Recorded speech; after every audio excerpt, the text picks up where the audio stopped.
start the live streams at this point?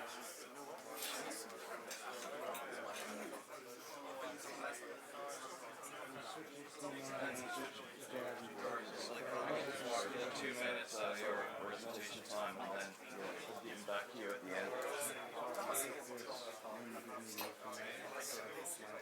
I will remove this. And you'll have my power.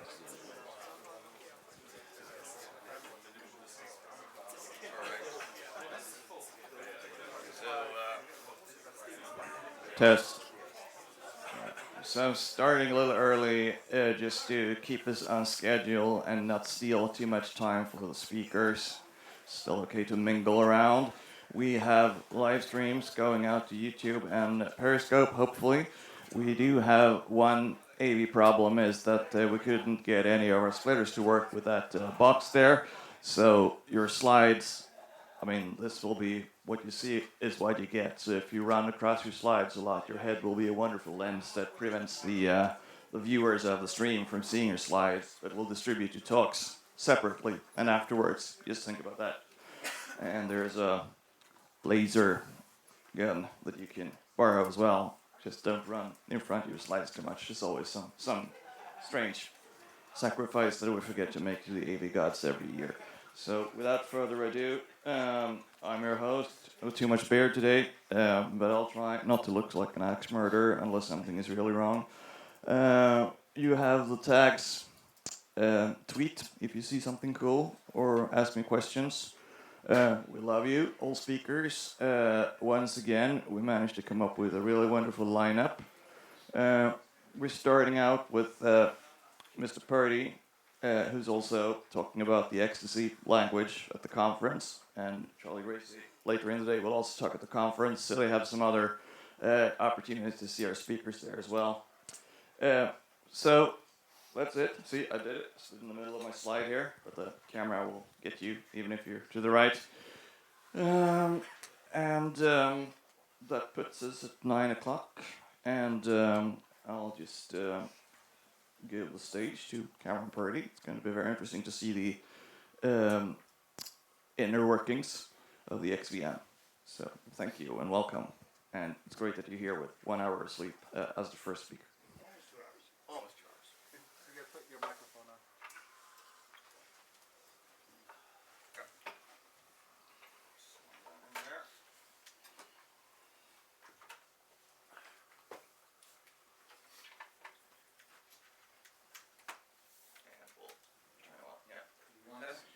Test. Hey, everything's working. Maybe. Just testing. All right. So my name is Cameron Purdy, and I am talking about the XVM. So how many people actually have any idea what the XVM is? Excellent, like 5. That's 4 more than I thought. This is this is an actual like greenfields project. We started a few years back with a business plan that was completely impossible, and then as we were designing what we wanted to build, we realized that none of the existing languages, except maybe JavaScript, were suitable for what we wanted to do. And for some strange reason, we didn't choose to use JavaScript. In the course of that, we went through several iterations of design. And so what I'm going to be talking about today is as much design as it is implementation. So our current XVM implementation is actually a proof of concept. And that's because we're still screwing down some of the last details of design. And it's a lot easier to change details on a proof of concept than it is once you, start, building a compiler backend. So away we go. The XVM is a portable runtime. It's designed for everything from the device through the edge, which will be very interesting with 5G, where parts of the application may be running, just meters away on a local pole, all the way back to back end, which more and more is what we call the cloud. This is me. Previous to this startup, I was at Oracle, and previous to that at Tangasol, which was acquired by Oracle. So my background is some mix of coding and other stuff. So this is the kind of warning slide. So like I said, right now the implementation of the XVM is just a proof of concept. Please don't make any judgments of the design based on the proof of concept. But the specs, we've almost got everything nailed down. So I made up a version number that sounds, opportunistically close to 1.0. And I think hopefully you'll see some of that today. So our design goals were driven by, like I mentioned earlier, by a business plan that we put together, which I won't actually go off in that direction because that's unrelated to the technology itself, other than the fact that it needed it. But basically, we were looking at how do we run many thousands of applications on a single server, and that was something that was relatively difficult to do with other infrastructure. And so what we're looking for was something, from a managed VM point of view, something that could do ahead of time compilation without obviating the capability to do adaptive compilation. Now, adaptive compilation, of course, is made famous by the Alt.JVM, which basically collects some amount of profiling information at runtime and then feeds that back into a compiler, which then produces very, very optimized code somehow. Now, when I say very, very optimized code, that's from it's a very complex system, so it's not the same type of optimized code that you'd expect to be writing in assembler. But what makes it particularly interesting is some of the optimizations it can do are theoretically impossible, unless you can, both build bridges and burn bridges at runtime. And so Hotspot's interesting, for example, because it can potentially inline things that are virtual calls. And then, so there are a number of things that we saw, I started using Hotspot back in '97. And, a bunch of ideas there are really inspirational in terms of just thinking about a running system not as, not as a byproduct of some ahead of time compilation that happened, a year ago and created an image, and not necessarily just as a just-in-time compilation, where as you start up, you do the work of turning some portable binary into an executable code, but actually this idea that at runtime you have the ability to make, anyone watch the Super Bowl in the middle of the night? Like a Hail Mary. I didn't watch it either. I was writing these slides. Like a Hail Mary pass is what we would call it. Like go way down the field with the ball. And in a way, some of those optimizations are the things that are opened up by the ability to create a predicate that says this is what I assume to be true, and as a side effect of that assumption, I'm going to take this code that shouldn't be inlineable and I'm going to inline it. And now, anytime that this predicate turns out not to be true, I know to go back and either undo or put a that's what I'm looking for, a conditional in front of the need more sleep, a conditional in front of that optimization. So, as I said, adaptive statistics, it's designed for an adaptive statistics-driven model, but not just for code optimization, also for threading. And this one is incredibly important. And these are just, if you will, two examples. This isn't the limit to what we're thinking about, but there's nothing more dangerous than a developer writing multi-threaded code. There are roughly 4 people in the world who can do it right. Turns out that even the people who can do it right can't do it right. So, I don't know how many times Doug Lee has said, oh yeah, you're right, that doesn't work. The guy's brilliant, that's all he does is, multi-threaded code. If you're going to get rid of threads by hand, there has to be something to replace it with. And one of the other things, like I didn't put it in the slide, but I'm going to back up and kind of explain it. in the ancient history back right after we invented the wheel about 30 years ago, the software optimizations, you kind of had these different tiers, right? So you had like the disk, which was like glacial, and then you had like RAM, which was pretty fast, and then you had like, if it's inside the CPU, oh, it's really fast, and those kind of in the 90s, it was kind of played out pretty well. If you're optimizing, you were thinking, okay, I'm going to try to keep it on the CPU, and then RAM's fine and disk is horrible.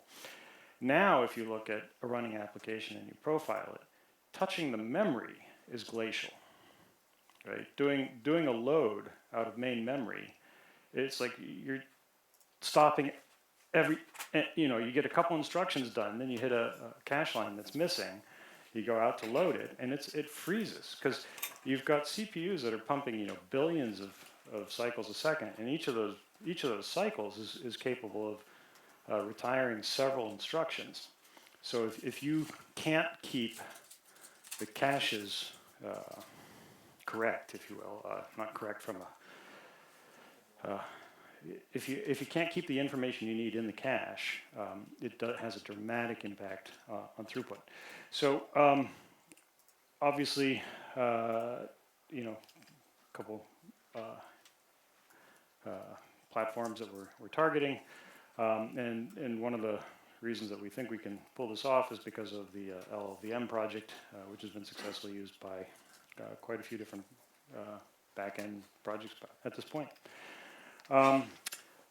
The other design thing that we were really interested in was being able to basically consume an entire unit of hardware. So we designed this for, at the time, their server CPU was maybe 20 cores or something. We designed this for machines with 1,000+ cores, and that's because we saw the trend. We knew it would go there. And massive amounts of memory. The number we used at the time was 32 terabytes. Now, if you're managing 32 terabytes in a process, as you can imagine, there's some potential problems with that. But our plan is in a single process space to be able to manage, to basically consume 100% of 1,000 cores and tens of terabytes of RAM. So the design was for that purpose. And then security. If you're going to run more than one application on a machine, it has to be impossible for one of those applications to see another application. So this was part of the design for the system. So how did we achieve this? Well, the first thing is the runtime model is actually a hierarchical container model. What that means is that the XVM has a pretend initial container. We'll call it container -1. So if you think of a ring model and a CPU, you could think of this as ring 0, or even ring -1 if it's imaginary. And that is the container within which we materialize the type system for the intrinsic type system of the XVM itself. When I say intrinsic, I don't mean primitive. There is no actual primitive type system in the XVM. It's a purely object type system. Without having a primitive type system to rest upon, we have to actually construct our type system is what we call a turtles type system, meaning all the types are composed of other types. So for example, an integer is composed of, among other things, an array of bits. And a bit is an enum, I think. Actually, no, a bit is not an enum. It is so we have an array of bits. A bit is holds on an integer literal, which is either 0 or 1. Integer literal holds on a string, and a string holds on characters, each of which has code points, and the code points are ints. So ints are composed of ints. So the size of an int is, Charlie? No, infinite.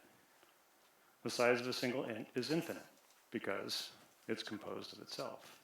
So obviously that type system, can't exist for real. So we mount that turtles type system in this in the first container, and then the next container you could think of how many people program in Java. So when you write a main in Java, that's the next container that gets created. And that container takes whatever modules you've specified to run, and it inherits the modules from the container above it. So it inherits the turtle's type system. And then, for example, for a hosting platform built on this, you would then construct a series of containers under that kernel container for actually hosting applications. So each container has its own type system, and it can inherit all or some of the type system above it. All containers inherit the turtle, the base type system itself. And when we do that, we now know within that container the entire domain of types that container is responsible for. And so this is what's called transitive closure. So transitive closure basically means you start coloring, and you don't stop coloring until you've colored everything. And that, whatever you've colored, that's transitively closed. So in other words, it's like what GC does on the mark portion of GC, except we do that with types. And the reason for this is because most cool optimizations, for example, cannot be done unless you know all the types. And so we designed this from the get-go that all the types would be knowable within a type system. And then anytime you need a new type system, you just create a new container. Then we use what we call a service now. Service is the most overused word in the industry. So even if this is a small service, it's not the microservice that you know. And if it's a big service, it's probably not the service you know. We use the term service as it has two meanings. The first meaning is that it's the boundary for mutable state. So no mutable state can leave that boundary. No mutable state can enter that boundary. That means you cannot see mutable state from another service as mutable state. Now you can ask all sorts of questions, it can answer those questions, but you can't, I'm sorry, I have to clean up my language, I was about to say something bad. You can't mess with the state in another service. So every service has its own domain of memory. Now, that's pretty cool. We'll get to the memory model, so I'm not going to steal all my thunder on that. But the second part of what a service is it's an asynchronous boundary. That means if two services are talking together, they could both be running concurrently, and the means of communication could be as some asynchronous queuing mechanism, like all the small talk, sorry, not small talk, Erlang processes. So, why is this important? Well, first of all, it lets us get rid of the thread concept. There are no threads. Well, obviously there are threads somewhere hiding underneath, but they're not raised as language objects. So that means you don't have to worry about how many cores are on the machine, because it's going to manage the mapping, the end-to-end mapping of things that need to be run against the available hardware resources. We also have nothing like thread synchronization. We have nothing like wait, notify, etc. So those are all just gone. And then by default, when a service talks to another service, it just looks like a method call. So this is what's called async await. You call another service, you get an answer back. You have no idea if it happens synchronously or asynchronously. And the side effect of not knowing that is you didn't have to write any code to not know that. Bonus, right?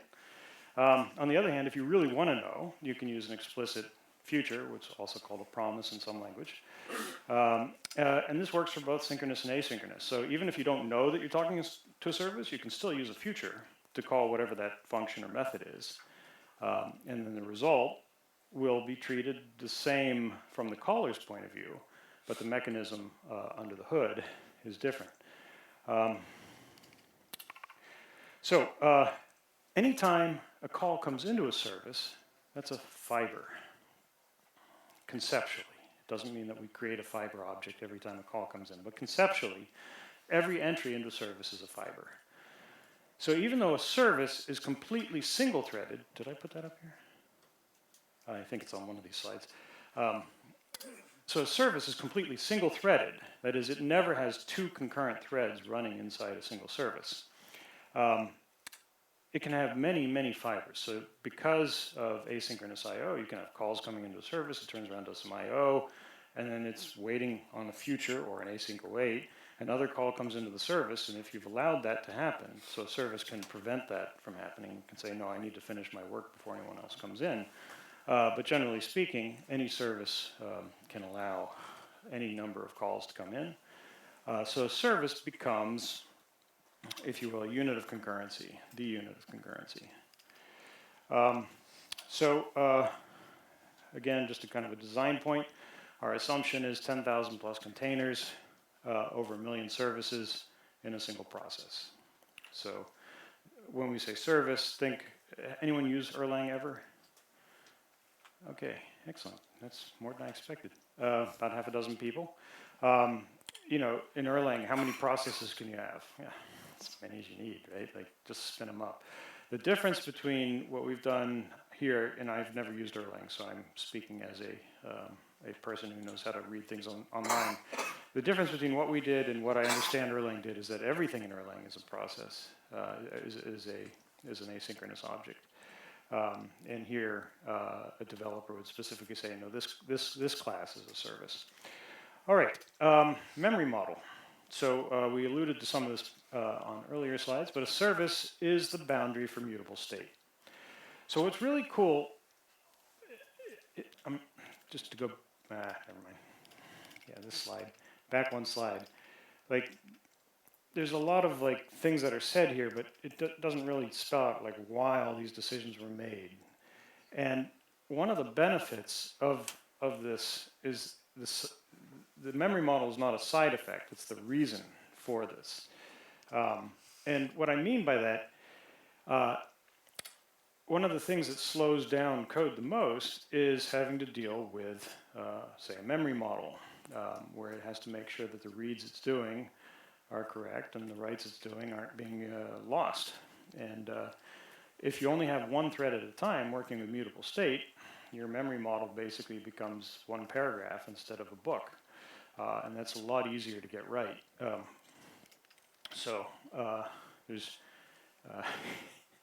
There's no way to explain to a typical developer what a C++ memory model looks like. In fact, they're still trying to figure it out themselves on the standards group. So it's and Java's memory model is mostly there. In fact, C++ mostly stole it. But again, it's very complicated, and most typical developers do not understand it. But the cool thing about having each service responsible for its own mutable state is that GC is never bigger than a service. So your stop the world pause is now stop a service pause. And if you have 1 million services, that's probably a smaller pause. Now, a service could have terabytes of memory of its own, so it could still be a significant thing. But each service you can almost think of conceptually as a logically separate CPU. It's its own von Neumann architecture. So each container is itself a service. So this is, like I said earlier, the type system is called a Turtles type system. Does anyone know the reference, Turtles type system? Turtles all the way down. That's right. So for those of you that don't know the story, this physicist was giving a talk, and a lady came up afterwards, and she's like, it's all very interesting and everything, but we know that the Earth is actually carried on the back of a turtle. And he looked at her and said, oh. I'm thinking he was smart. He said, and what does this turtle stand on? And she says, well, another turtle. And he said, and what does that turtle stand on? And she goes, oh, you think you're smart, but we all know it's turtles all the way down. And so that's the type system. And in fact, the way the type system works is when you pick up a turtle, there's always a turtle underneath it. So you can go down as far as you want, asking what's under this turtle, what's under this turtle, and there's always another turtle underneath it. But the turtle you don't pick up doesn't have anything under it. So each service is within the context of a container. So we have a hierarchical container model where the container itself is a service, but also contains any number of services. So think of a container as an application. When I load an application, I'm going to load it into a container. The container itself has its own service that represents the container, and then anytime I create an instance of a class that is a service class, I get another service, which again is like its own von Neumann architecture machine. Now, in addition to each service having its own memory space, the container can also have a dedicated space for immutable data. And that's because services talk to each other using immutable data. And since a service can't reach into another service to grab data out of it, when services communicate with mutable data by reference, and again, there's no, from a machine point of view, there's no visibility of reference versus value semantics, which means that when one service is calling another, it could be passing by value, like the number 4, or it could be passing a reference to an object that is the number 4.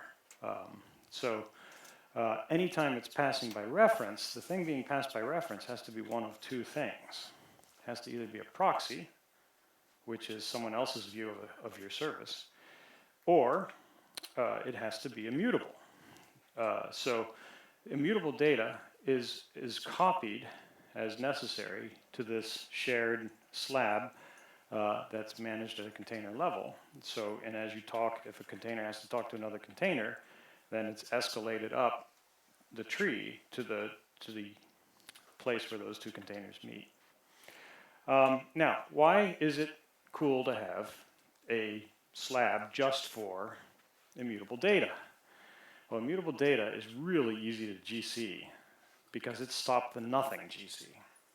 And the reason is because immutable data is, you can have two copies of it, and they're both the same copy. So when you garbage collect immutable data, all you do is you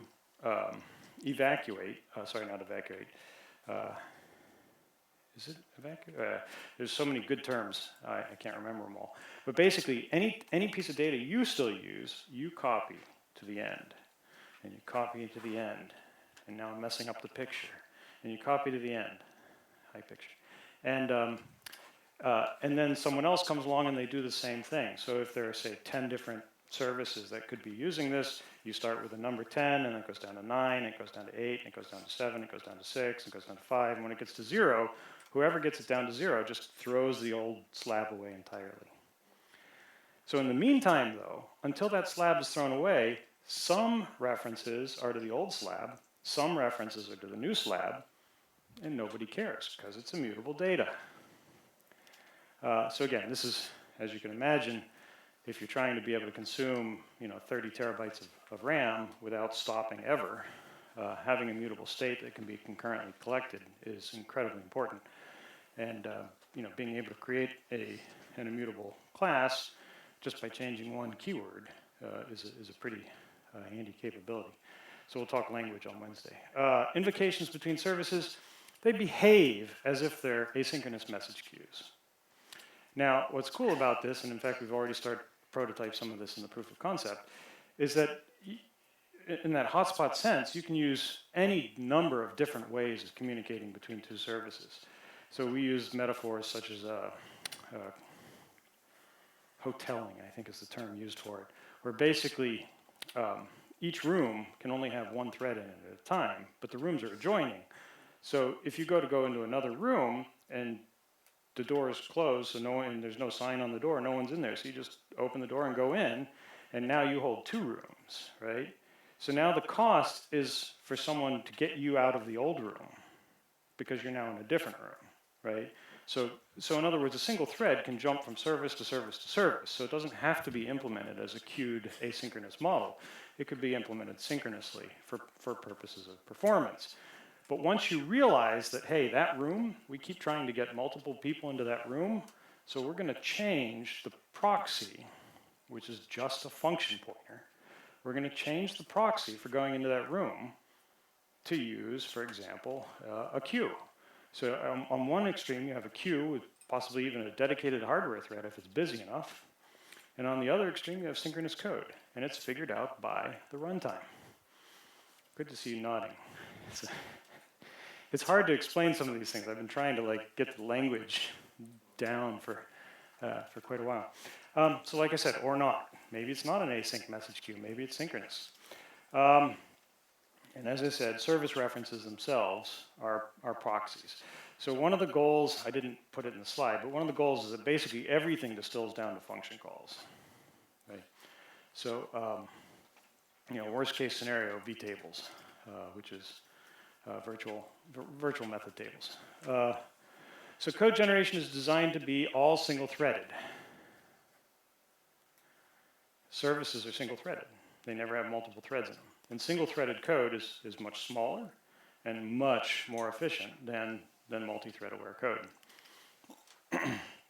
Memory barriers are only required now when outside of, I should add, outside of our own housekeeping statistics and whatnot. Memory barriers are only required when changing the service context, meaning I am no longer working on this service, so I need to make sure I flush whatever that state is, and I'm now working on this service, so I need to make sure that there's a memory barrier that I go through, so if anyone else was working on it, I will see the latest data. Okay. Density. As I mentioned, we wanted to get a lot of stuff onto one server. So hierarchical binary structure. So this is how we actually produce the intermediate representation of the code. And we'll look a little bit at that. How am I doing on time? 15? 15 questions. You do half an hour. Don't I get 3 hours? Okay, I'll have to go faster. So file, module, package, class, etc.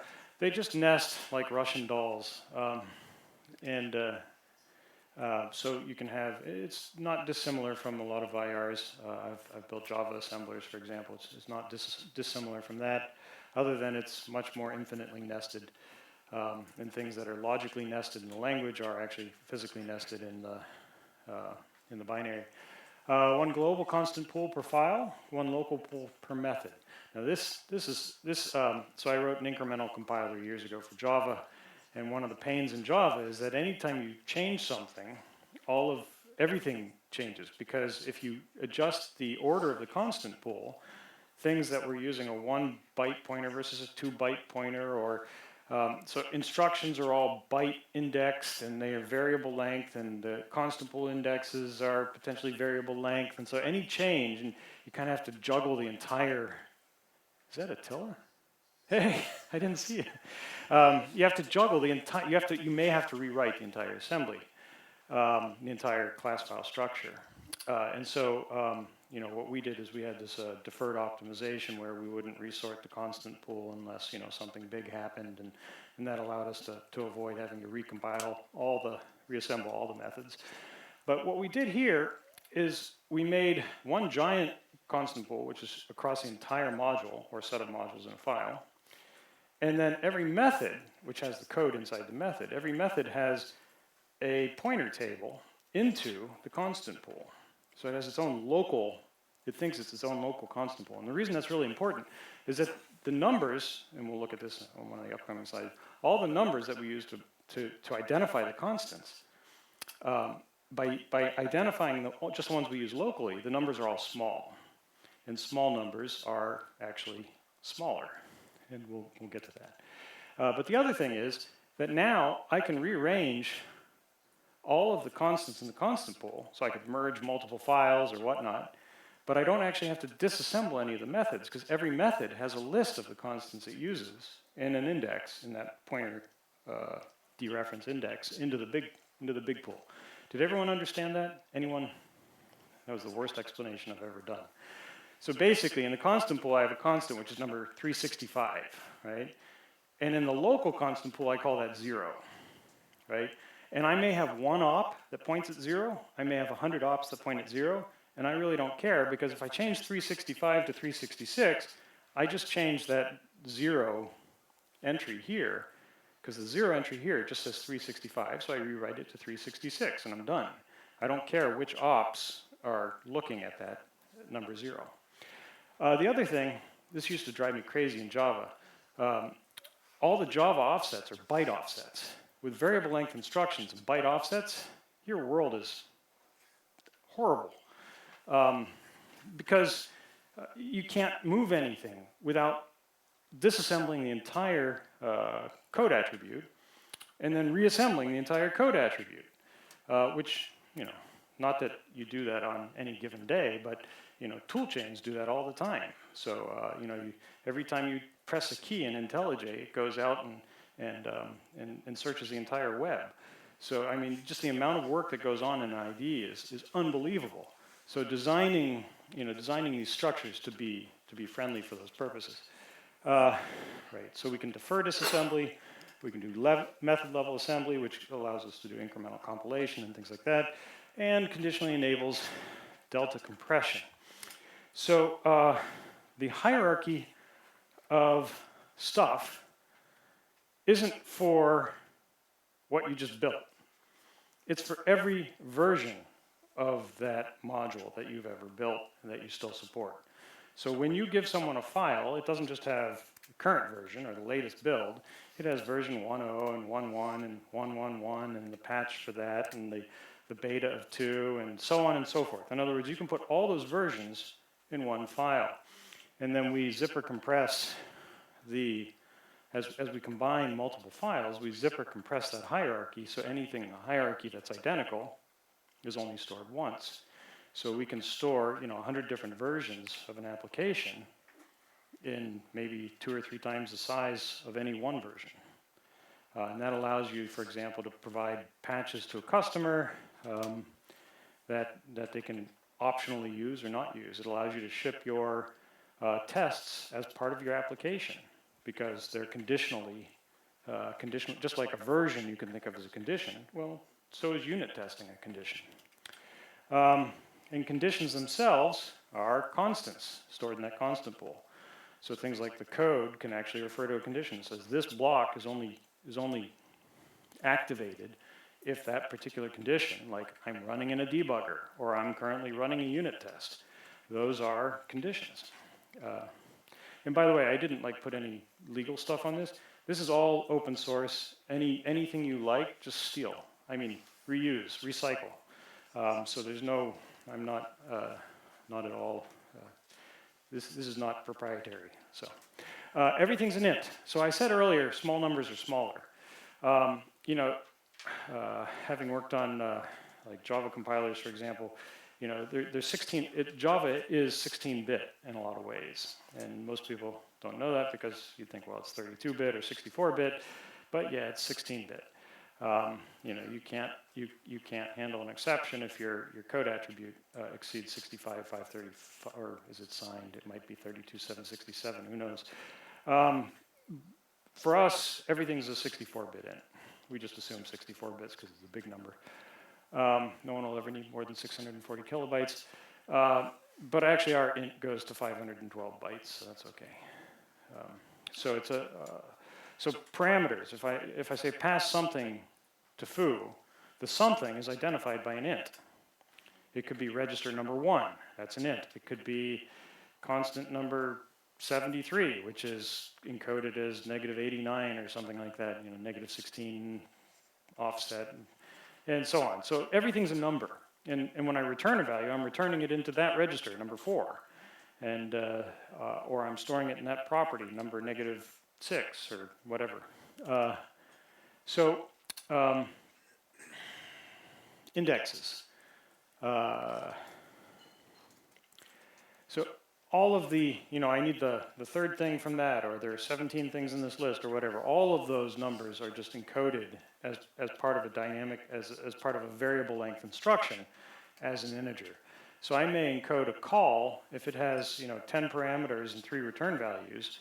That's 13 64-bit values, which would be really big, except most of the time that would be a total of 16 bytes. 13.3, did I get that right?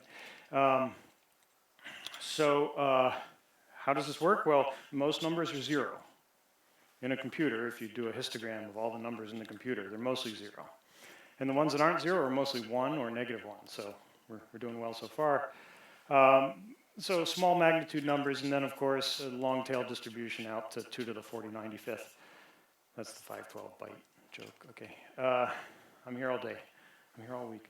Packed integers. So what we did is we created for the 64-bit size integers, we created what's called a packed integer format. So 7 bits. In fact, I can. I think I had this as a.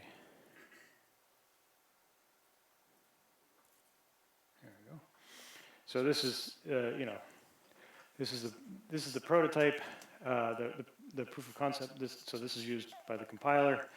So here you can see, you know, up to 7 bits is a single byte. You can see the formats on the right side. So that's called a tiny for small, which is up to 13 bits and 2 bytes, up to 21 bits and 3 bytes. And then large is up to 512 bytes, which would use 513 bytes total. And so, you know, just, you know, typical bit twiddling stuff. But the nice thing about that is now you don't have to worry that something could be a big number or a small number, and, you know, because it's going to automatically compress it down to pretty much the minimum size that you can imagine. So everything's injected. What does this mean? Well, this is the, I mentioned security is kind of the really big deal early on. So the XVM doesn't actually have any I/O capability. It has no I/O, it has no network, has no storage, has no console, has no log, has nothing. All those things are not in the language, and since they're not in the language, and everything in the language is made out of the turtles in the language, it's impossible for those things to exist in the language. You cannot have I/O, you cannot have network, etc., unless God decides to give it to you. So let's think religiously for a second. When we talk about dependency injection, what we really are talking about is praying, right? So some magic being, you know, you say, "Dear magic being, please give me a file system." And then you close your eyes, and when you open them, there's a file system in your hands. And you're like, "Oh, cool. Now I can destroy this computer." Except in ecstasy, the thing that got put into your hand, it is a file system because it implements that interface, but who knows what it actually is. It could just be a fake file system, a mock file system, a file system on an in-memory variable. Who knows? And what it means is if you're running 1,000 different apps and each one's asking for a file system, you're giving them each their own file system, for example. So injection is how did I get back to that slide? That's the wrong slide. Try this one. Everything's injected. So the environment is injected. All I/O is injected. Even the clock is injected. What time is it? There is no system. There is no runtime object. There's no system object. If you need a clock, you say, "Dear God, please put a clock in my hands." And poof, you have a clock and you can say, "What time is it?" Okay. Why is this really, really, really, really, really, really handy? Because now you can build a test that actually gets the same exact behavior every time it's run. Right? When it asks what time it is, you can speed up time, you can slow down time. If you're really nasty, you can make time run backwards. You know, because that's what network protocols do, right? Okay, so even the clock is injected. Designed for unit testing, easy mockability. In fact, we have a keyword called delegates, so you can, and we have a keyword called to do, so you can delegate an entire type to the to do expression, which means you just mocked an entire 100 method interface in one line of code. Of course, to do throws an exception, but isn't that what you do most of the time in a mock anyway? Injected references are masked. So what this means is if God has a super duper file system that can do anything on the computer, like root and blah, blah, blah, and he wants to inject this implementation into my container, what comes in is not the super duper file system. It's actually a proxy for the super duper file system that's limited to the interface that's declared on the injection. In other words, what I get is just a file system. And I'm like, "Oh, what class are you?" It's like, "I'm not a class, I'm just a file system." Right? So it's impossible to unmask that reference. And so injection becomes so we strip all undeclared surface area from the injection site. So I try to illustrate this with the child's toy where you have to put different shapes in different holes. The contract is type and name. So you say inject you know, a random object, let's call it secure. So I want some secure random. So it's type and name.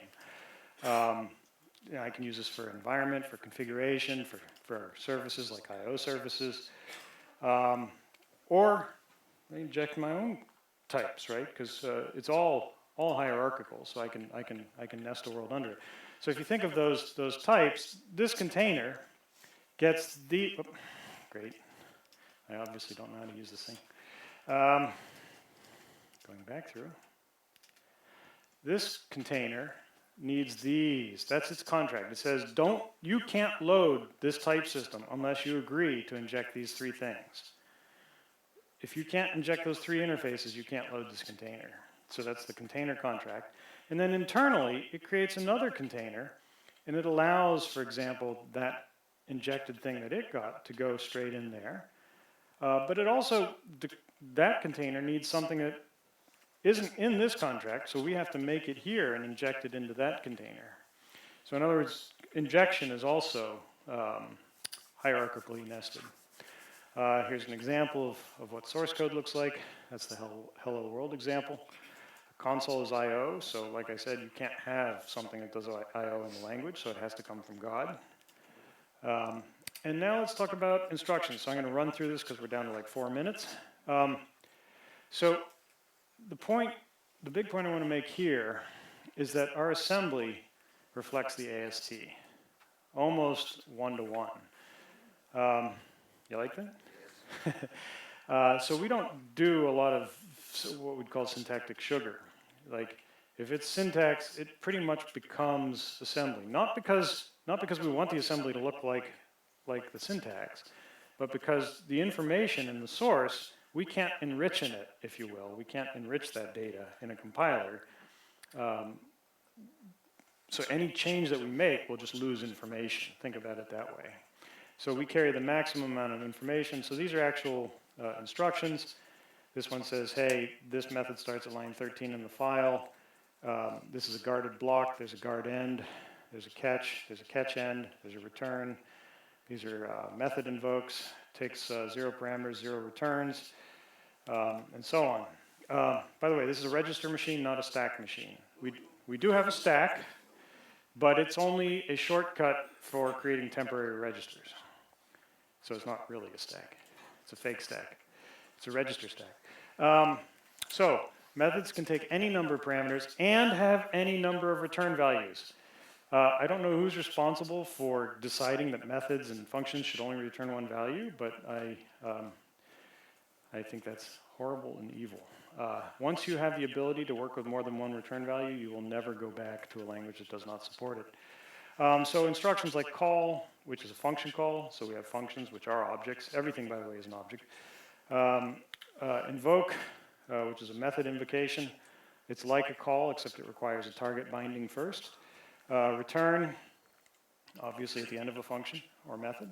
New, the C versions of new are, the plus C suffix on that is a child, so virtual child. Very complicated, so I'm not going to explain that. But G is a generic type because it has to go through resolution. And then constructor calls. So all of these are kind of your basic building blocks, and then they have suffixes of 0, 1, n, and t. As you saw on the previous slide, invoke 0, 0 is invoke passing 0 parameters, returning 0 return values.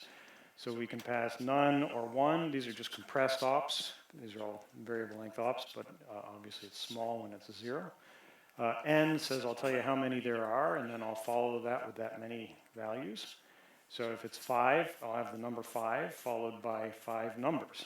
That's why index compression is so important. Index being number, integer compression is so important because we use them everywhere. And then tuples. So you can treat parameters as tuples. You can treat return values as tuples. So there's obviously a lot of combinations there between those instructions. You know, we have logical and branch instructions like jump and is. This is logical with a jump. So like jump 0 says that's a numeric type. If it's 0, jump to whatever that address is, and so on. Scopes and expressions. So enter exit defines a scope. So think of that as your curly braces. There are other instructions that implicitly define a scope as well, like guard end would be a scope in and of itself. And the types of all the registers are known, so it's strictly typed, it's perfectly typed, meaning there's no slop, which means, well, we can go into what that means in a covariant system, but it basically means you may have many different references to the same object because some of those references have to guard against certain type mismatches, while others of them will only be used in situations where the types are perfectly known, so it doesn't have to do those checks.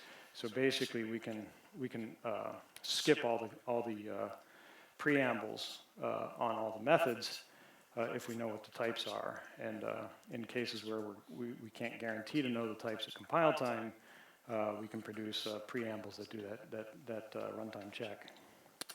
So these are various catch and throw stuff.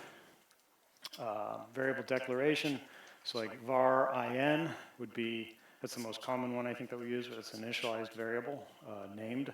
So if I say int I equals 0, that would be a var in followed by two constants, one that points to the string I and one that points to the number 0.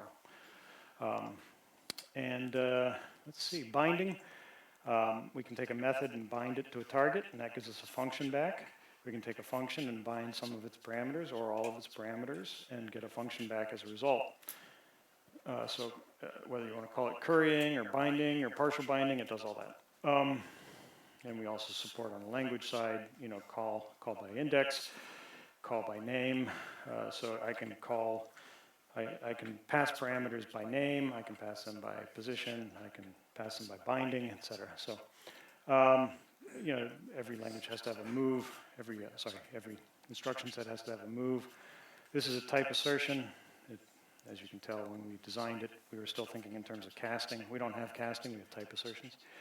And then we have actual assert ops, like this one, for example, is used when the compiler determines that an assert expression has information that the developer wants to see. So if you say assert x is less than 0 or x is greater than 255 or whatever, it'll actually print out, oh, x wasn't greater than 2, it'll tell you which part of the expression it failed, and it'll tell you what the value of x was, and that's this instruction. And it does that with no additional runtime cost other than one register. Okay. Kurt. Downcasting. Example. Well, you said everything's an object, so I imagine you have super subclass type relationships in the language, since we haven't seen it yet. Yes. So there is an object class, for example. So if you think of some of the coding patterns you use, then you would pass maybe passing as long as the superclass. Mm-hmm. Or when you make a call against it, you actually want it to go against the real type and not the superclass. Correct. Which is broken in Java. Oh, well, it's virtual calls in Java, right? Yeah. Well, okay. Never mind. But yes, the same. It'll feel the same way in terms of being able to pass something as a supertype. So I can pass a string as an object. I could pass an int as an object. And then I can, if I have to treat that object as an int, I have to type assert that it is an int. So the keyword as is used for type assertion. So you would say, you have an object O, you'd say O.asInt. Whatever you want to do with it. Oh, unfortunate. Okay. Other questions?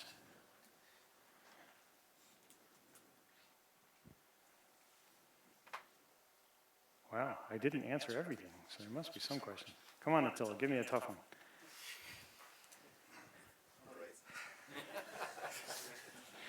Never one to disappoint. So you said that the model is running on terabytes of RAM and thousands of cores. Are you also supporting a model where you actually distribute the system across multiple machines? So no, we do not have that in the plan. So having worked on distributed systems before, that's not something that I personally felt was in the realm of the runtime itself. So, however, as you can tell from some of the design decisions, they are strongly influenced by things learned in distributed systems, like the value of immutable objects, for example. Right. Okay. Hi, David. Hi. These things given by this deity, how do you implement those? So those can be implemented in Ecstasy. The only things that can be injected that are native have to be injected into the zero container, because there cannot be native code inside Ecstasy. So that means if it's not injected from the outside into the initial container, it cannot be injected. And again, that's part of the security model. It's neither accidental nor bad. How's that? That's good. I saw a question on this side. Yes. Do you have a couple of more information about the actual virtual machine at the end of the day? I just went to GitHub and saw that you wrote most in Java. Yes, so the proof of concept is built in Java. So the existing implementation is just a proof of concept. It's words I would not use to describe it include efficient. But that's not its job. Its job is simply to prove out that. So the reason once we get the verifier done, then we'll probably port it into Ecstasy itself. It's a long story, but we're trying to avoid having to write it 3 times, so twice would be enough. So we plan to bootstrap it in Ecstasy, which means we'll need the current the current proof of concept to actually run what will be the native compiler, which will be written in Ecstasy itself. So that's a bootstrapping exercise. Other questions? Going once? So You mentioned that there's one thread per container, but that containers can nest. Do each of the nested containers get their own thread, or do they share the parent thread? So it's not that a container gets a thread. It's that a service has at most 1 thread. So every service either has 0 threads executing in it or 1 thread executing in it. And a container is a service. So a container could conceptually have 10,000 threads executing inside the container at any given time, or it could have 0. And one of the reasons for making it hierarchical, by the way, is so that we can get rid of a container, just pop it, it's gone. So that, once that entire hierarchy is decided, for whatever reason, whether it's running or not, you can just, it's encapsulated by its design, so it's gone. So, did that answer the question? Okay. Kurt? So I just have one more question, and it's, I'm not sure if it was clarified at the beginning, but why? What is going to be the motivation for people, why you think people should move to this system as opposed to continuing on the route of Java or something like that? Yeah, I mean, I still personally love Java, but there are things that we've learned over the past 25 plus years that that a new generation of developers deserves to get to experience. Some of those things may show up in Java, but the cost of incremental change in Java is close to infinite. And the cost of incremental change in a greenfield project is close to 0.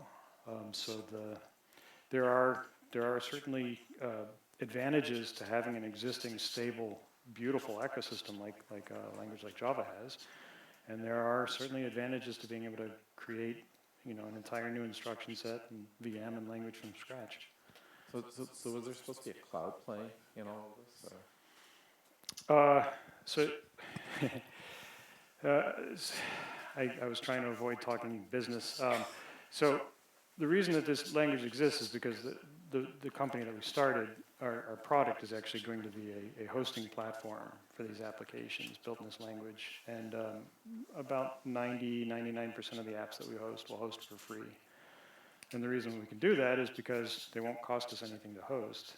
Anything. It'll cost us hopefully pennies a month to host most applications, because most of the time applications are doing what? Nothing. Most of the time when your application is doing nothing, what are you doing? You're paying for it. So this is a serverless model, but serverless, not Lambda, is like serverless bastardized. This is actual serverless. This is designed for real serverless managed workloads. Did that answer? Closer? Yes. The turtle furthest down is very, very tired. I want to swap it out. So I didn't catch that. The turtle furthest down is very tired. I want to change it. Runtime. The turtle for Furthest down. furthest down. Yeah. I see. I want to change my type system. I want to change one of the lower level containers. Yes. Runtime. The type system itself is immutable. So this actually plays to Attila's question. So how would you deal with, for example, upgrading the system at runtime? And the way that you would do that is by bringing up a different version of the system. So I'm not talking about a change to an application, which could easily be done by just creating another container. So I could, from one file that has 10 versions of the application, I can load all 10 versions in 10 different containers, no problem. But if I want to change, the version of Ecstasy that's running, then I would have to start a new process. Or just a container further down, because if you have a hierarchical model, you might want to change one of the middle tier turtles, because one of them isn't doing what it's supposed to be doing. Right, and exactly. So the idea is that spinning up a container, so I didn't get into this, but the idea is that the verification process and the linking process is generally done once. So basically you have a persistent statistics image, a persistent linked image, so an SO or a DLL. So you take all the modules, you do transitive closure over the modules, you collect the entire type system, you're compiling it against a given version of the runtime itself. So you do all that compilation up front. It has built into it the statistics gathering capability and the ability to reload portions of it for adaptive compilation. And then that's set on the disk. So when you load an application, you're just loading a DLL, basically, loading a dynamic library. And so getting into, we're over time. So anyway, the idea is, to be able to load an application in milliseconds. So, all right, well, thank you. Great questions, and have a great conference.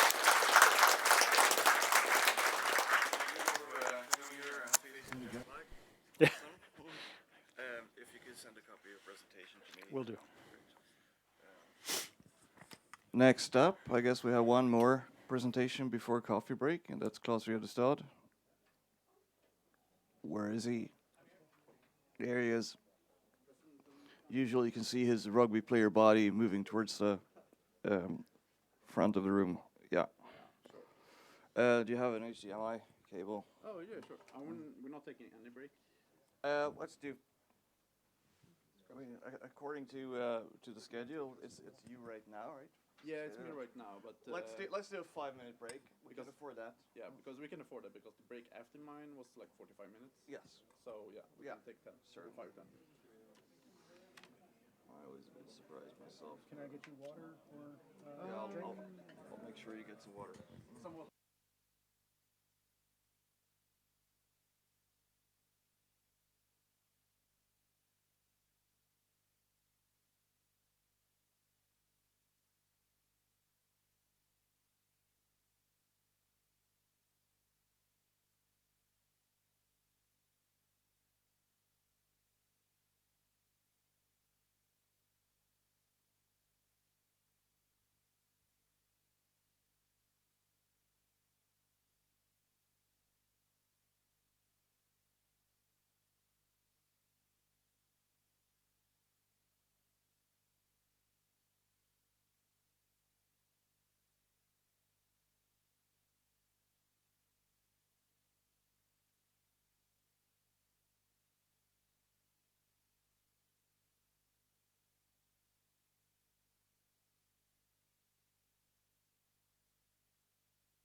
Are your microphone on?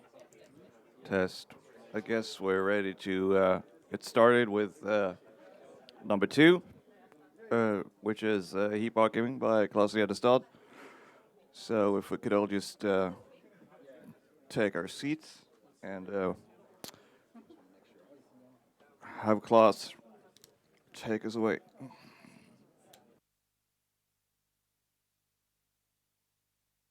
Start speaking.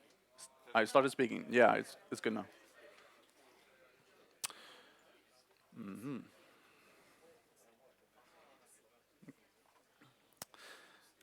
Welcome everyone, and thank you particularly to Marcus for hosting us, and thank you to Cameron Purdy for the exciting insight into an entirely different VM from the one that I'm going to be talking about now. So my name is Claes Röstad. I work as a performance engineer at the Oracle Java Platform Group. I'm here today to talk in particular about a small startup-oriented feature called heap archiving. So before we drop into that, we're gonna outline what JVM Startup is about, why we care, go into the class data sharing feature that the heap archiving is built upon, then talk about heap archiving itself and what's good with it and what's wrong with it. And then I'm gonna ask you for help in fixing the things that are wrong with it. Right. So JVM Startup, well, when it comes to performance of the JVM or OpenJDK in general, there are many different performance concerns. The foremost performance concern is throughput. It's been the thing we have been optimizing for decades now. And then we have latency. We want our garbage collectors to be as fast as possible. We want our pause times of save points, etc. Robin Ian is going to be talking about handshakes and what we're doing to reduce latency around save points for the benefit of ZGC and stuff, as such. But the general concept is, there's also footprint and startup, and people have been talking about those for the last couple of years, almost to non-stop. And it's always been one of the things that are the least important thing, at least has been, and because everything is a trade-off. Startup is what is startup. It's kind of like you start up your VM and the VM goes into interpreter mode and then it starts executing code and you JIT code. Everything costs memory and all that. And it's kind of like, yeah, we we know it's a cost and we want to minimize it as much as possible, but it should never be at the behalf or antagonize throughput and latency efforts. Still, startup is important. We want to have good quality of life for our developers and our operations service engineers or our customers if you're running Java on a desktop, etc. So we do want to improve startups as much as possible, and we've been quite successful at that endeavor over the last couple of years. In this graph, we see the out-of-the-box startup time for Hello World on a OpenJDK going from 8 throughout the releases to 14. And, well, sorry? 9, oh yeah, I've been talking about that before, and 9 hit us with the module system, which, among other things, added some small startup time or startup overhead. So the module system itself means that we execute more code during Bootstrap. So what happens then? We execute more Java code, we trigger more JIT compilations, and that kind of, it adds up to a few extra milliseconds on Bootstrap. But yeah, we kind of improved on that. One of the ways we improved on that is what I'm going to be talking about later, which means we can take a little bit of the metadata that we create during module setup, and we can archive that. But anyway, the whys is generally, we want to make Java more fun to use. We want to make everyone's experience of running on the OpenJDK less of a hurdle for developers and such. We also want to, move towards enabling these short-lived apps and stuff. And even though there might be other alternatives that might get you even further down into the single-digit millisecond times, and everything I'm going to be talking about here is startup and running on a full JVM, which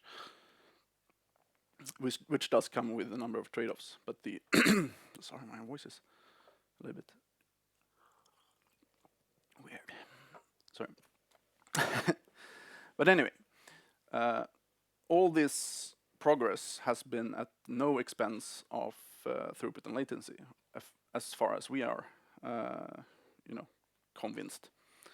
So, how do we go about improving startup in general? The idea is to execute less code during bootstrap, and less code during the bootstrap of your full application. And then we need to do that. We would have to improve laziness of constructs. We could do more ahead of time calculations of objects that you are setting up during your early execution and such things. As a second general optimization idea is you want to speed up the class loading. You're loading hundreds or thousands or tens of thousands of classes, and all those operations go to disk or whatever. You need to parse bytecode from disk, and you put that into metadata structures in your VM, and you need to verify the bytecode and various things that accumulate to quite substantial overhead. More esoterically, we would like to produce smaller binaries so that the physical or static footprint of mapping your binaries and class archives and such into memory is faster also for a cold start. And then fourth, which is the hardest one maybe, is to execute your code, the code that you do have to run, execute it faster. We've been quite successful at most of these, using lots of various different techniques. One way to make your code execute faster is to optimize the compiler itself, so that it executes with less CPU resources. And the other one, of course, is to compile code ahead of time into a compile cache, or using the AOTC tool. Or even further in the Graal VM project to go ahead and do a full native compilation. Not going to drop into any of those techniques in this talk, though. What I'm going to talk about is deriving on class data sharing. Class data sharing was introduced a long time ago as a means to speed up client and desktop Java runtime environments. So then in 8U40 it was extended to support any server collector, and it was done so to support the application CDS feature, which was this commercial feature at the time driven by Oracle engineering. App CDS is quite cool and is open source from Java 11, I think. Anyway, so class data sharing has been around for a while. And the general idea is to prime your installation of or your runtime environment using a dump step, which takes some text file which lists the classes that we should include in the archive. We dump that into a file inside the JRE called zip something, depends on what system you're on, and this file will then be picked up, mapped into your process memory on every subsequent Java execution. The effect of this is to roughly have cut the JVM bootstrap time in half. In this example of Hello World on the, I think, latest JDK for me, then enabling or the enabling of CDS cuts my bootstrap time from around 80 milliseconds to just below 40.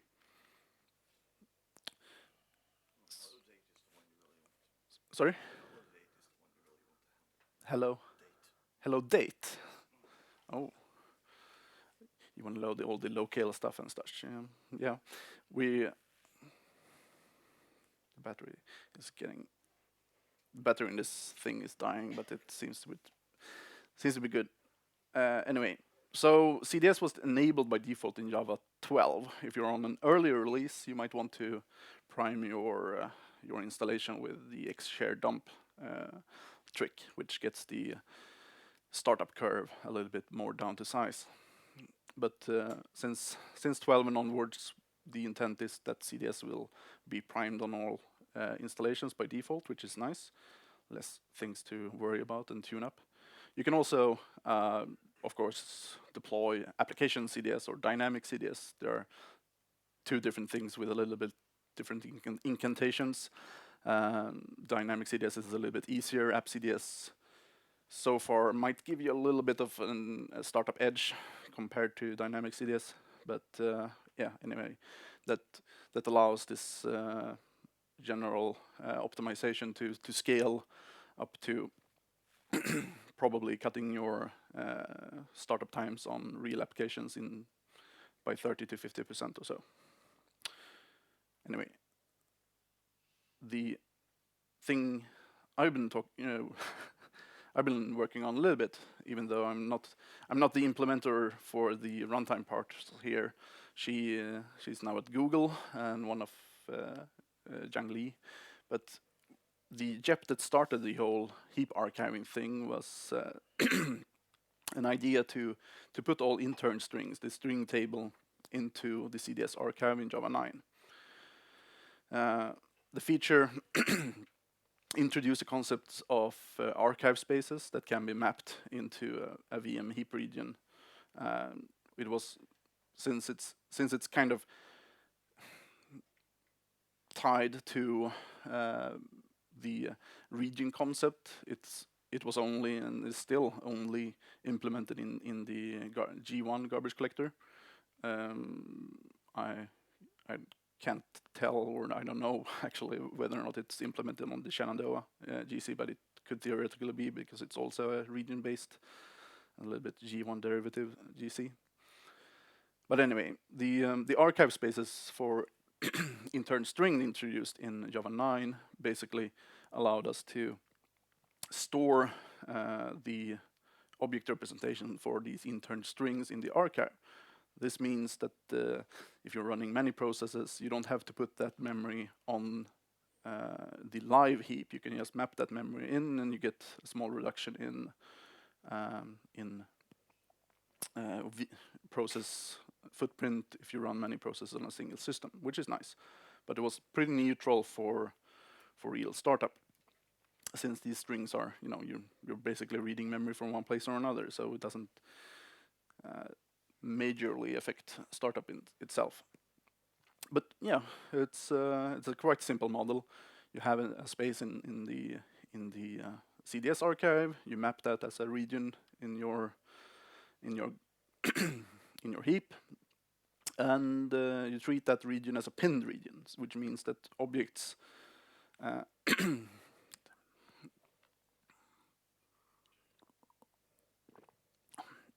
reminded to self not to drink alcohol the day before I talk. Right. I see Cameron smiling.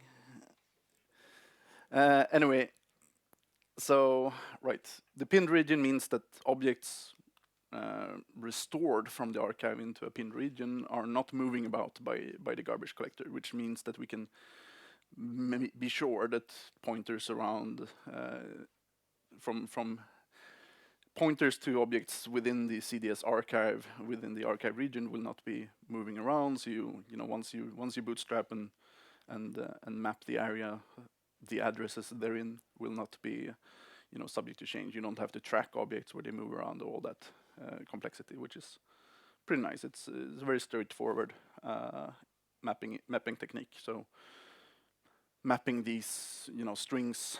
When you load a class, you have a constant string that you map into an archive. It's basically just finding the pointer in the archive and updating the constant pool entry. And kind of like that's what CDS is all about. You take the class files, you pre-parse everything, build up the structure that the VM would build for those classes, and map that into your process. So it's all about doing the work to set everything up according to your. Oh, Kirk, you have a question now?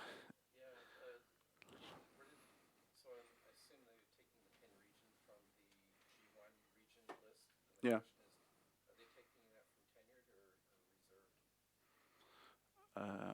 Tenure reserved. Are you taking the? No. I don't know the answer to that question. I'm sorry. There are GC engineers in the room that can probably answer the question. No. Okay. Anyway, so moving from this to general heap archiving is quite a trivial step in many ways. So there was no JEP file to go from just supporting archived strings to supporting any object whatsoever,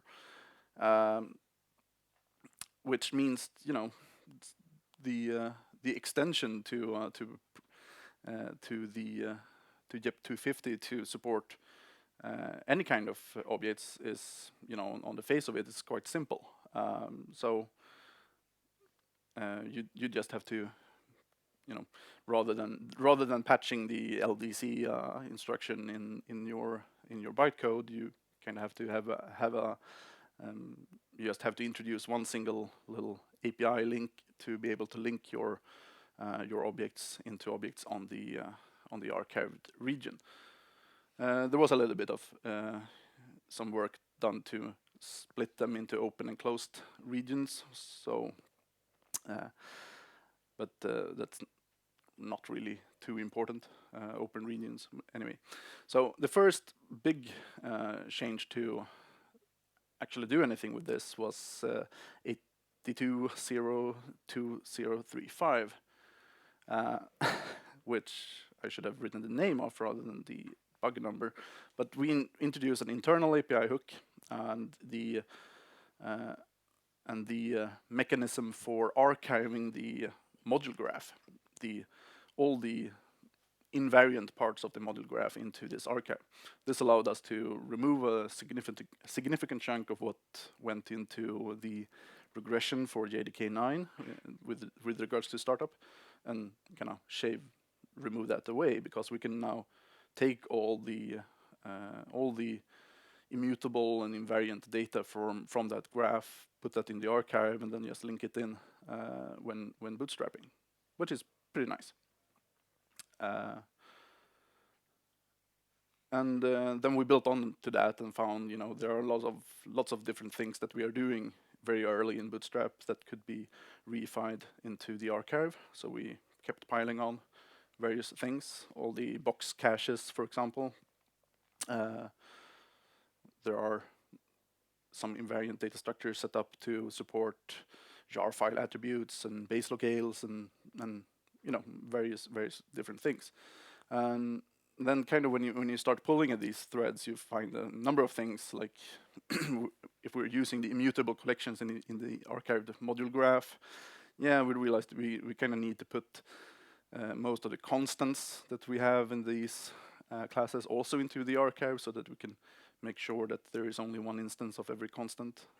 So it kind of, when you start peeling off and like, can we put this in the archive? We also kind of need to put other things in the archive. Otherwise, you would end up with two different instances, because the object in the archive wouldn't otherwise not match the thing that you are creating in a static initializer somewhere else, which would be funky, because then all of a sudden my set off wouldn't be the same instance that the other guys set off, whatever. But yeah, we we do have here an embryo or a, maybe a good start for what can be put into the archive, and we'll see what that adds up to later. But all in all, with strings and everything attached, we're a little bit below 830 kilobytes of memory.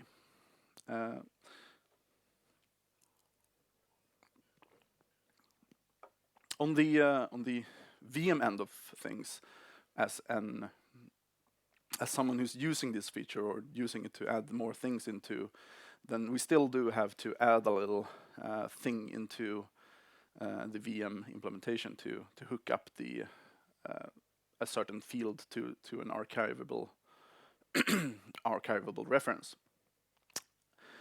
So we do that by adding a very simple line to a very simple data structure in one single place in the hotspot code, but it's to some people that's one little thing you have to add to the VM too much. So we'll think about ways to get rid of this. But let's do an experiment. I wanted to see what's the accumulated effect of disabling the current archiving from the VM today. So I just implement into the implementation for VM initialize from archive and commented out whatever it's doing down in the VM and see what's the negative effect on startup. And we do see that well, in the left-hand experiment, we increase our startup time from 37 milliseconds to 42 or so, which isn't that much actually. I was surprised when I ran this again based on the numbers we got when we did the initial things for this in Java 12. We were cutting away tens, almost 15 milliseconds with the modular archiving. But it turns out we improved so many other things that the effect is now not as large in magnitude as as it was when we initially archived these things. If we go into looking at details, though, what's happening underneath, we see that we still have quite substantial gains with regards to the reduction in CPU use.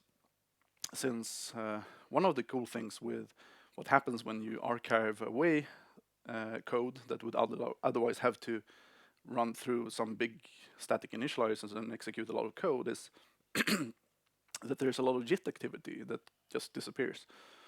The system drops, even though we only gain 4 milliseconds, which is roughly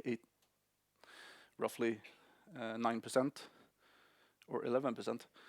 We improve more substantially on a lot of other metrics when we look at CPU utilization.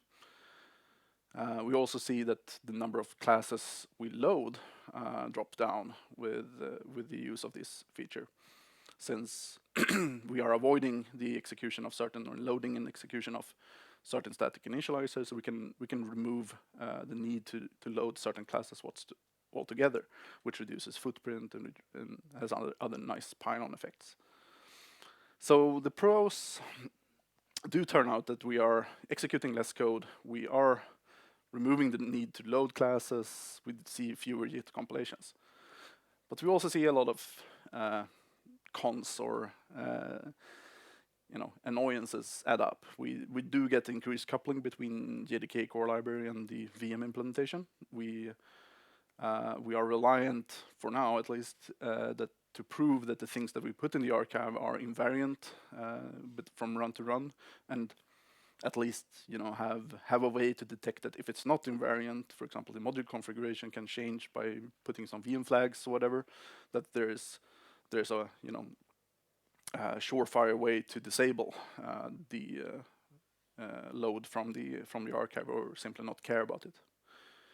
So, which turns into some general feeling of fragility, because what's invariant today might not be tomorrow. How do we make sure that there are sufficient testing put in place to make sure that we are not running into any any problems in the future. And it's for now it's only available for JDK internals. So why am I here talking about this? Because if you have snapshotting or archiving into a CDS archive, you would kind of want to ask the question, how do you get into app CDS and be able to archive more stuff into your archives ahead of time, and get to that kind of full-on snapshotting thing. Well, we probably need to solve a few more fundamental issues first, but we'll get to that later. And it kind of ties into the fact that we're still tied, and the implementation is quite tied to G1 and the archive region, and maybe by solving for one of the issues, we can solve them both. How are we for time? 20 minutes? Yeah. Oh, I talked too fast then. No. Right. Let's skip this one. So I talked a little bit about pros and cons, and let's go into the things that we want to improve or do in the future. And well, high up on the list is of course the want to support CDS on support shared heaping on non-G1 garbage collectors. And then there's a laundry list of small improvements that we can add more things into the archive. Add a few structures that mean that we wouldn't have to load and execute various things ahead of time, so that you simply get rid of fractions of milliseconds for each one of these little improvements. I'm sure we could chip away at this for a few years, which would be fun, but would be also fun to have some ways to do it a little bit more automated. Then, yeah, I mean, CDS is evolving in various other directions too. We want to look at, and there's an implementation to archive Lambda proxy classes into CDS archive, which could get rid of tens of milliseconds on slightly larger applications. But that's slightly of a tangent to heap archiving. I did prepare some examples of code that could be easily massaged into something that is archivable. But when you do take some code like this, and that is run or exists in the bootstrap path, you find that there are some problems here, because we're creating this hash map of platform and application class loaders, and mapping from your module name to another, and this is just icky and very straightforward code. But the thing is, your class loaders are probably not something you would want to put in an archive, so we couldn't just take this code and take the result of it and put it in an archive. But if we changed it around a little bit so that we're not archiving the class loaders themselves, but maybe just some integer marker or some enum value, we could archive that thing and make sure that the mapper is now ready for archiving. So I do have this patch ready to go, and I more or less convinced Alan Bateman that it's a reasonable incremental addition.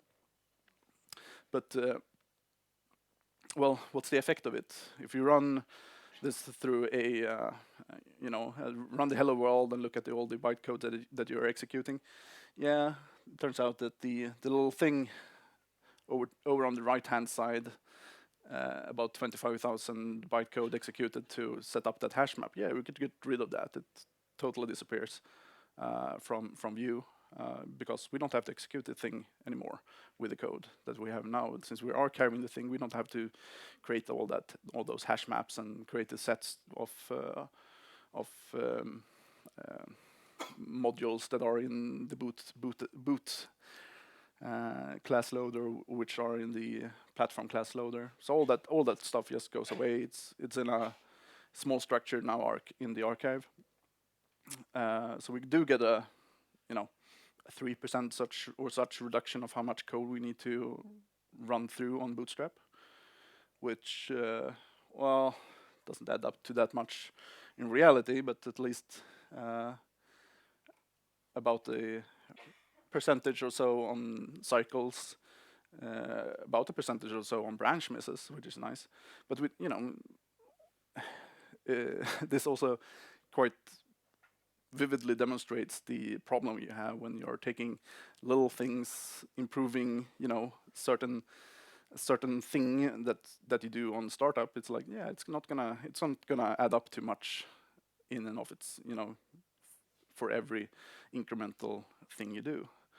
But you just have to make sure to have a benchmark suit or methodology where you can prove that at least it's a step in the right direction, and then hopefully you can add up 10, 20, or 100 such optimization into something that is measurable and noticeable in the end.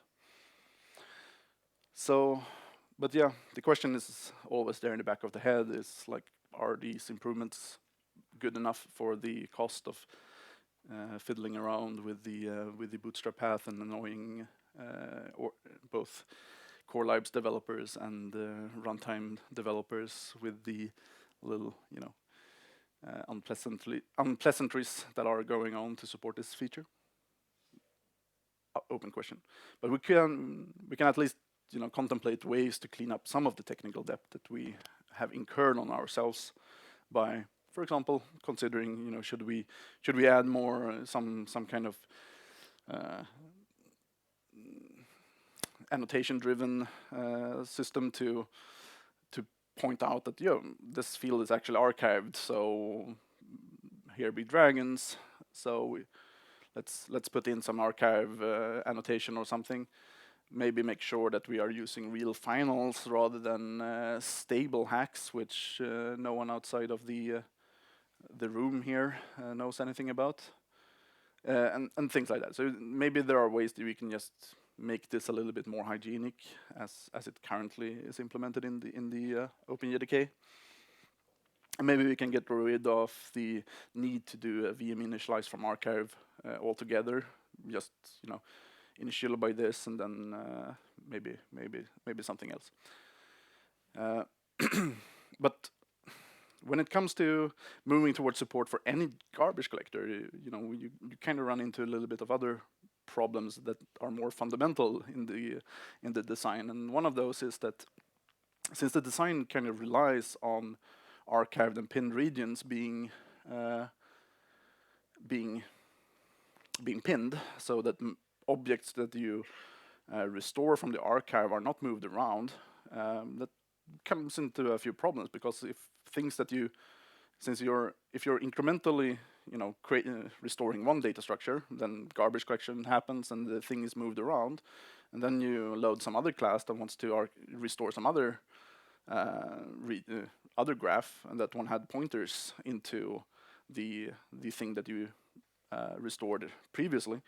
Then whoa, what happens? You then need to either put some implementation to track everything that is restored and where did it move. That makes the feature that much more expensive. So yeah, it might not be very easy to make this work more generically, but there might be a few at least explorable ideas. One of them would be to coarsen the granularity of restoration to complete clusters of objects, so that you can have independent snapshots that you can restore of object graphs. Such a cluster of independent objects could then be made sure to be only have pointers within the cluster, and you make sure that if you're restoring it, you'll restore it in full, during with nothing. But who knows? That would solve some issues, maybe bring up some others, and something like it would probably necessary, but perhaps not sufficient to support user-provided data in archives. So that if we would want to, extend this current current implementation into something that is usable through app CDS and through real like pre-configuration of your application, then we would probably have to solve both problems at least, and then perhaps there are some other issues that we yet haven't thought of that we would have to also overcome to make it feasible for custom generic data. Anyway, just to recap, startup performance has been going better, and careful use of heap archiving for internals only has enabled us to keep chugging away at the startup performance for the default configuration. Mind you that G1 is now the fastest garbage collector for startup, thanks to in part thanks to the heap archiving improvements. And yeah, it's an open question how we should move ahead with this into making it into something that would be usable for everyone in a way that could keep on not only having the bootstrap time, but maybe getting those bootstrap times down into the low milliseconds. Moving into the Fika break. So good timing there. Catch-up questions. Catch up. Kirk has a question. Give him a microphone. So we were looking at this in terms of startup time for. We're not turning it on, Jim. Just hold the clip. Okay, there we go. How's that? Now we hear you. As if you had trouble before, right? Oh yeah, but the stream hears you too. Yes. So we're looking at startup time for like Spark clusters as an example, and so I guess one of the questions I have about the numbers that are always being produced is like, are you talking about cold cache, warm cache start? Because most of the startup times we find are going to be dominated by disk activity. As a matter of fact, everything that you're talking about down in the milliseconds is pretty much a wash as soon as you touch disk. It's sort of, these things become quite meaningless as soon as you touch disk for any significant amount. So we, when we're benching all this, we made sure that we're looking at like cold cache starts always. So I'm just wondering, like, since those numbers look kind of suspiciously low, I'm just wondering, if you'd taken care of caching concerns as part of the number. So yeah, and measuring cold startup is significantly harder in the way that it's harder in the sense that you need to clear caches, but then you don't know if your disk cache, you can clear OS caches, but there are multiple levels of caching going on. So you need to be very careful on how to set up such experiments. And generally, like CDS as a technology, it adds a 12 megabyte archive by default.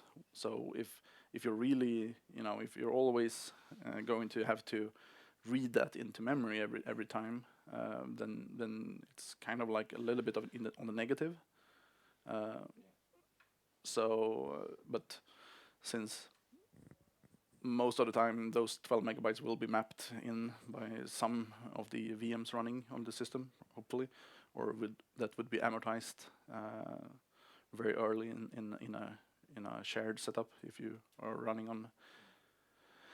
So yeah, in the perfectly cold case, there are trade-offs where CDS might not be the best choice, or any kind of AUTing, etc. would be kind of negative in many cases. Even jfokus.se, which produces quite big binaries, might be negative to a cold startup. Not? No, actually with J, that actually gave some very positive responses, but of course then you take a throughput hit. Right. Yeah. later on. So so there's always seems to be this throughput hit versus right versus startup time problem that you're facing. And the other thing is the JOTC seems slightly broken because as soon as you hit the C2, you get automatic deops for whatever reason I don't know, which means you're basically lost the ahead of time compilation bang because you need to drop all the way back down to level 0 before you can start climbing back up, through the tiers again. Right. So that's a loss also. Yeah.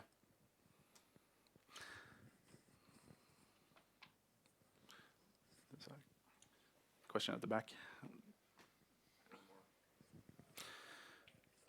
Hi, Robin again. I just want to mention the cold archive. We're having a thesis work in Stockholm office, which is looking at the cold archive to make it hot before he launch your VM.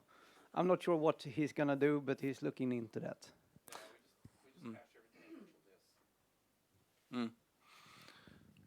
Yeah. Okay.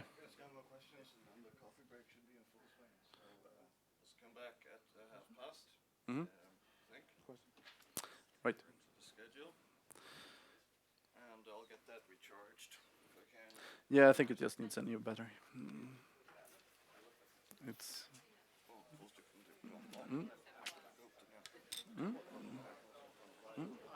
Hi.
Okay, guys, I think we're ready to start the final session of the first part, the final session before lunch as well, with Dan Heideke. I'm very pleased to have you here, Dan, and thank you for coming. I can't wait to know what kind of horrible mud holes you've been poking around in the last few years with the Valhalla stuff. All right, so we're here to talk today about Project Valhalla and bringing values to Java. Except that I should probably rename this to inline types, as the project has renamed values again. So I'm going to get this wrong continually throughout this talk. I'm going to say value when I mean inline type. You know, that's okay. Just mentally switch value to inline type anywhere I say the wrong thing. But I figure I've got a good excuse for why I'm going to get this wrong. Project Valhalla has been going on for 6 years now. Right? If we look at the state of Valhalla, we talk about it starting in 2014, and I've been part of the expert group dating back to the start. And so I've got a long history of saying the wrong thing now, because we've all been calling them values and need to be renaming them. But that's a long time to be running a project, right? I've been working at IBM now for 13 years, involved in JVMs, and working as a project lead for the Eclipse non-JVM. And there's not many projects I've been involved in that have been able to run for 6 years, right? So kind of wondering what's going on and why don't we have our value types yet? But 6 years isn't even the whole story. If we look back, John Dujmovic was talking about IBM's packed objects prototypes back in 2012. Looking at very much the same problem space, solving the same kinds of problems in a slightly different way. And if we dig around a little bit, we see that Gil Tenne, Martin Thompson, and others were talking about object layout back in 2013. At least this is the earliest Git commit I can find for that. They're probably talking about it even earlier. And not only this, but if you dig around hard enough, you can find references to efficient class prototypes from James Gosling that date back to 1999. So this is not really a new problem in the Java world. This is a problem we've known about for a long time. So why are we looking at 6 or 8 years and counting to get inline types into Java? And what's this key problem that we want to solve? Right? In this room, we're well aware of the fact that Java is not friendly to dense memory. Right? We want our memory fabric to be able to load in nice sequential blocks, and Java likes to send us bouncing all over the heap. Right? The example I'm showing here is you've got some reference on the Java stack, you have a pointer into the heap, from there you've got a pointer to a hash table, from there you've got a pointer to an entry array, from there you've got pointers into the key and the value, and so to get the actual thing you care about, you might be bouncing all over the heap, loading cache lines, taking page faults, crossing NUMA boundaries, and there's a lot of cost, right? This is one example, but as we look at our heap, we really end up with references spread all over. Now the GC can help us with this. Things that get allocated at the same time tend to group together mostly as long as the life cycles stay the same, and there's other things that you can do with the GC to try to correct that locality. But that's not what I want to talk about, because those are sort of side effects. Right? As we look at our memory, the problem we have is we want better, denser data structures. Cameron talked about the cost of latencies this morning to load and access your memory. And so I've got numbers from a Core i7, it's an older processor, but really what we see is, to get memory out of a register, maybe 1 cycle. To get it out of an L1 cache, maybe 4 cycles. To get it out of L2, you're talking more and more and more, until if you're looking at scaled things, if you're going to hit RAM, 5 minutes, right? Or local RAM is 3 minutes. To hit remote RAM across a NUMA node, you're 5 minutes. To hit, disk, you're talking days. Right? Memory works really well when things are nicely packed into their cache lines. When they're not, we're going to pay. Right? So the problem we're trying to solve is to take our arrays that look like this, the reference type arrays, and turn them into the inline type ones. Right? That's the core problem that Valhalla's been looking at, is how do we give you the denser data structures that you need? And now this doesn't sound like a problem for 6 or 8 years. And yet it really is, right? I'm going to keep coming back to it is actually that kind of problem because I've sunk that many years into it. As the expert group, we like to repeat the phrase, yesterday's solutions are today's problems, or to put it with a future focus, today's solutions are tomorrow's problems, right? As we've solved things, it works out great for the problem of the day, and it causes us heartache down the road as we try to design the next thing. And some of these problems are hard, right? You can take something, hack it in, deliver it, and then deal with the consequences forever. And so what we've been trying to figure out is how do you deliver something that gives you the dense memory data or the dense data structures you want without causing us more and more problems down the line as we look at other new features coming in, as we look at how we evolve the Java platform. And some problems are over-constrained, right? So let's jump into looking at some of those constraints. I'm going to argue that most of Java programming is about the collections APIs, right? Everything we do is we're putting data into some collection, you process on it, you take it out, you put it in, we're modifying collections, we're iterating over collections. And so today we have collections that are based on generics, they work really great with references, but if you try to take primitive data and put them in, you're boxing it. Really what you want is that array list backed by a primitive int array so that you've got the nice data structure you want. And so we need to have a solution for collections that works for inline types and gives you that dense layout for the backing storage that you want. Now, collections mean generics.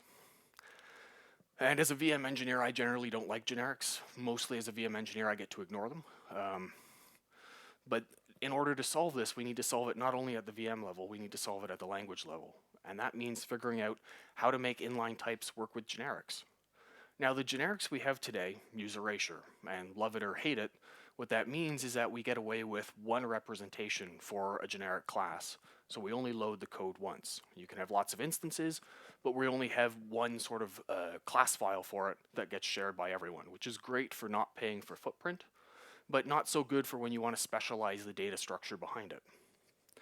And as we look at solving these collections and erasure problems, we also have to keep the rest of your applications working the way they do. You know, the code that you compiled on Java 6 or before, you want to keep those libraries working as they did yesterday. And there are key classes that we do want to migrate. Anything that was introduced as a value-based class, think, Javalang optional, would be really nice to be able to turn into a inline type. So the expert group hasn't done nothing over the past few years. It's done a lot of things. We really took a look at how do we attack this problem from two directions. The first was, what can we do if we look at just the bytecodes and the class files and hack it from that level to understand the problem space and to know what problems we need to solve. And then we took an approach that said, okay, if we sort of ignore the class library level and we hack as hard as we can on the VM, can we give you the flattening you actually want? All right, so we'll look at the models that we've worked through, and you can read more details of some of this in the State of the Lambda document that I had shown on the first slide. But the first model we looked at was, can we take a class file and hack the class loaders to specialize things at class load? Annotate class files, add whatever metadata we need, and we used our primitives as the proxy for our inline types. We said, look, can we hack things to get you to the point where you get the proper backing storage for array list? And we were able to make that work, but you give up a lot of things. You give up the relationships between these specializations. They became distinct and separate classes. And so there was no single generic way to talk about any collection of a particular type. And that brought us to Model 2. So people wanted to be able to do that, especially library writers.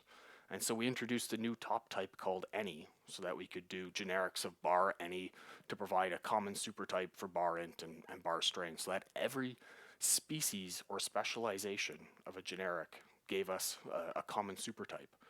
But then we ran into access control rules. Those species wanted to be able to talk to each other. They wanted to be able to access each other's private members, private methods, and they couldn't because the VM won't let cross-class private access. And we still came into this problem of there's no common erasure across, a primitive array and an object array. So you end up with situations where the bytecodes just don't match, where the APIs just don't match, where it doesn't fit together well. So we tried to take all this and combined it and said, look, what if we tried to do our specialization not in the bytecodes, but we did it in the constant pool? Which sounded kind of similar to what Cameron was talking about this morning for playing with the global constant pool, which is kind of interesting to see that we're attacking similar problems in slightly different ways. But the problem was the bytecodes, again, are not orthogonal. I can't use one set of bytecodes for all data types. And so we had to add prefix bytecodes that carried what the actual type information was so we could patch those in the constant pool. And that became a giant mess. Suddenly your interpreter and your runtime system has to deal with multiple modes for every bytecode. And it's just a painful problem. But this taught us a lot of what we needed to know about generic specialization, about what pieces needed to be patched and what pieces don't work. Then we moved on to MVT, and we hacked the VM. And we said, look, can we get flattening out of the VM in a way that we can give users something they can try and provide us feedback? And so we showed that, yes, it's possible to flatten in the VM, but the APIs we gave people were based on method handles. And we found that anyone writing any serious amount of code on this struggled and struggled and struggled. And so we didn't get as much of the feedback as we would have liked on how well the flattened data structures helped people.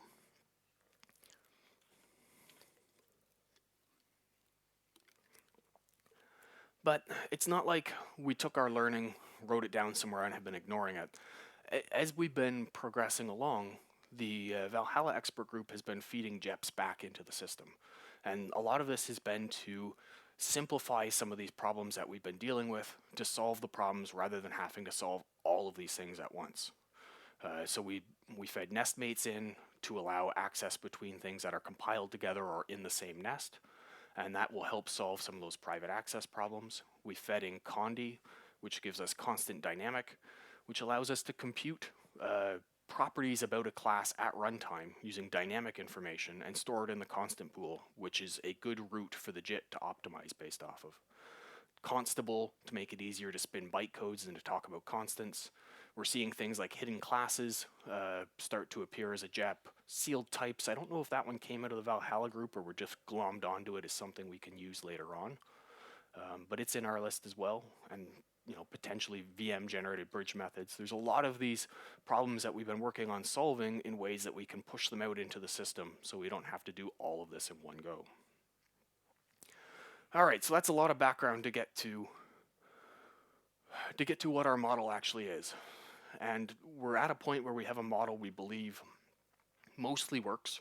There are still some rough edges to it, still some pieces that need to be tuned out or tuned so that they're clearer. But we've got a model, and the motto for it is codes like a class, works like an int. And this has served us well as we've tried to push the flattening and figure out what the behavior of the system should be. And it's a model we keep coming back to. But it's not entirely true anymore. We've switched things up a bit. So our motto is now codes like a class, works like an int, and maybe also like an object. So we've made our inline types subclasses of object. And this is one of the key simplifications we found in our system because it allows us to use all the A bytecodes and all the object bytecodes. So instead of having to specialize across sets of bytecodes that are different and not quite orthogonal, there's no common compare operations you can use. They don't have quite the same semantics. We've said, look, we're only going to have to worry about the A bytecodes. It also means we can ignore some of the horrible differences in slots. So for example, longs and doubles take 2 slots and everything else takes 1. And if you're trying to deal with specializing across these kinds of things, you end up with some very unpleasant code. So by saying, look, we're going to push all of this into object references or A bytecodes, we found out that we have a much cleaner and better model, one we didn't really believe when we started, but now know is going to work. And so we call this L-world. And it's called L-world because of these signature types in the VM. 4 objects all use the L carrier type. All right, so what do our inline types look like? They have really sort of three major properties. The first one is that they're immutable. Once they're created, you can't modify them. They have no identity. And so multiple instances of the same inline type that have the same values are identically equal or indistinguishable from each other. And they are flattenable, right? This is the key thing we're aiming for, is being able to flatten the data so that we have the good memory density that we've been looking for. But I will point out, flattenable does not guarantee flattened. It means we can, as the VM, flatten them, but we don't have to. All right, so we'll start with immutability and dig a little deeper into that. So what does it look like to create one of these inline types? Well, they get allocated with a new bytecode. That new bytecode is called default value. So anytime you want to create an instance of an inline type, you run the default value bytecode. And so the code I'm showing in the middle of the screen here is the equivalent of a constructor.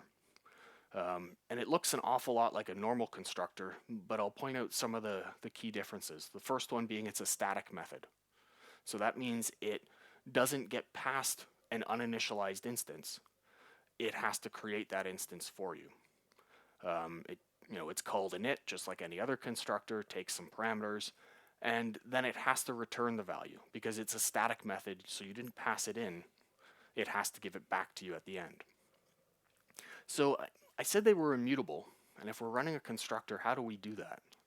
Well, we start with our default value, which goes off, allocates something, and nicely zeroes the memory. So by default, the values you get for an inline type are all zeros. And this works well with the way the JVM likes to allocate things. It typically likes to give you back zeroed memory. So you get back your initial point, and then to set any of the values, you have to create a new instance. And so you run the withfield bytecode. And withfield takes the point it's given, the value it's given, and creates a copy of it, modifying the one value and then pushing it back on the stack. So what we have here is not one allocation, we have three. So in the interpreter, you're going to pay for 3 allocations in this constructor, sort of one per withfield operation. Now, thankfully, the JIT is able to see through this, and it will only create one instance of this, or 0 if it can get away with scalarizing it. But that depends on how inline things have gotten. All right, so we can create these things explicitly, but there's also a number of other surprising places that they get created, and that's anytime you create an array of inline types, all of the fields in that array, all of the elements in it, are instances of your point class or instances of your inline type. And so each one of them has to start out life initialized. Whenever you have an object that has a flattened field in it, that flattened field has to start out initialized, right? We can't have you read one of these things and have it be in an uninitialized state. So fortunately, because we flattened it and we've said that the default value for most things is 0, we get to just mem clear the memory like we would anything else and give it back to you. Now, there are cases, though, where there are costs to this that aren't obvious. And that's in particular for large value types, where the VM may say, look, the thing you're asking for is too large to flatten, so we're not going to do it. And that means that before we can give you back that array that you've asked for here, we have to run through the memory and assign a default value to it. Right? There might be a pointer backing that. It might be an array of pointers to your values. And so we have to run through the memory and assign each slot. This happens more with value types that are going to be larger, so too large for the VM to decide to flatten, or for things where you've asked for special properties so that you avoid tearing or other things that you may want, where the VM can't give it to you if it's flattened. So by aiming for the design center of this, you end up in a good spot, which is small values. One of the other interesting things that comes out of immutability is that you can't have a circular reference, right? So first off, that node class is illegal, it won't compile. And the reason for that is I have no idea how to size that. It takes an infinite amount of space. because that node class inlines a node class, which inlines a node class, which inlines a node class, and I have no idea where to cut. So I not only can't flatten it, I can't create it. Now, this one I can create on the other hand. So I have an inline class that has a pointer to an object, which holds its next field, and I can flatten this, pretty easily and pretty nicely. But I still can't create a loop here. And the reason for that is anytime I try to assign the next field, I by definition create a new instance. And this is a powerful property because it means I can create long chains of things, but I can never have a loop in them. Or never a loop that's going to cause me a problem in some of the operations we do later, like equality and comparisons. All right, so that's some of the properties of immutability and what that does for value types. Let's look a little bit at what identitylessness gives us and why this matters. So I put this up, and nobody's going to argue with this, that every instance of one is identically equal or is the same thing, right? We can change the storage location where that one may sit. I might change an array element that holds onto it. I might change a field that holds onto it, or modify a stack location. But I'm never modifying the value 1, right? The value 1 is what it is, and it's obvious when I say this for primitive values that this is the way it works. Now, based on our motto, remember, codes like a class works like an int. This has to be true as well, that my inline types, where I've created identical instances, where I'm trying to be careful with the word identical. I've created equivalent instances. They all have to be equals. But the JVM has to jump through some hoops to get there. And I'll show you why the JVM has to do this. And if we look at the code on this slide, we see, the top of it I've created some object reference. And I'm checking, is that object reference equal to itself? And so that has to always be true. There's no reasonable model in which that's not true, right? We would be very unhappy if the JVM decided that reference equality didn't work anymore. And since we allow inline types to be assigned to objects, we need to maintain those same properties. And as an expert group, we argued about this one for a long time because I personally really kind of hate this. It would be very nice if the VM could just get away with saying, no, it's an inline type, and so any equality operation on it returns false. But there's just too much code in the world like this that we would break if we started to do that. And it would be a very hard user model for people to live with. And so you sort of get forced into testing equality in a different way. And the way that we do that is called substitutability. So we say two instances of an inline type are equal, and that's equals if their fields are substitutable. So what defines when something is substitutable? Well, primitive fields are easy, right? If the two primitive values are the same, then they are obviously substitutable.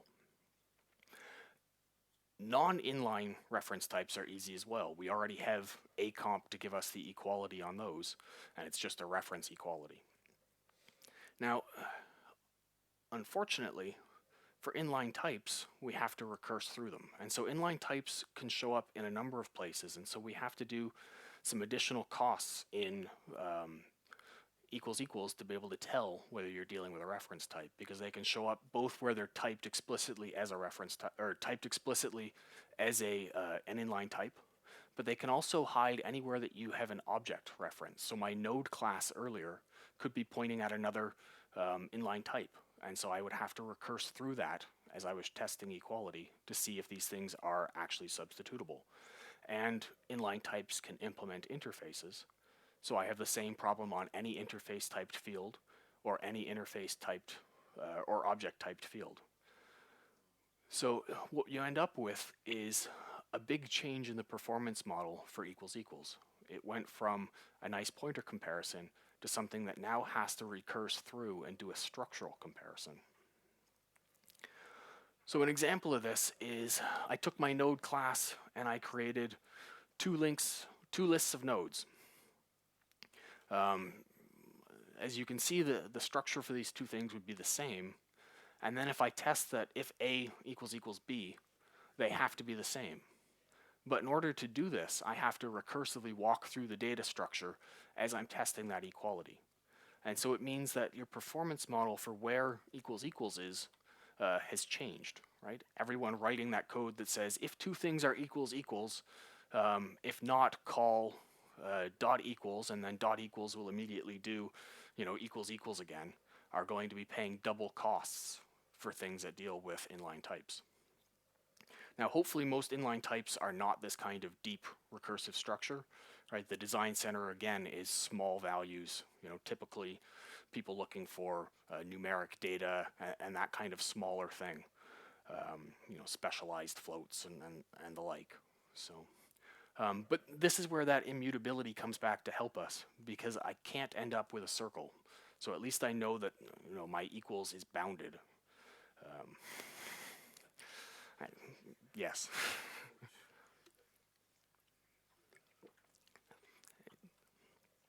So we're going to have to see some changes in programming patterns. It may be time to retire that equals followed by dot equals followed immediately by equals pattern as we as we write our code. All right. So there are other identity operations that take part.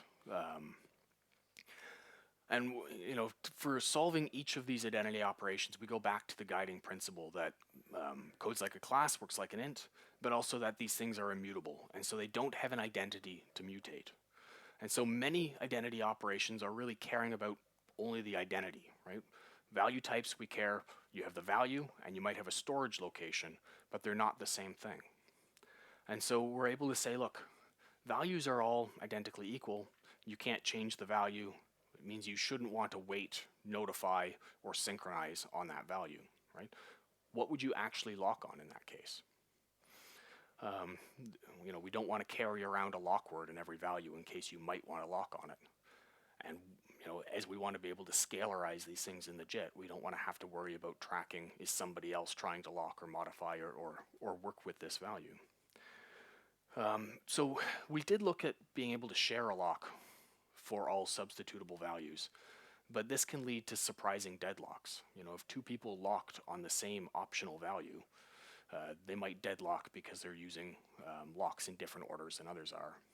And it leads to the same kind of horrendous secretly passing of locks around that we see people use intern strings for. So if anybody is locking on intern strings, don't do that. Please don't do that. You may end up being deadlocked on in places you didn't expect.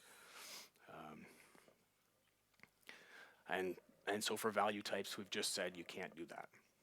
Another one is finalizers and weak references and soft references and phantom references. We've said there's no way to know when the particular reference you're talking about, referent you're talking about, is dead. So there's no actual time to trigger that GC. So we might allow you to register a finalizer, but we'd never call it. So at that point, it'd be better off to make it illegal. And the same for reference objects. We would never know when the life cycle of one of these things was actually dead, and so we'd never be able to do cleanup based on it. Now, if you really had some reason to want this, you could embed an object in your value type and take a soft reference to that. But I still wouldn't advise playing those kinds of games. Now, something like system identity hashcode, though, does work.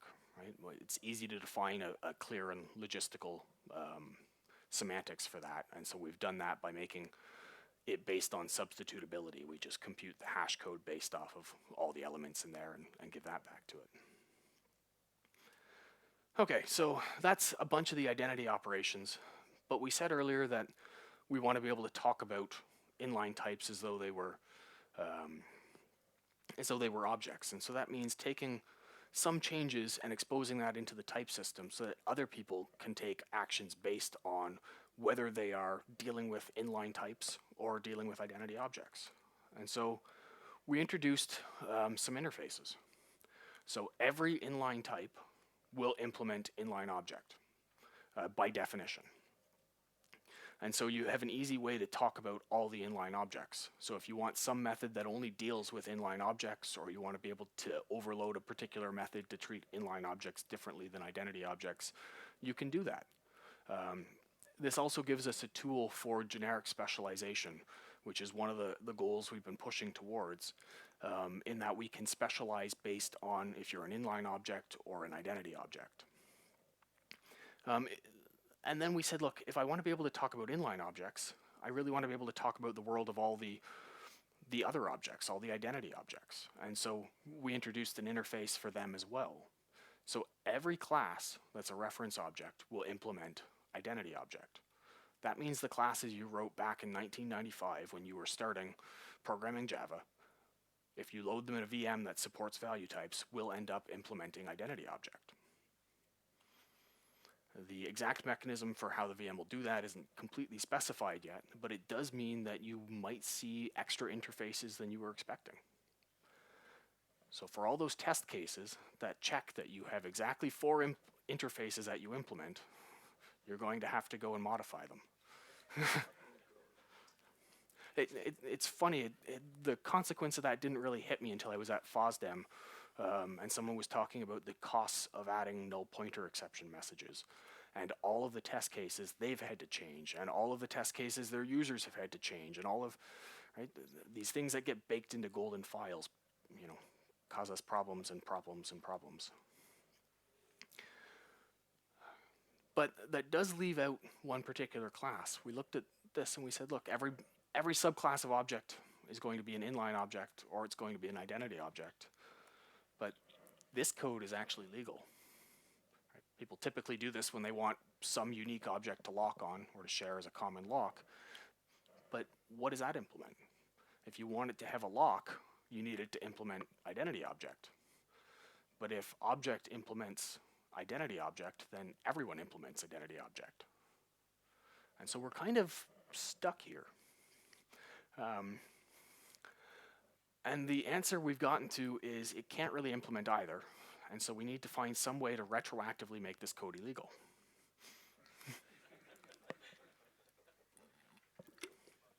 And there are thoughts on how to do that. We can start by making it illegal today going forward. But we're going to have to find some kind of pleading in the VM to replace this with some other subclass of object for code that already exists. It means we're going to take your new dupe init sequence that was targeting object and change it to something else.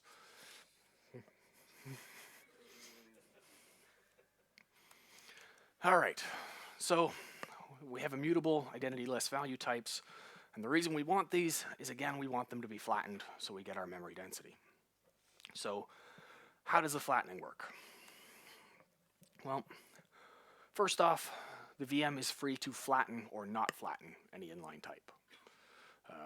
You can write a representation that flattens nothing, and that's completely valid. But there are times where the VM decides it can't flatten them because it's too large, or it's Tuesday and the VM doesn't want to flatten things on Tuesday, or whatever the answer may be. And so you need some way to deal with that indirection. And not only does the VM need to be able to deal with not flattening something, you as a user probably have cases where you don't want things to be flattened. And some of these cases are surprisingly performance related. If you're sorting a large array of values, it would be awfully nice to sort pointers to those values and then only move all the values once, rather than continually moving your values and moving a lot of memory around. And there's work done by Doug Lee, where he's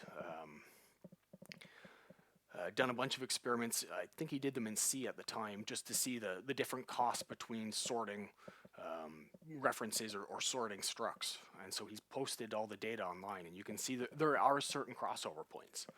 Now, thankfully, Doug Lee's done a bunch of that work, and so he'll update Java util concurrent, and most other people don't have to. But there are points in time where you're going to care about whether you're dealing with the inline type or you're dealing with a pointer to it. Memory density at times may work against you. If you have a large, sparse data structure, you may want pointers to your value types rather than allocating a really large array where you're only going to care about 1 or 2 of the values. There may be times where you want to deal with null. Value types, of course, if you flatten them, there's nowhere to store null. And so anytime you want to talk about null or a value, you're going to have to talk about an indirection. Recursive representations, my node class from earlier, it would be really nice not to have to type that next field as object, but to have a particular interface where I can talk about that's unique to my value. And erase generics, of course. We need to keep supporting erase generics so that they work with value types. So this is the model we actually come up with, is that every inline type, which will be flattenable, is also going to have a companion interface. And that interface is sealed so that it can only be implemented by the value. So we now have our level of indirection here. We have the value type, v, and we have this sort of companion box that it carries around with it everywhere. And because I is sealed, when we get sealed types in the JVM, I don't know what the date for that is. Nobody knows. But when it actually shows up, we can build on top of that and use that to say, look, there only ever will be one implementation of this. And so the language can use this feature when it's generating code to generate you better code. Unfortunately, the VM still needs to do a bunch of checks here. It's an oddity of the verifier type system that it allows you to pass anything as an interface.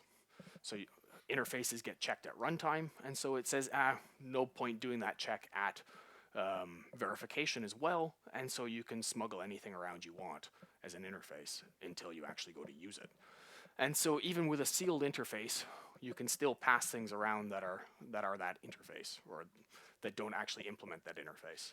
And so the VM and the JIT are going to have to find ways to do these checks, but boil them out, or do them optimistically enough that we never have to pay the cost for this. Okay, so normally when we say boxing, people get upset because it means an allocation. But here it doesn't. Here we're talking about a subtyping relationship. My inline class V can always be passed around as though it's an I because it implements the interface. And in order to unbox, we're really talking about a check cast that worries about null. So we're in a pretty good state for that. All right, so we've been talking about flattening, and one of the areas where we don't flatten, at least in our implementation, is in code like this when we run it in the interpreter. So if I was to flatten this, I would need to allocate some space on the stack, but I don't know how long length is in the interpreter. It might be passed in, it might be fetched from somewhere else, and so I don't know how much stack space I need to reserve for this. So the interpreter would then have to say, maybe I optimistically grab some stack space and I stack allocate these point objects. But then you end up in a case where you run out of that optimistically allocated space. What do? Do you fall back to heap allocation? Do you throw it out of memory? Do you keep growing your stack until you stack overflow? The only reasonable answer here is to fall back to heap allocation. And so if that's where we're going to fall back to, then we started there with the interpreter. We said, look, ending up with a whole bunch of complicated code to try to stack allocate inline types in the interpreter is a losing game. And so the interpreter will always buffer inline types onto the heap. It means that transitions between the JIT and the interpreter become a little more complex as they have to handle whether it's heap allocated or scalarized or stack allocated in the JIT. But that's okay. That's all complexity we can figure out. The interpreter just doesn't have the space to do any better.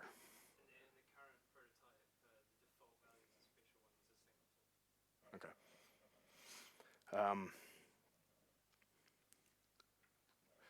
Now, even if we wanted to flatten everything, I've said it a couple of times, we can't flatten everything. Some values are going to be too large to reasonably flatten, even though the sweet spot is 1, maybe 2 machine words. So if you're writing value types, that's sort of where you should be aiming, small numbers of machine words. Some may require atomic guarantees. Right, as your values get bigger, they suddenly become terrible. And so if we had 2 threads running array, writing values into, writing inline types into an inline type array, and 1 thread reading them, depending on the size of those inline types, the values being read may not be consistent. You can read values that were never written. This goes back to earlier versions of Java, which ran on 32-bit hardware and typically had problems with longs and doubles. Longs and doubles being 64-bit, it was perfectly valid for a JVM to write those as 2 writes, which meant that anyone doing data races could read impossible values. And this problem becomes much more obvious when dealing with value types, and it's going to hit way more people. Now there's a data race in this code, but people are used to getting away with that. They're used to being able to write reference values atomically and not worry about it. And so we're going to find a lot of people very surprised when they run into this behavior when they're using value types. Now, as we've been talking about flattening, I'm going to introduce Q here, which I haven't talked about much, but that's the carrier type that we use for value types, for inline types, when we want them to be flattened, or we want to hint to the VM that this is the location you would like them to be flattened. And so those Q types, they all need to be preloaded. So the JVM is going to have to look at every class that gets loaded and determine what Q types it talks about and preload them so that it knows what size they are. We need that to know how to lay out fields for objects that have inline types. And there's also some cases where we want to do optimized calling sequences that may need to preload them to know how to reserve the right amount of registers and generate those calling sequences early enough. But this is not your secret, signal to get your classes preloaded early. It's not a general preload signal. It only works if the type is an inline type. If we go to load a class with a Q and it's not actually an inline type, we'll throw exceptions and your class will be marked invalid. Now, sorry clause for all the work you've done on speeding up startup. We're going to start loading more classes at startup, which may or may not work well with the work that you've been doing. And we're going to increase the heap pressure, at least until things JIT, because all those queues are going to cause allocations. But all of this to say is the expert group's been working hard away at this. We have a model that we mostly believe works. It has some rough edges. There are some things that may have to change. So, why aren't we working on delivering this yet? And this is why. Generic specialization. Right? This is the key thing we keep coming back to, is that in order to give you the answer you want, those flattened data structures backing your collections, we need to be able to specialize generics for your inline types. And we really want to make sure that our solutions to inline types today don't become significant problems or complications on our road to generic specialization. And so this is sort of the focus area of the expert group right now, is figuring out, does our model work well enough with the generic specialization that we can move forward more with it? So, and with that, that's the end of my presentation. So. Questions? This will be interesting. Just a long microphone. So isn't it true that a number of the problems that you presented there, we do have the ability for the user to choose a reference type. So we have this companion interface, and we can say, this really large array, I know all about this, I would just rather have pointers. Yes. Yeah. Yep. And the other kind of point of contention is it an interface? We're still working on, is it an abstract class? Yeah, I given the time limits, I didn't want to go through all the details true. there. There is work being done to say, can it be an abstract class? There's a lot of investigations into the existing primitive wrappers, and can we turn the existing Java-lang integer into the companion type for the, whatever the value type for an int would be. So.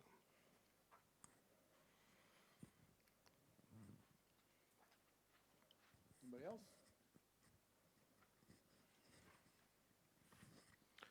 I have a question about immutability. Since one of the inline types can hold an object or reference to an object, does that instance of an object is that effectively immutable, or could I actually change the values of that object? The object In itself. in itself doesn't change. You're able to mutate that object. You're just not able to mutate the reference to the object. Right. So I might have two instances of an inline type that are at some point equals, and then I go change a value. No, the inline types would check the object identity for that object. And so as long as that object is the identical object, they will continue to compare equals. You can mutate inside that object all you like, but we're talking about the reference to it. Right. So.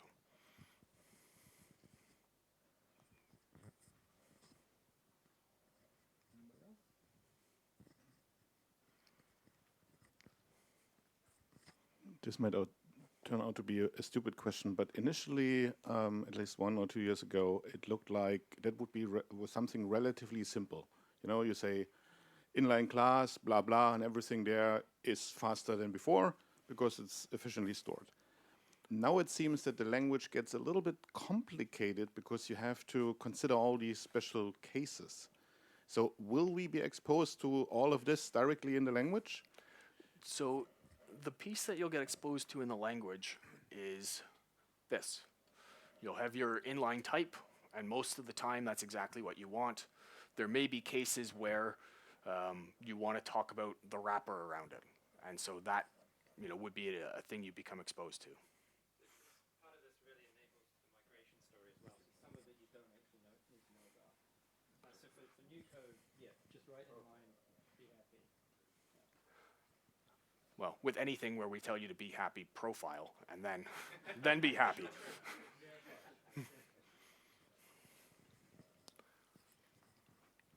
Hi, I have a question about the metadata representation. Where's the description of these types as it relates to when a type is actually sort of instantiated somewhere? Is there a class word? It's not a class word now. So in the interpreter, when we put them on the heap, they look like any other object. Right. When we flatten them into another class, the description for those fields, at least in our implementation, we just inline that into the parent's description. Right.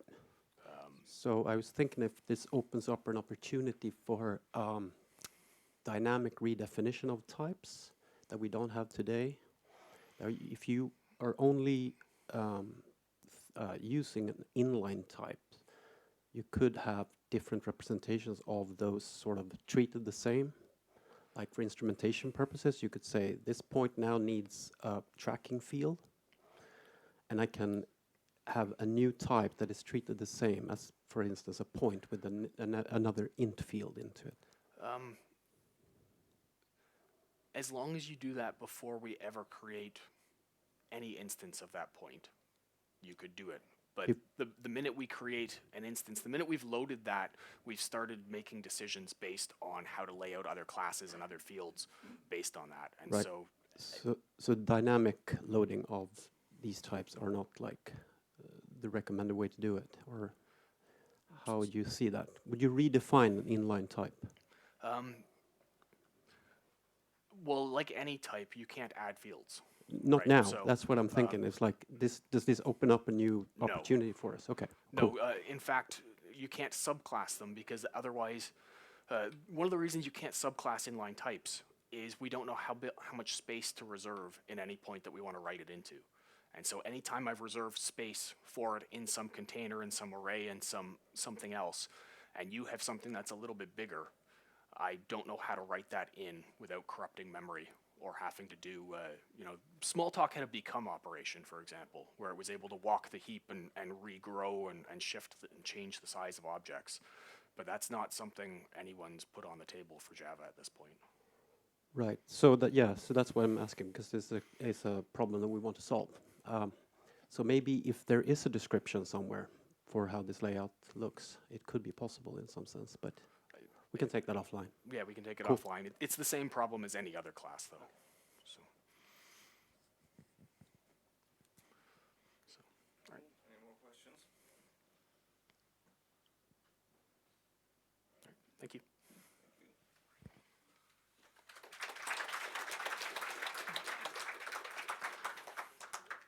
Lunch opens at 12:30. I guess we'll put up the picture for the live stream that we're done to lunch, so you know where we are. Thanks.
test.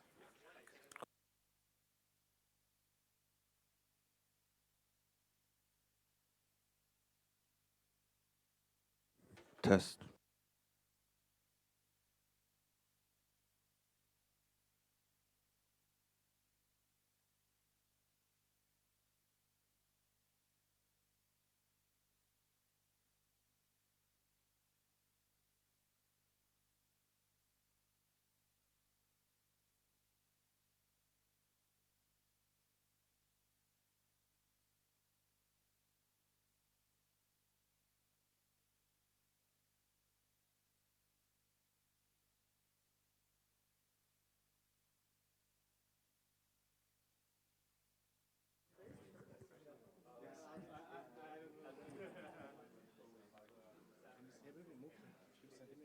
Yeah. It's fine. See if Jim has no problem with the table position. I hope. No. This will go. And don't run across your slides too much. What? Don't run across your slides too much.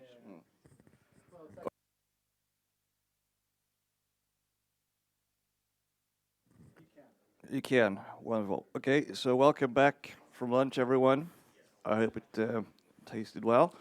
This is cool that we have Tobias Tebbe here this year again. We tried to get him here last year, but he was snowed in Munich the last night. So the weather has been nicer to us this year, which I can tell from my heating bill. So I hope it keeps doing this.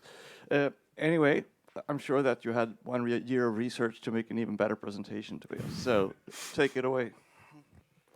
Hi, welcome to my talk. So I'm working on the V8 team.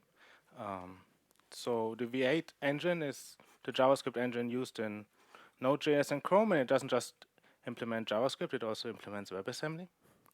And also it's used in all the Chromium-based browsers like Edge these days and so on. Yeah, so V8 has 2 languages it implements, but this talk is actually about a 3rd language which it also kinds of implements, but which no one knows about.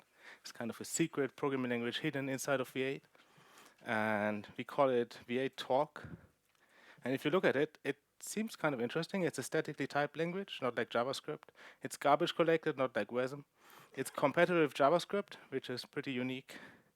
And it's only used inside of V8. And we wrote about 20,000 lines of code, which seems like very few for inventing a programming language. So you might ask, why?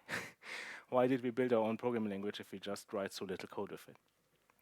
And to understand this question, I have to go into a bit of detail and follow with a follow-up question. And the follow-up question is, how do you actually implement a JavaScript standard library? Now, for a lot of programming languages, this is not much of a question, right? The C++ standard library is written in C++, the Java standard library is written in Java, the Python standard library is written in C, well, more or less. So why don't we just use, I don't know, JavaScript, C++? Well, so JavaScript is very well specified. It's actually, compared to other languages, it has a very detailed specification which specifies almost every behavior. Like, it's very deterministic. This is for cross-browser compatibility.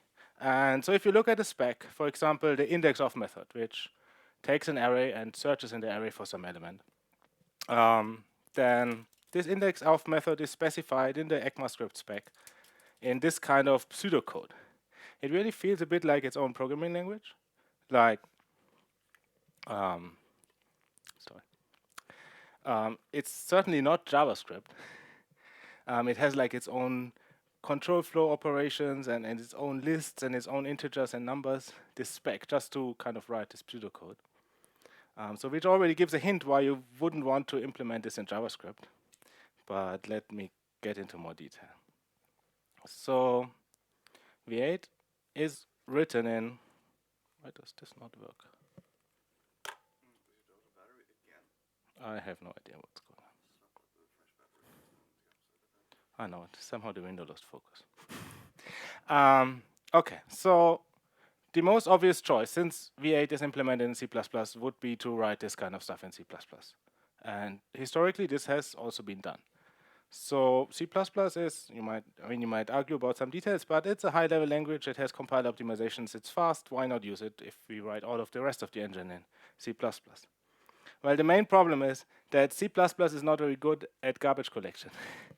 Like, V8 is a garbage collected engine, and so all of the objects we handle, they are garbage collected. And it's not just garbage collected, that would be kind of fine, but we also have a moving garbage collector. So if you want to access an object on V8's heap, it can move anytime, so you can't just give out a raw pointer to C++, it would mess it up. So what you need to do instead is you need to do a lot of precautions, you need to wrap the object in a handle, and all of this makes the transition to C++ and back into JavaScript relatively expensive. And now if you just want to call a short function and go back, then setting up all of these handle scopes and transitioning into C++, going into the different calling convention, which is kind of platform dependent, whereas V8 has its own more or less platform independent calling convention when calling one JavaScript function from the other. All of this costs time. And so while we do have lots of things implemented in C++, they are kind of expensive, and we don't really want to do this for stuff that should be called quickly. Right. But so this C++ API is used for a lot of things, for embedders, Chrome, DOM objects, and so on. This all works via the C++ APIs. We have it, but it's slow. And then historically, another option, and in the early V8 this was really a popular option, was to just use handwritten assembly, right? It's still fast. And you have full control of the API. You can handle garbage collected objects, except you have to write assembly. And nowadays we support 7 platforms, and writing like high-level functionality in 7, no, we didn't do that. So when V8 started, it only supported x86, and then it was kind of okay. But nowadays this would just be not possible. So we do use handwritten assembly, but only for places where we have to. Right. But then we have JavaScript, right? I already hinted at it. Why don't we just implement the JavaScript stuff in JavaScript, like the standard library? And you can do it in C++, you can do it in Java. Why can't you do it in JavaScript? JavaScript is a okay language. It's portable, it's readable, it's obviously compatible to our own ABI and GC. It has to have some downsides though. It needs warm-up to be optimized. So when you run your functions, they will first run an interpreter, be a bit slower. That's okay, but we care a lot about fast startup, especially on the web. You don't want to wait for your web page to load forever. So the warm-up in these pretty important built-ins and built-in functionality is bad. And then there's the bigger problem that JavaScript semantics is very leaky. Since any user can patch, I don't know, the array prototype and change the behavior of anything. If you take the spec text, it didn't actually use JavaScript arrays. It used its own notion of lists. Now, if you implement that with a JavaScript array, and then somebody monkey patches the array, then you might actually violate the spec. Because the spec wasn't written in terms of JavaScript arrays. It was written in terms of abstract lists. So this is dangerous. And it gets even more dangerous if you try. So we try to be fast. Like, it was always really important. And if you want to be fast, you might want to peek into VM internals, because then you can get much better if you know how all of these structures look internally. But then if you expose these VM internal things to JavaScript, like the userland JavaScript, you have a semantic mismatch. And together with monkey patching, it gets really scary.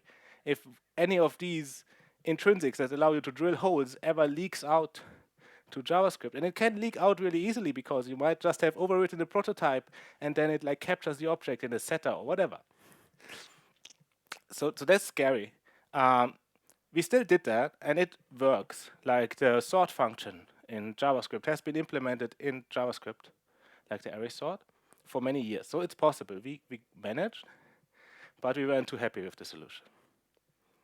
Would you still completely break the current solution with monkey patching of the array class? No, we had our own internal arrays.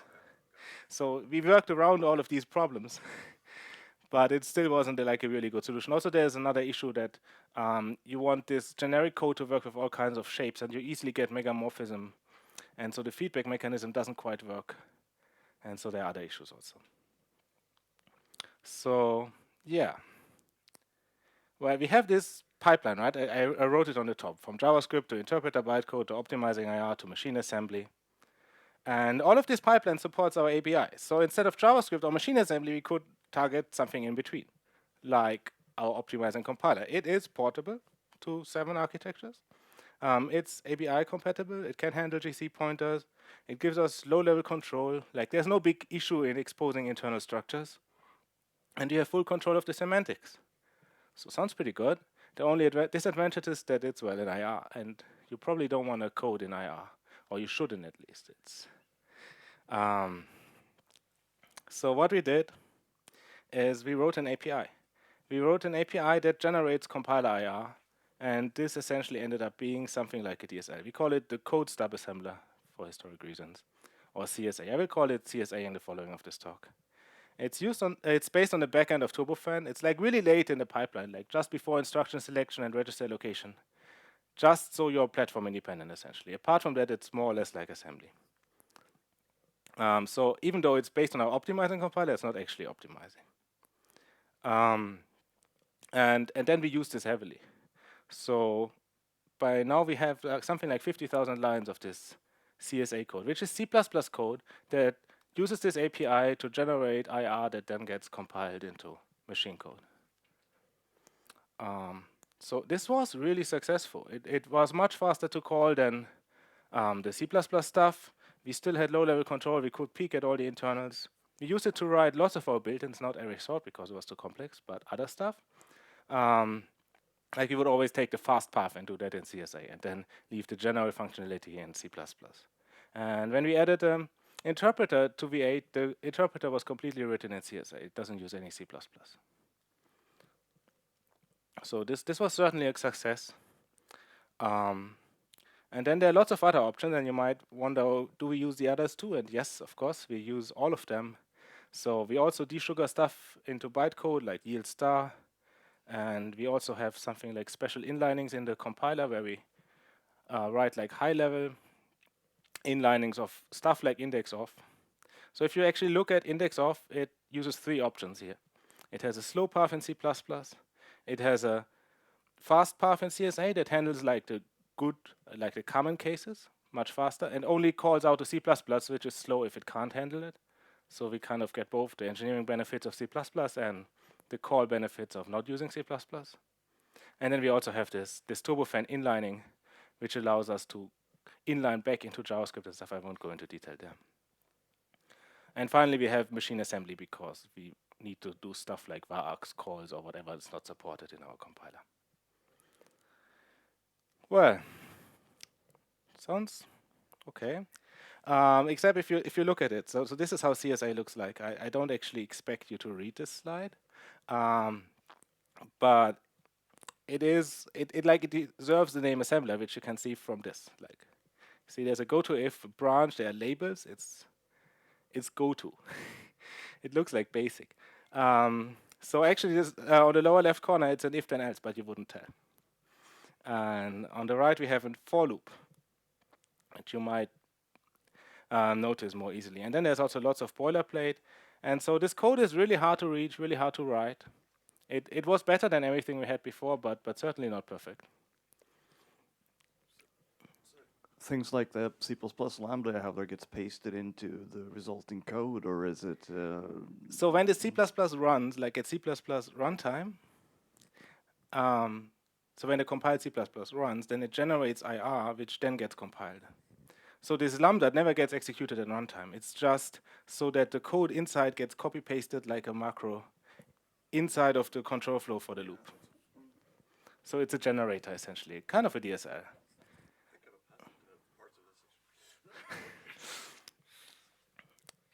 And we even implemented stuff like kind of a type system. So you see this kind of T-node stuff. It's C++ templates, but they actually don't have meaning. They just annotate which runtime type this length is going to have. So we went relatively far and kind of built out kind of a DSL, but there are like limits to what you can achieve inside of C++ for this purpose. So yeah, talk was about solving this problem. So this is how it looks in talk. It's the same code as the slide before. It looks like half as long, a lot more declarative. It has like structured control flow. It has like binary operators. It actually has a real type system, which is way more expressive than what we had before. And then lots of boilerplate has been gone. So So what is it really? So if you look at talk, it kind of takes CSA semantics. So it's really built on top of CSA. So it actually emits C++, that is CSA. It was the easiest way to get started. And we still use it because it's perfectly backwards compatible. And then it adds like the nice syntax, the static types, some compiler optimizations, and some way to build abstractions. And this whole project is taking 2 years now. So 2 years ago we started. And the goal is to improve development velocity because it's like just better to use. And also improve security and have better tooling than what we could do with CSA. So it's like very specific needs. So this is kind of why we ended up building our own language. And we want to prioritize safe and maintainable code. Like also, this is kind of a change in design philosophy. We are caring now more about, we always cared about security, but we try to be like more disciplined than we used to. And we are approximating memory safety. It's not really memory safe because all of these optimizations you still have to drill holes, but like in less places and more obvious. And we try to be explicit about invariance and reduce boilerplate. And now with this talk language, we can actually do static analysis to kind of find classes of bugs, which wasn't possible before because doing static analysis on this C++ CSA code would have been much harder, close to impossible. And another way to view it is, like if you have a sufficiently complex VM, like V8, then the internal APIs start having the structure of a programming language. Like it has its own object model, its own kind of type system internally. Actually, V8 looks a bit like Java-ish inside. So the object model and stuff, not really, but it's kind of inspired. And so building talk was kind of discovering this internal language that already existed and making it more explicit. And so yeah, how did we build a language from scratch? And what was very important for us in this project was that we get started really quickly. So 2 months after we started it, we already kind of shipped it. Well, only to ourselves, but we still shipped like the generated talk code. So we had to be very pragmatic. One thing we wanted was a better type system. So in V8, the different kind of heap objects and other things like SMI is a tagged integer. So a pointer in V8 can either be an integer that's stored inside of the bit pattern of a pointer or like a real pointer. So they share the same values. And now we can express this in the type system. So tagged is either a SMI, a small integer, or a heap object. And we have kind of subtyping between them. And then you can actually see on the right, this just gets desugared into T nodes. So this is kind of where the CSA comes in. And then you can add like operators like plus. And it actually just gets desugared to the CSA SMI plus. So this was initially talk really was just a thin shim over CSA that did some type checking, but apart from that, just generated CSA C++ code. But this got us started really quickly. And initially, it was just an AST visitor. And then you can like write JavaScript functions. So this example function actually is like a JavaScript function. You can call it as a JavaScript function. And all the boilerplate gets generated. And what was very important, because we didn't have any optimizations initially, and we wanted to maintain the good performance we had, and CSA was very hand-optimized, very high performance, was that we only add things that kind of don't cost. So we want to build abstractions, but we want to keep them zero cost, and zero cost without optimizations, which is like harder than the kind of zero cost C++ promises, where you do need a lot of optimizations to get it zero cost. So one of these examples of zero cost abstractions are macros. We had them a lot in CSA already. You can think of them more like functions that are always inline, not really like textual substitution macros. So for example, in this example, this square of square only does 2 multiplications, not 4, because it's not textual substitution. And if you're always inline stuff, you have like good control that you don't have call overhead. And certainly for things like addition, you don't want call overhead. And also this allowed us to be like backwards compatible to CSA, where we had built a like complex library of these macros to do all kinds of things, easy things and complicated things. And then another feature we inherited from CSA are gotos. Well, we kind of wanted to get rid of gotos, but at the same time, they are really useful in some cases, like quickly bailing out of a fast path or stuff like this. But the goto we had in CSA was very unsafe. Like actually, we always only supported structured control flow, but you had to like do this by hand. If you violated the structured control flow, no one would tell you. Perhaps the register locator would bark or something. But Gotoing into a loop from before it would break everything. yes. So also it was kind of complicated to keep the variable scopes like at the right places, otherwise things would break in weird ways. And so we wanted to build an abstraction around these gotos that's safe and familiar. So we model it as essentially like exception handling. So now there's a try label, it's like try catch, and the goto you can think of as throw. The semantics is exactly like exceptions, just that there are no exceptions. And this gets compiled down to just gotos. But like try catch has structured control flow properties. You can never violate structured control flow just with try catch. And also it's a familiar semantic model. So this did the job for us. And then since macros are always inlined, you get the interesting property that you can actually have these labels on macros. So this label bailout, you can read it a bit like a throws bailout in Java, like a exception annotation. But there's still no exceptions. It's all just gotos. But since it's inlined, you're guaranteed that you can actually do that. If this wasn't inlined, it would generate like less efficient code, would need some complicated, I don't know. But since macros are always inlined, they can have labels and it's like no issue. And also these labels can take parameters. It's still zero cost. In SSA form, it all just boils down to nothing. So all of this was already there in CSA. We just gave it kind of a new look and made it safer at the same time. And then we also wanted a more expressive type system. So we don't just have this kind of inheritance hierarchy of things, but we also have union types. For example, in a JavaScript number in V8 is either a small integer or a heap number. And whenever you want to do, I don't know, an addition on two numbers, you need to check, is it a small integer stored inside of the pointer, or is it a boxed double stored on the heap? And so now we can express this in the type system with union types, nothing too special about that. And also we added we called it type switch. It's essentially like a pattern match in functional languages or something. And you can take a union type and make a case distinction. And all of this is type safe by construction. So if you forget a case or if you have a case too much, you will get a compile error.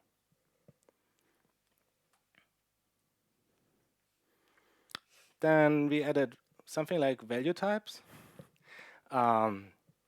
Which is also really easy to desugar if you restrict it enough. So these structs, they behave like C structs if you don't take pointers, which means you can always desugar them to local variables. And so since we don't support pointers to these structs, it's very easy to desugar them. And you're guaranteed that they're really just local variables. And then they have value semantics as in C or whatever. You can also put them inside of heap objects. I will come to this later. And then we want to define object layouts. So we have all of this huge zoo of, I don't know, 100 different object layouts. And they were written in a pretty manual style so far. Like in C++, you would have like constants that would tell you at which offset lives which value, and everything was very implicit. There was like no real language to express this. And now with Talk, we actually have the ability to define the layouts of our heap object types in something like a language. So for example, a heap number extends heap object by adding a double. And then we can allocate it. Our allocation works, so again, it's supposed to be safe. And so we didn't add constructors, like no customizable constructors. And the big advantage of this is, so this is a bit like a Rust constructor. If you construct the object, you have to give all the fields at once together. This avoids things like, for example, in Java, everything is implicitly null, because when you construct the object, everything is default initialized. But we didn't want to have default values for everything. So by having the constructor get like proper values for everything at once, you avoid the problem of default initialization. And also, it's good for write barrier elimination. And then we also need more complex types, something like arrays. But then we have all these customized kind of arrays. For example, strings. Now you can actually write down what is a string in V8. One kind of strings. We have like 8 kinds of strings, but this is 1 byte sequential string, and it has a hash, a length, and then something like an inline array, which so the layout is a bit like in Java. So you have like one object and it has this array field. Just you can customize it and put whatever you want in this array. And then we also have more complex types because so what happens is we didn't have any type system or any language to restrict people. So people got really creative and created classes like this, which has like 3 inline arrays, one after the other. And the length of these arrays are even expressions. I don't know of any programming language that supports layouts like this. Tell me if you know, I don't know. The whole is a placeholder value for uninitialized things. For example, in JavaScript, if you write let x and you don't initialize it, then it will throw if you try to access it. And we internally store the whole, and we also use it as a kind of like null placeholder value, but which is not accessible and not exposed to JavaScript. So this is for small ordered hash sets, which are very compressed. So yeah, now we support also these kinds of complicated objects and can allocate them and access them and do all of the computations for offsets. Like if you want to access the 3rd inline array, you actually have to compute the sizes of the first 2 and then add the offset into the 3rd. It's not very complicated, but it's better that the compiler does it for you than you do it by hand.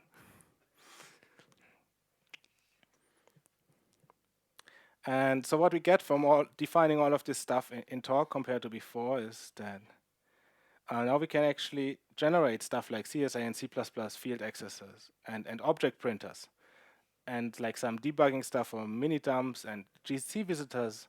This is still work in progress, but we are working on actually generating GC visitors automatically. So before, if you wanted to add any of these internal object layouts to V8, you would have to add a lot of boilerplate at a lot of places, and it was very cumbersome. And now with talk, it will become much easier to maintain, to read, also to, and so on. Yeah. Then I also promised that we want to do some static analysis on the things. So the type system, the more expressive type system, is already kind of static analysis. But then we have other bugs which we also want to address with talk. And a very common bug in V8, but which is not too common in other systems because they don't have this problem, is that, well, so we are a JavaScript engine, and JavaScript objects are very dynamic.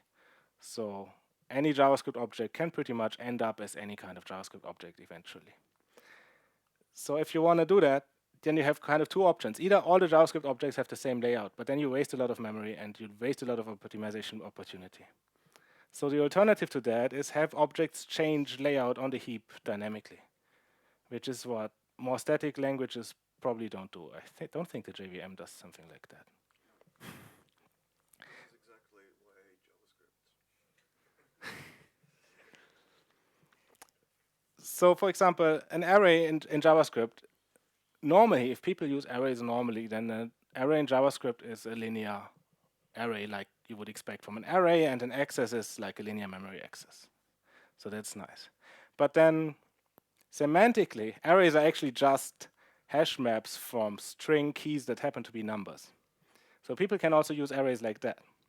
So the engine has to somehow support also this use case. So what we do is, if we notice that people have a very sparse array, I don't know, that's like 99.9% empty, then we will go to a dictionary style array. So it will actually become a number dictionary. And when we switch this dynamically. So what's called fast.js array in this example is a normal array that has like linear memory. And then you might have like an array. Now, let's say we have this type fast.js array which tells us this is a reasonable array. Then whenever any JavaScript runs, and this can happen if you write a built-in, this can happen very easily. You just need to do something like toString on anything, and it can like trigger arbitrary JavaScript, and if it has access to this object before, it could turn it into dictionary mode. So like at the 3rd line, if you're unlucky, this fast array is no longer a fast array, but actually kind of a dictionary array or something. Now, but array, like in normal language, array would still have type fastJS array. And if you access it as a fastJS array after it no longer being a fastJS array, then you have a bug, and probably a security bug because you caused memory corruption of some kind. Now, how can we solve that? Like, this code should be illegal. We had this code kind of from time to time because it's like really hard to control. And if you write this style of code, like, and if you lost some JavaScript side effect somewhere, and then like your implicit assumption get broken, and it's kind of hard to fuzz this stuff. So this was kind of a common bug. What can we do? Ideally, like our type system, our static analysis should forbid this. And we found a solution which works like this. So we can mark types as transient. And now a transient types means this type, at the moment it might be a fastJS array, but in the future perhaps not anymore. And then we can mark functions or macros as transitioning, which means they can invalidate transient types. So in this example, the toString is transitioning, the array is transient, so at the third line, you can't access it anymore. The compiler will actually tell you you are accessing something that has been destroyed. But if toString, which the common case is, doesn't destroy X, you still want the performance. Right, I will come to that. You actually have to work around this somehow. But in principle, this is a dangerous pattern, so you better not write it like this, because like this, it's certainly a bug. Okay.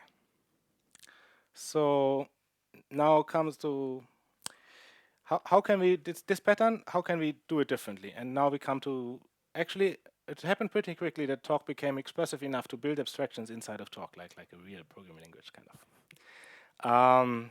So let's look at this pattern again. So this is the unsafe code. We don't want to do it like this. But we might want to check, right? After the toString, you might want to check that it's still a fastJS array. Now, there are many different kinds of fastJS array. Every object in V8 has a first pointer, which is also used by the GC and describes the layout of the object. And this will tell you if it's a fastJS array or not. But there are many different kinds of fastJS arrays, so the fastest way to actually check this is to remember the shape we had before and to check if it's still the same afterward, which most of the time will happen. And if it's a different kind of map, then bail out. Now, this compiled, but we have this unsafe cast here, which kind of warns you that this is a dangerous thing to do. But it's safe, so if you write code carefully, this is why I said type safe fish, you can do that. And if you're careful, then this is all fine. But it would be nice if we had like a more automated abstract way that's guaranteed to be safe without this unsafe cast. And you can actually do that. You can define what we call the witness. It takes a fastJS array and essentially remembers the map. So it does the same thing as above here. Then you do the toString. Then you just say recheck, and then you say get. And the interesting property of this API is that if you forget to recheck, like if you delete this line, then this one will not type check anymore. How can this happen? This doesn't look like a normal type system. Like in normal type systems, except perhaps for ownership type systems, the recheck shouldn't be able to change the type of array, but here it does. Okay, I can show you the implementation. So we have a struct. Remember, structs are kind of zero cost. And it stores the array 2 times with 2 different types. One time as a fastJS array, which will decay as soon as someone does toString, even if it's inside of a struct, because structs are just local variables and are desugared. So this unstable version of the fastJS array will decay as soon as someone does toString. And the stable version of the JS array, which is not fast, so this is kind of safe, it's any kind of array, this one will not get destroyed. And we remember the map we had initially. So if we allocate, we don't allocate, if we create a new fastJS array witness, we remember the current map and store the array twice. It's SSA form, so we won't actually store the array twice. And then the recheck, it does the map check. If the map check fails, it goes to cast error. And if the map check succeeds, then it will assign this.stable to this.unstable and unsafe cast it. So this line actually also zero cost, because we are just renaming a value as a different value, but it changes the type. Because if unstable has decayed and we assign to it again, that it becomes valid again. It's kind of like the decayed transient type behaves like an uninitialized variable. So if you assign to it, it becomes valid again.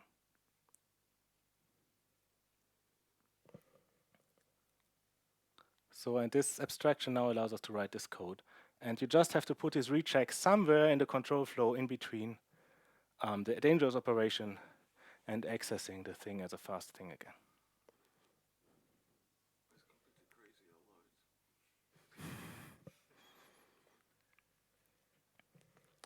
Okay.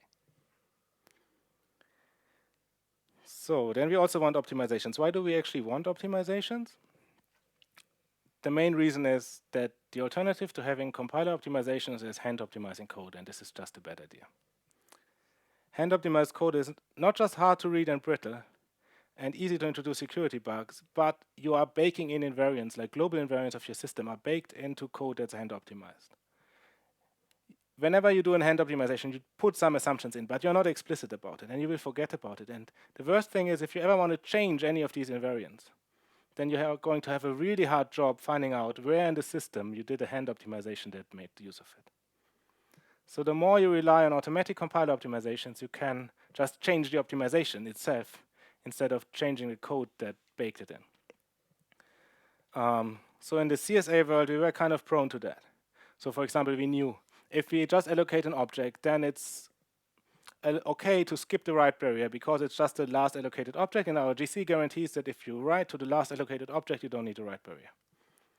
And then people would just skip write barrier for this store, but there would be no reasoning behind it, and you couldn't change anything about this in the future.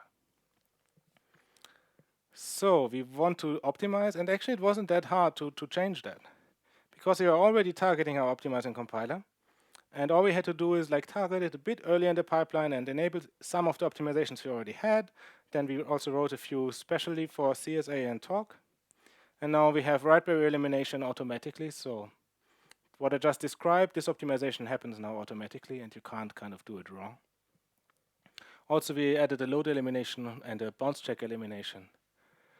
Especially load elimination is interesting because if you try to do load elimination by hand, it doesn't really work across function calls. Say you have two function calls, and the first one loads something, and the second one also loads it. So how can you hand optimize that? Well, you have to pull out the load from the first function call and kind of wire it into second. It's horrible for code readability. But if you just inline stuff and let the compiler optimize it, you don't have this issue, and you can keep your interfaces clean.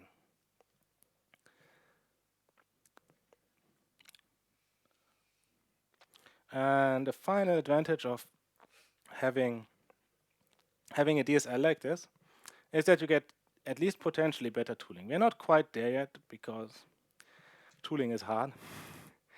But with CSA, you essentially can't have proper tooling. The best thing you have is C macros. Or you would have to write a C++ parser. I don't know. Both is bad.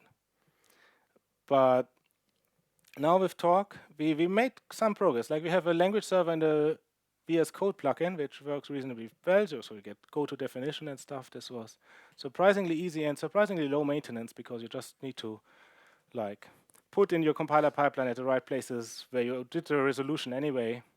You just remember the resolution, and so this is very low maintenance, and there's no second implementation of lookup and overload resolution and all of that. And then we have some preliminary support for dwarf source positions, such that you can kind of break on a talk line, but this doesn't quite work yet. We would like to have full debugging support, and in principle, nothing stops us because we have all the information.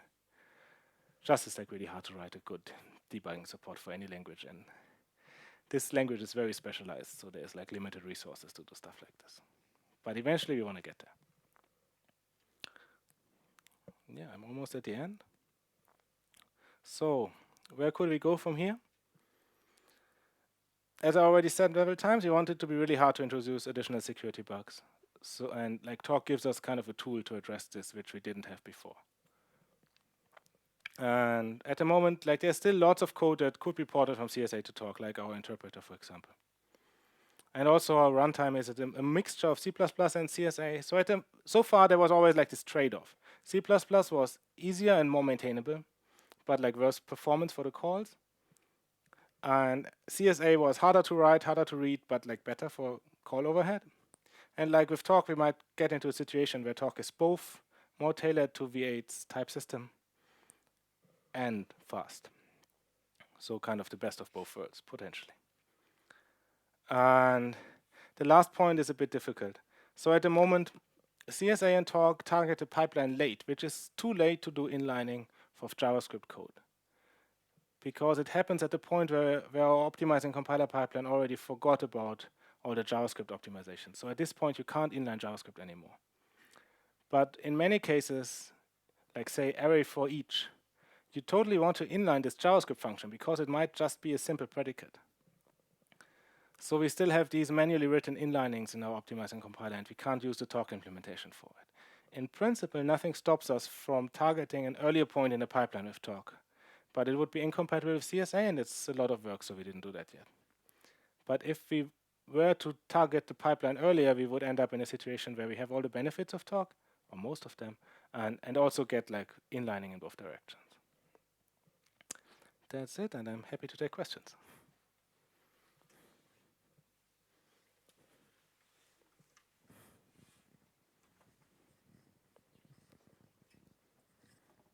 Hi. So how does it work with really platform-dependent like instructions? For example, your array copy things. Do you write that in Torque as well? At the moment, I think we still call memcopy. Okay. For some stuff where it's possible. It's not always possible. But yeah, there's a limit to how much we do. Also, our optimizing compiler is, of course, much inferior to, let's say, LLVM or something, because we never needed it to have all of these bit optimizations or something. So there's a trade-off. Like some things in C++ are actually faster, especially if you have to compute a lot.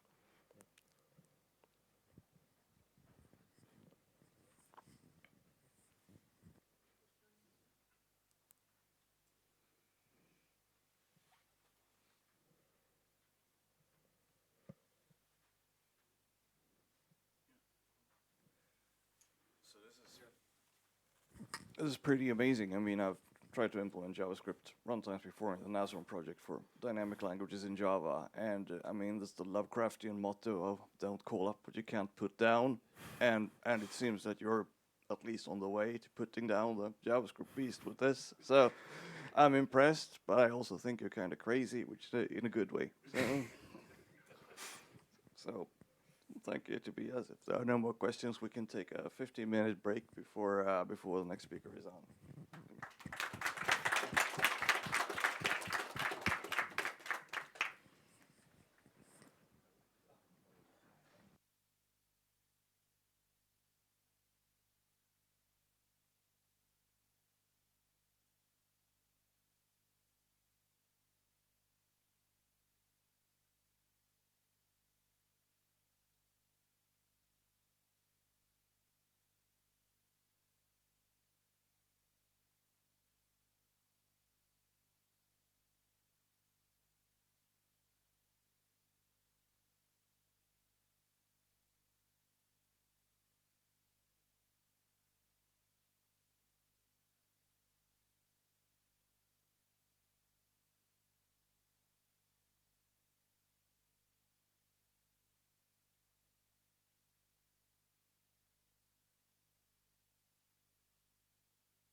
Test? Okej. Läskigt man hör sig själv.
Hello, my name is Robin Em, and I'm here to talk about handshaking in Hotspot.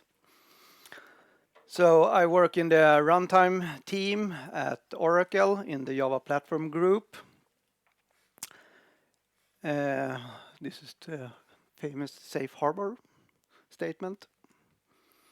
So in the recent years, we have gained a couple of low latency GCs in the OpenJDK hotspot source, and they have exposed some problems with the runtime because the GC used to be so slow that the runtime was never an issue. But now when the GC is actually pretty fast, we have seen some issues in the runtime.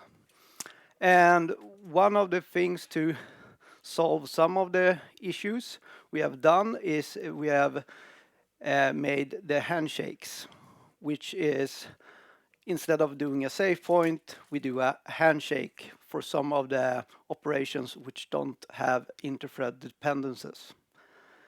Handshakes are effective but have a limited use case. So since I'm one of the few runtime guys sitting next to the GC gang in Stockholm, I've done some of the work on this. Oh, the clicker. So I will first talk about SafePoint because it's easier to compare. Since we often use handshakes instead of SafePoints, it's easier to understand SafePoints, and also since we had to do a new polling mechanism instead of using the old SafePoint mechanism, it's also good to know to start with SafePoints. Then we look at handshakes, how they're implemented right now, what use cases we have, future use cases, what additional functionality we need for those use cases, and we have some real data comparing a SafePoint to a handshake, so we can see why they are better if they can be used. What is safe?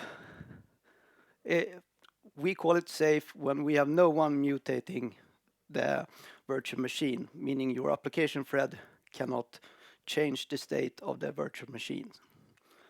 To know when it's safe, all mutators or Java thread have states, and we track the states. And there are 4 common states: blocked, in Java, VM, and in native.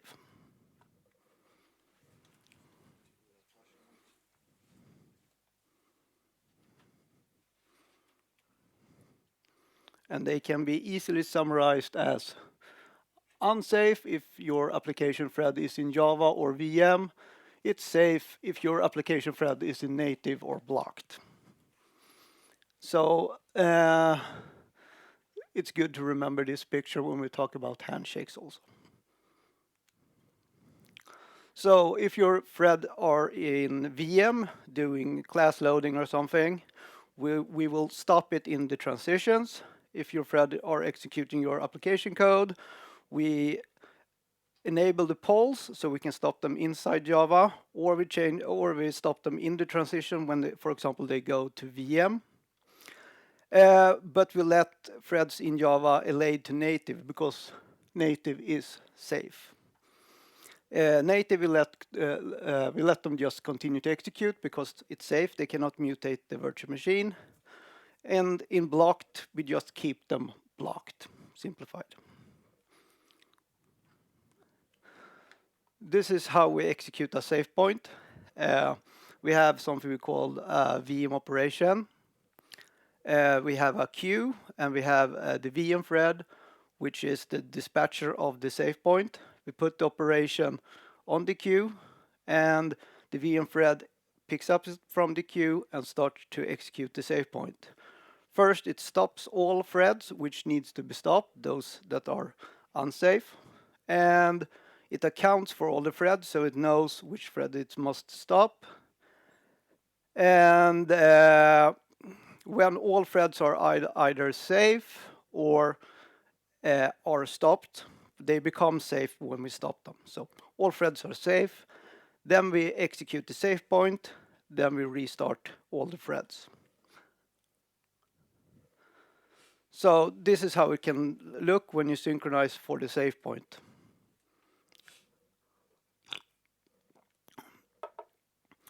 So we have a couple of threads, 5, that are going to stop for safe point. And here you can see that safe point have inter-thread dependencies. So thread D stops early, but it can't do anything. It needs to wait until all threads have stopped.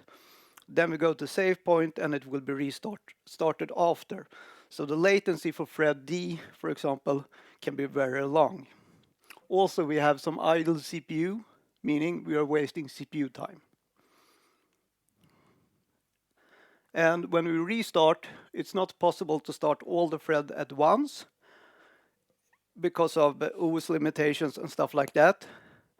We get unutilized CPU on the other side of the save point when restarting also. But there are some upsides with the save point. It's really simple. You start the save point, everything becomes safe. You can do anything you want in the virtual machine. It will be fine, and then you restart.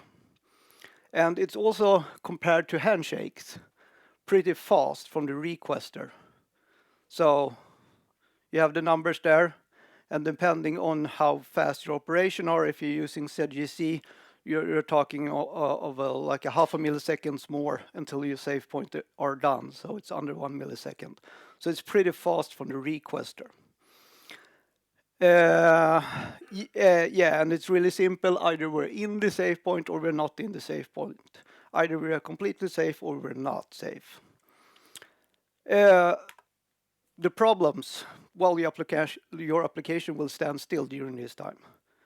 And we have the problem with the threads are depending on each other. So if one thread is in the scheduler and cannot get CPU time, we cannot start the save point until that thread have gotten some CPU time, hit a poll or a transition, and become safe.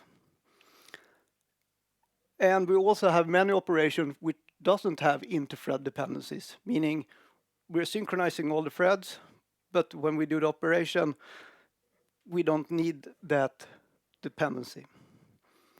So here is how the old global poll looks like. Is it? So we just test this fixed address.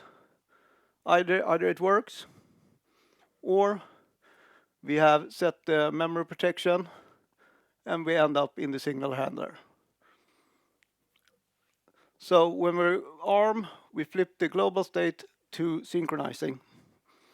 We protect the page, and threads hits this. This is when they are in Java code, which is emitted by the JIT compiler.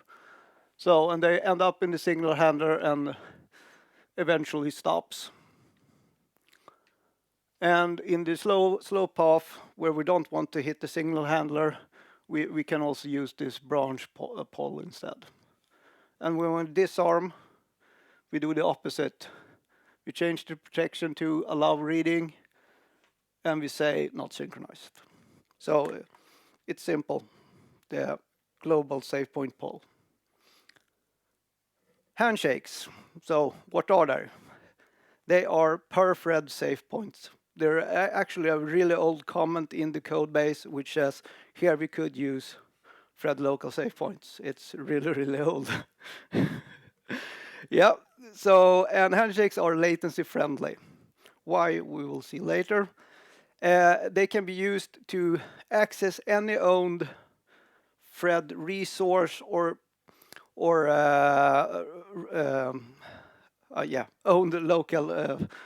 or local resource for the thread. As example, the stack biased lock or asynchronous exception. So anything that the thread may only access, we can access with the handshake.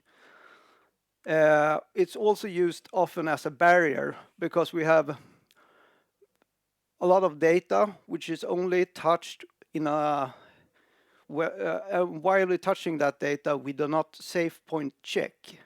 So we know if we use a handshake as a barrier, we know that it will either see the updated value or the old value. So after the handshake, it will see the updated value. Take a closer look at that also. It is executed the same way as handshakes. We put a VM operation. It's the same basic structure as the safe point, but instead it's not a safe point operation. So the VM thread will not initiate the synchronization.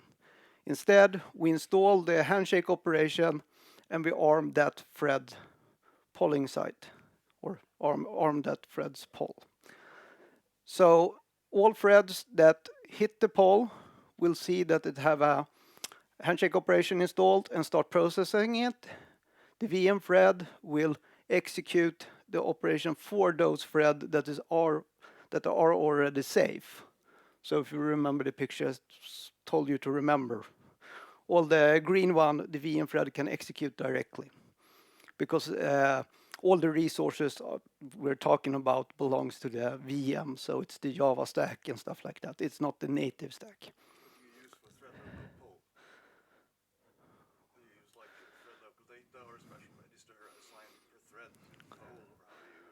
Oh, it's coming. Okay. It's coming. You mean for arming? Yes, the arming is coming. You get the assembler. Thank you. So, yeah, as I said, self-processing happens when we hit the JIT poll in a transition. But right now, in the slow path, when we have armed the poll, we need to check if it's a safe point or a handshake, because we don't want to emit two different polls in the JIT code, so they share the same new polling site. So in the slow path, we check, was this a safe point or is this a handshake? And VM thread just looks at the thread. If it's safe, it can process it. It's handshake for him. It can access those resources. So here we can see the difference between a handshake and a safe point.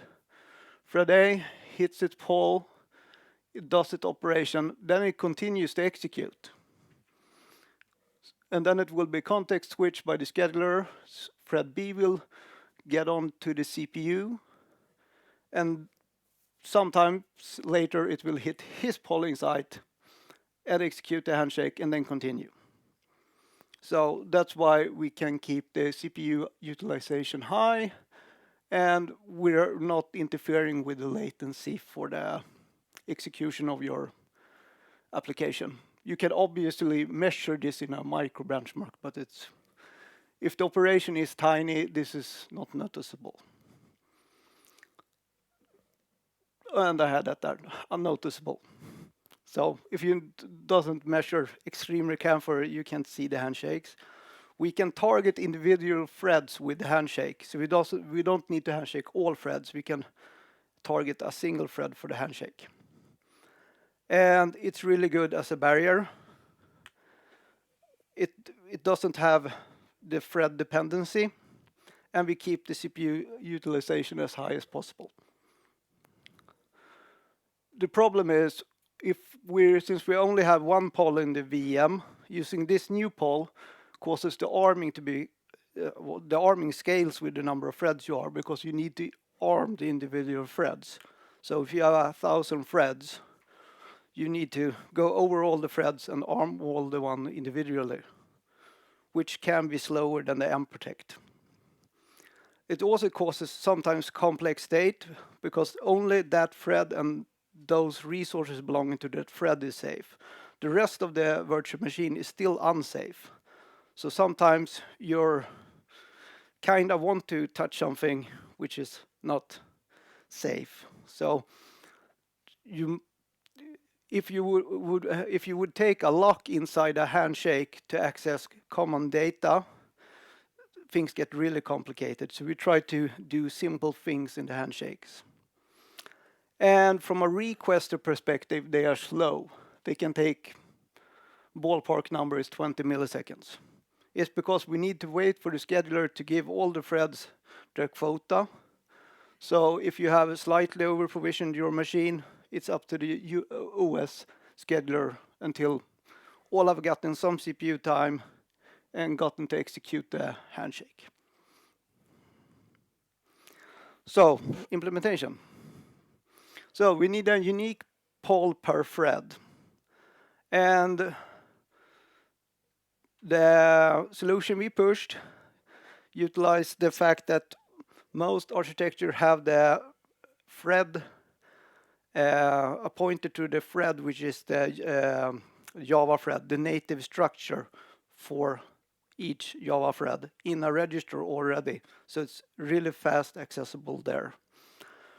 And all the threads have a pointer, and that pointer can be set to either poll or not to poll.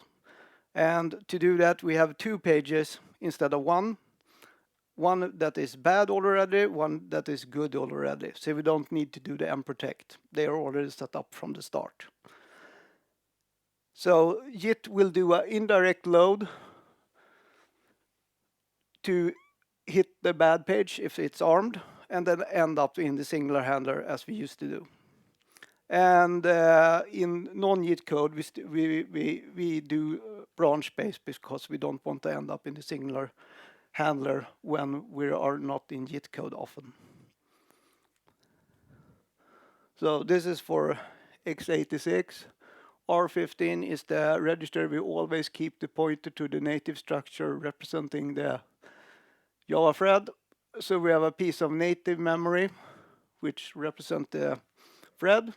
And inside there we have a second pointer which points to a bad or a good page. And the poll becomes slightly more complicated since we do an indirect load. So we need to load that. This is R15 if this is x86 64-bit. So we put that address in here and then we test that. Yeah, and here you can see if we were gonna arm everything, we need to loop over every thread we have in the system, which is a Java thread, and arm them individually. So this one will actually call this one, or this one if you do disarm or arm. This is the branching check in the slow path. So I jump to use cases. These are the ones we have right now. There are some future ones which I always will show. So you have the Deci ones. So they're not identical, but they are both used for end methods. I'm not sure if Shenandoah also uses this one for metadata or if it's only end methods. Probably some Deci guy can answer that if it's only end methods or not. It's both, yeah. So this part they both have, but rendezvous said GC's rendezvous closure is also used for dead week reference resurrection synchronization. And you have most of the ZGC team here, so you can ask them more about this guy. So, but in this case, if we take the end methods, so you ask the code cache for an end method. End method is a compiled method. And while you're handling that end method, we don't do any save point polls. So it can happen that you find an end method which is already dead or dying. By removing it from the code cache, so the code cache cannot give it out anymore, and then do a handshake. After a handshake, no one can have a reference to that end method, and we're safe to free it. And you have another ZGC handshake, which access the per thread mark stacks. Yeah, if ask the GC guys.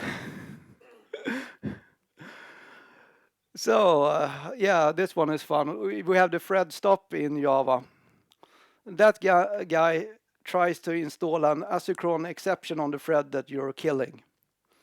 To install that, we have always done a save point. So if you call thread stop, the VM will save point and install that thread def exception on the targeted thread.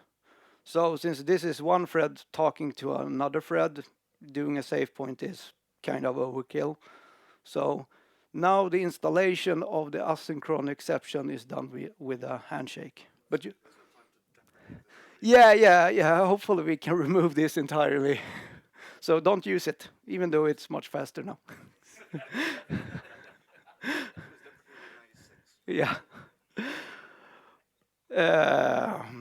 Revoke one bias. This one is pretty cool. So if a thread have a lock, the first time if you run the VM as normal, the first time you take a lock, what you do is you put in a pointer to yourself on the lock, which says, I own the lock. And while you have the pointer to yourself, you don't need to do anything more. You have the lock forever. No one can take it from you. So, but if another thread comes along and said, oh, I need this lock, then you need to go to a save point because no one can change that pointer because no one knows if that thread is inside a synchronized block or not. So you can't do nothing about it. So you need to ask the thread, can you please turn this biased lock into a basic lock so I can then inflate it to a monitor and then wait on it. And we did this with save points, but we have a lot of heuristics try to avoid this, but it will be a save point in the end most often. Are bias locks default? Yes, there is an RFR to make them not default and deprecate them, but yeah, but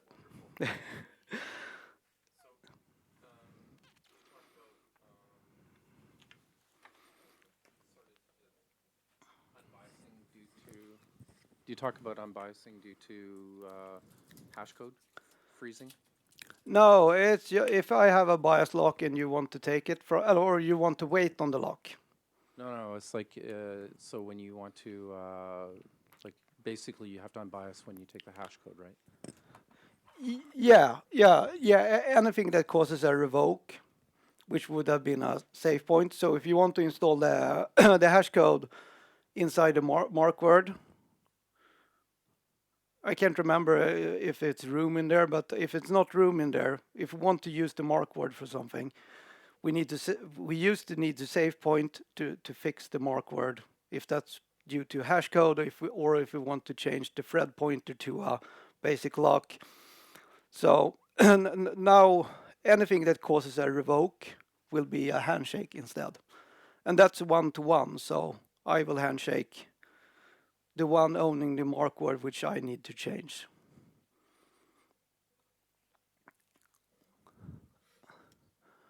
The optimize.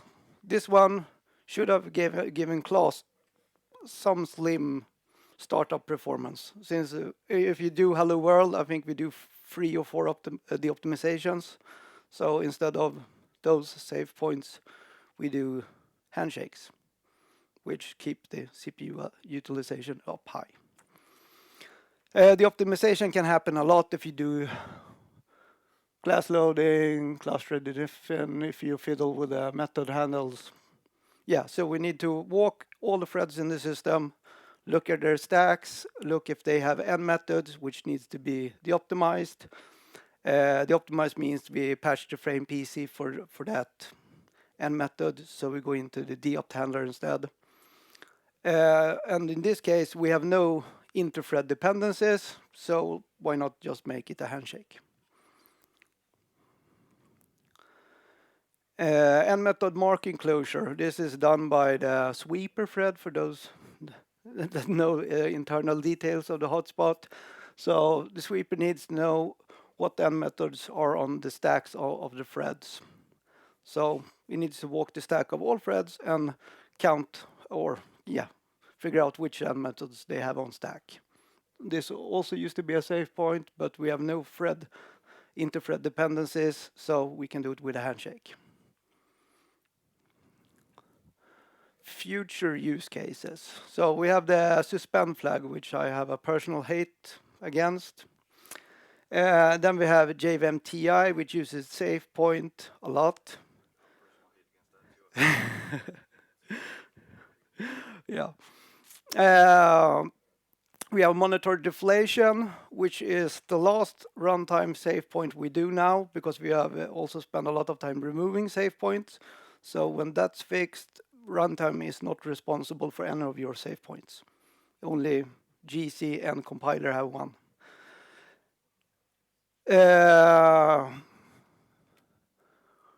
The suspend flags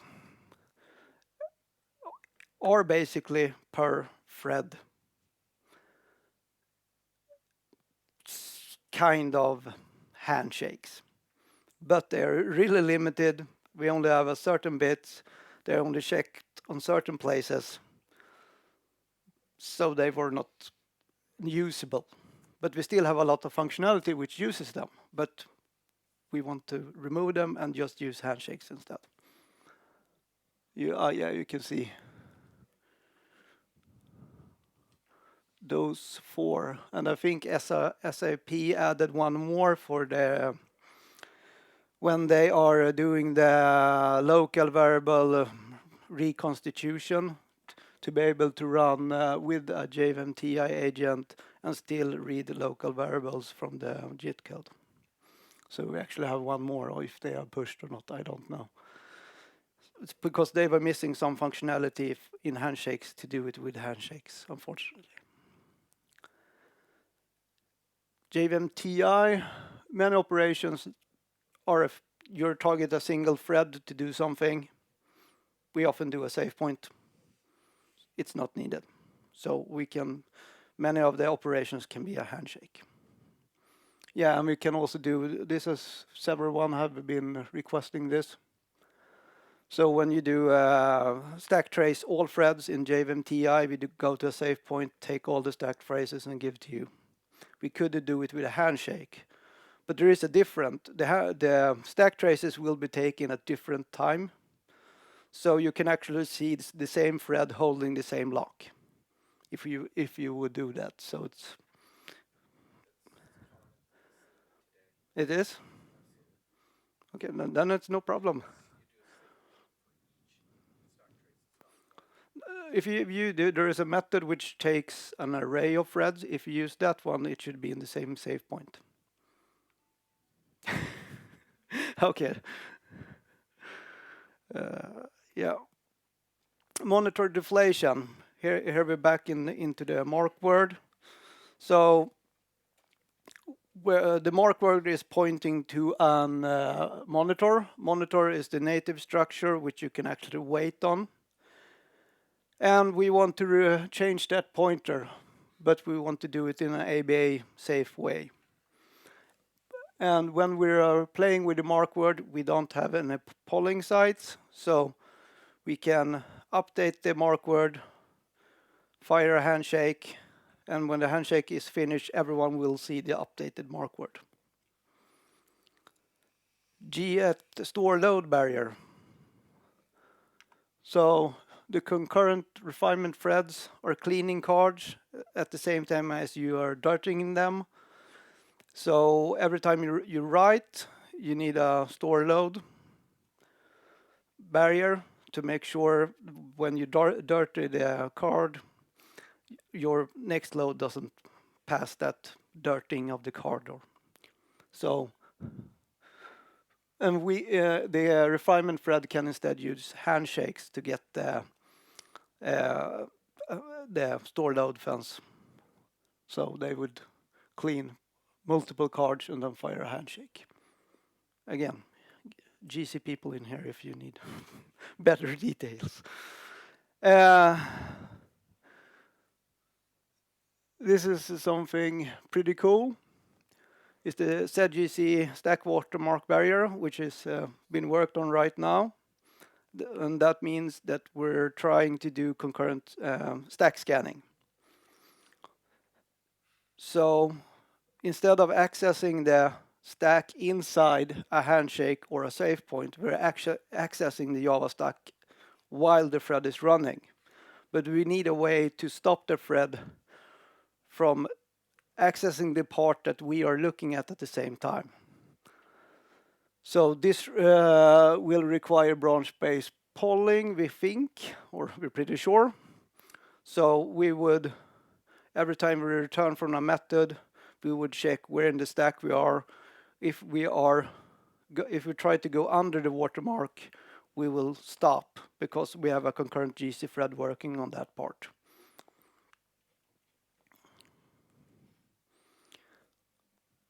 This one I know Mikael Jardin loves, doing save points with handshakes. So in the slow path, we need to check if there is a save point or a handshake. We could implement save point with a handshake. So a handshake is just an operation which stops the thread. This simplifies the VM. Wouldn't affect you guys at all, but it's to keep the code in better shape. We have some concern about ordering. Right now, if we would add, I think it's this guy, asynchron handshakes. Right now we only have synchron handshake. If we add this one, we need a per thread queue. That means that handshakes and save point can become, we don't know the order because save point is outside the queue, and then we have a queue with handshakes. We don't know if the first 3 handshakes should be done before the save point and the last 3 after the save point. Having the save point as a handshake, it would be in the correct order in a queue that's per thread. So we're not sure that we need ordering, but we think so.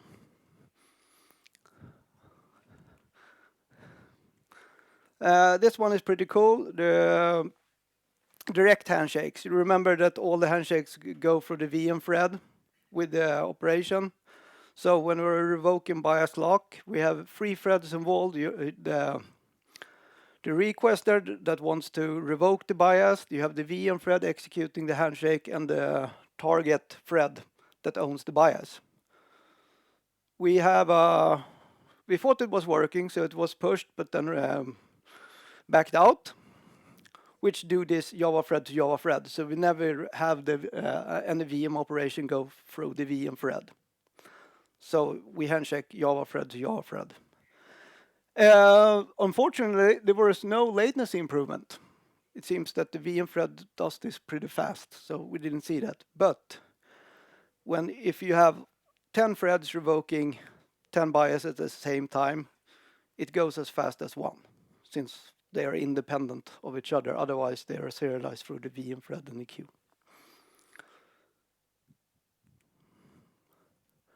Yeah, I touched on this one. Asynchronous handshake. So the main function of this is that we have some use cases to have a handshake which we only want the thread to execute. We don't want the VM thread to do it. It's only for the thread. It means it could be sitting there, because if the thread is in native, it can run for days, months before it tries to return to Java. Then it needs to do this handshake.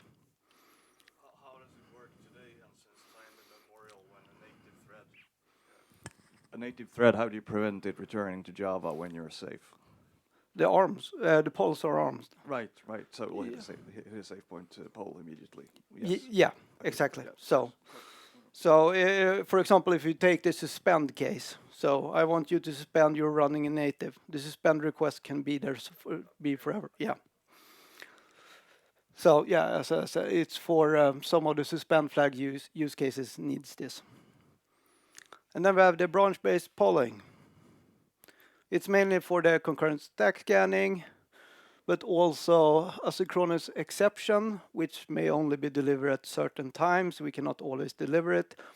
So if you would arm the poll, you would in the slow path figure out, oh, we can't deliver this, and then you need to roll forward to the next polling site until we can that. So we would like the polling sites only to be armed for those places where we can deliver the asynchronous exception. There might also be more than this. We're not sure exactly what needs to be done at certain transitions or places and what don't need to.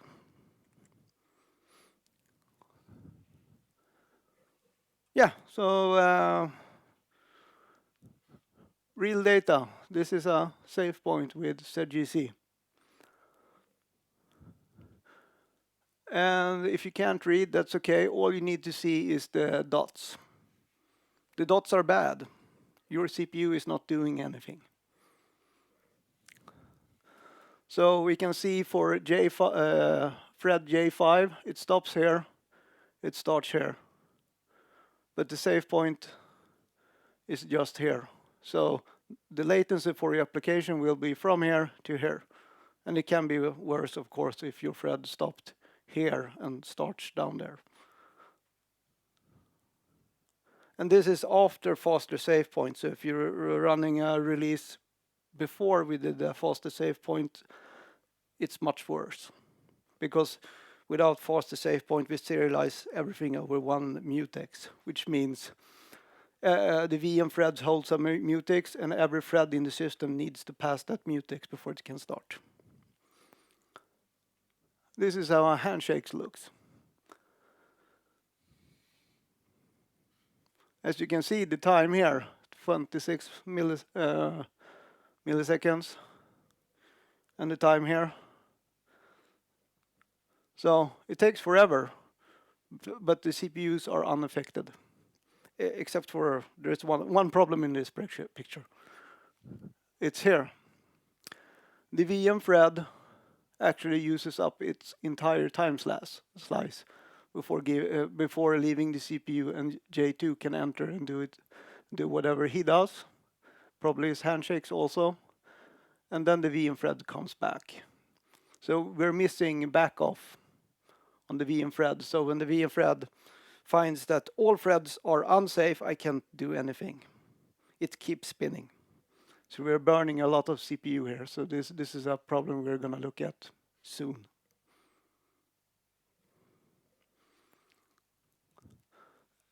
The details here, if you want, you can get the slides and read them, what happens. But the main point is the dots. I think I'm done. Or actually, since I have 38 minutes, I added some extra slides yesterday. Or?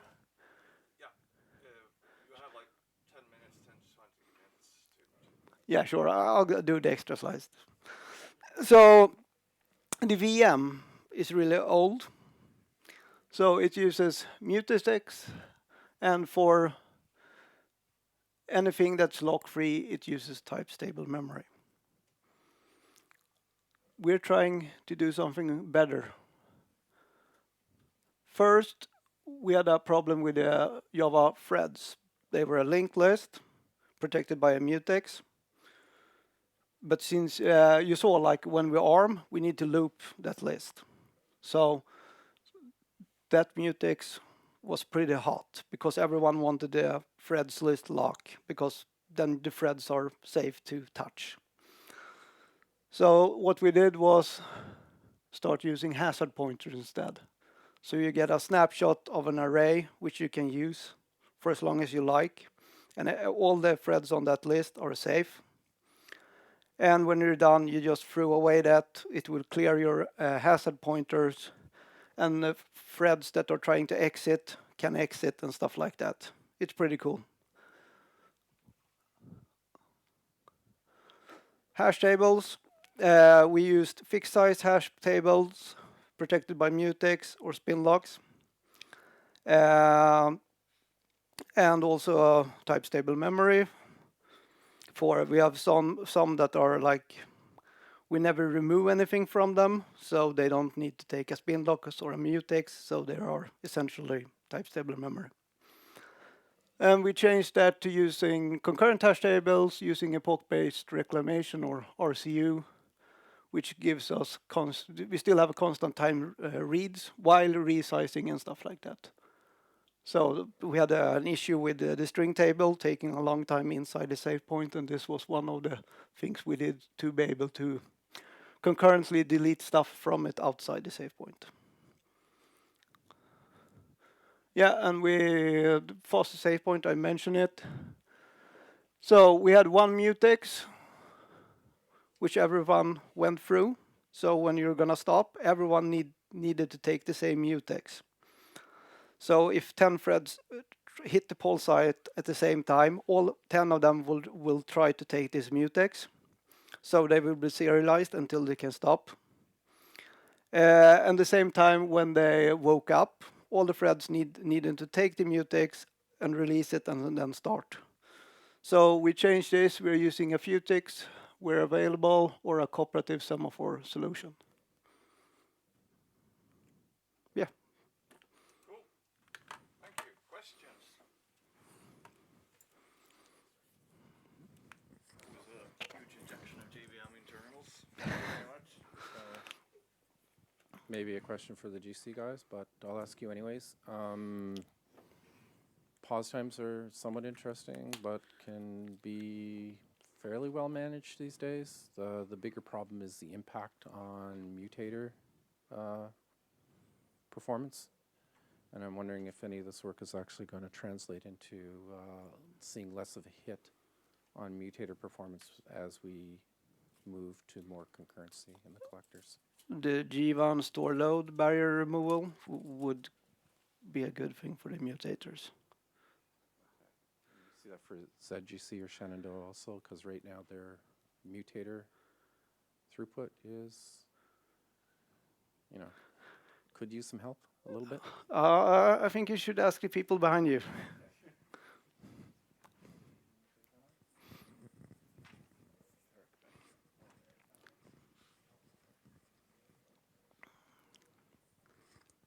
So do you have a specific workload in mind when you say that we could use a bit more throughput?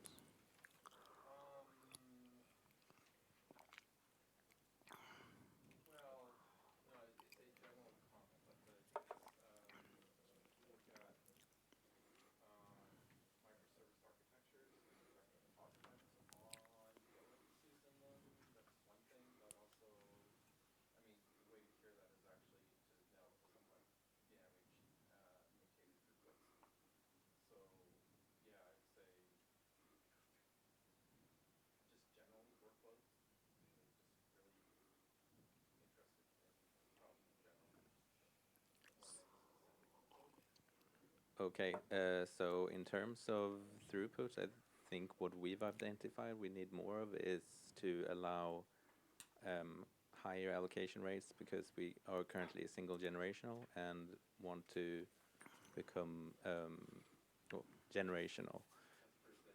That's for ZGC, yes. So otherwise, the overhead we observe for the load barriers themselves is very small. And it's not obvious that the amount of concurrent work amounts to things being significantly slower. There is definitely an overhead, but it's not clear-cut that that is causing us an issue. We've had, for example, optimization where we removed atomics thinking that things will go faster. Well, in fact, it made absolutely no difference, because if you're walking the heap, It's not necessarily the use of atomics flipping states around that is the overhead, but the fact that you're touching all of memory, and that's going to have the same cost regardless, pretty much. Yeah, that part I get, but I'm not really talking about allocations because allocation pressure is generally a catch miss, which is just going to hurt you, not because of anything you can do in terms of barriers, but more because it's just a catch miss. Really talking about just like blocking two data structures. Just general access costs for some of these data structures. It's about 5 to 10%. From the GC? No, not from the garbage collector itself.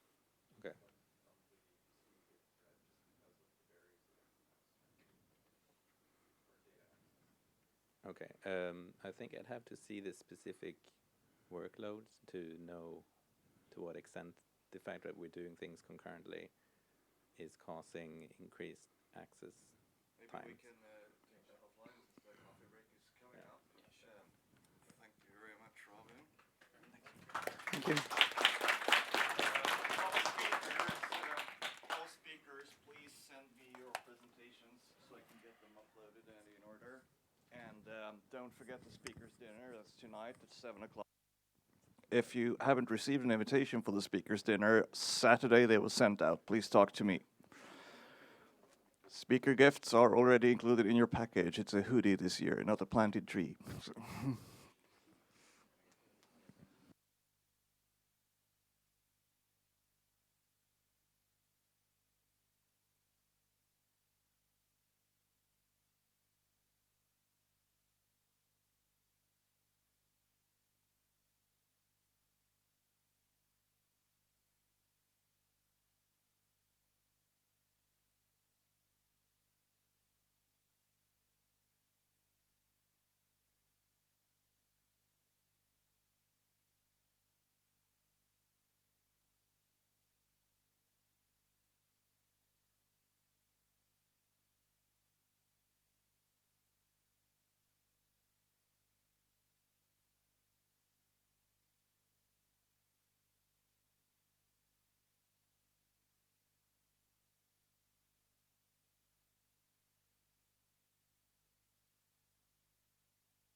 Test.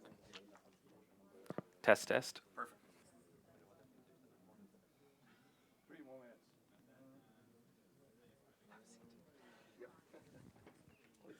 You're old enough, so you're entitled to Yeah. I'm feeling older lately. Yeah, me too. I've slept so badly. Yeah, same here. And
All right. So this is the last session. Charlie, now at Microsoft, after spending his life at IBM, I guess. it's a different shade of blue. Yes. Well, tell us about how they're starting to contribute to the JVM, which is also in its way an amazing thing. So, take it away. Say a boot a lot. I'll try. All right, so Marcus introduced me quickly. Charlie Gracie. I usually have my contact information on this slide. I guess it's on the last slide in this talk. So if anyone wants to reach out after the talk, let me know. So today I'm going to talk about the current state of EA in some of the JVM compilers, EA's escape analysis, and different optimizations they use. When I first proposed the talk, it was going to be more of a dive into those technologies because I was going to talk about what we might be able to do in C2. And then we magically got a prototype working, so it'll be more on the prototype with a bit of basic information on those GCs and escape analysis and things, so I can cover more about the prototype we ended up doing. All right, so quick overview, talk quickly about escape analysis, the main optimizations people apply based on the information from escape analysis, quickly cover what different JVMs are doing with those what optimizations they're doing. Give some examples of the results of those in practice, some very small trivial examples, and show you where and when that eliminations and stuff can be removed, and then jump into the prototype we did with a colleague of mine.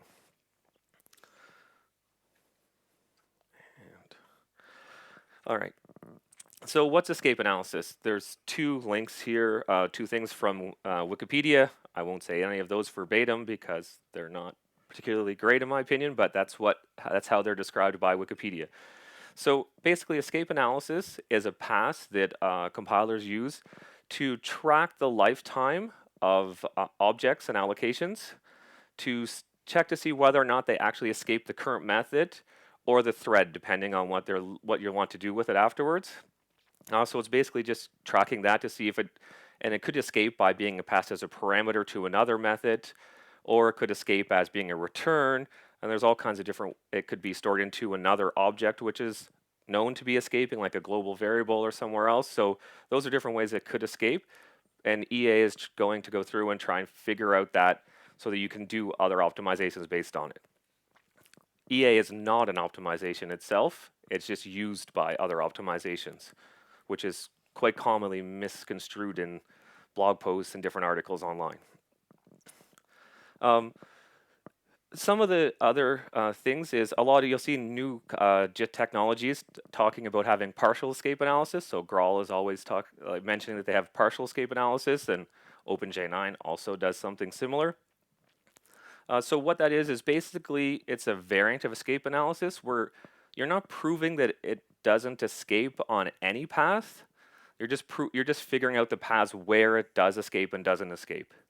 And if you know it's not escaping on a path, you could still then go and apply whatever optimizations you are along that path, as long as you can handle undoing that on the failing path or merging the results together.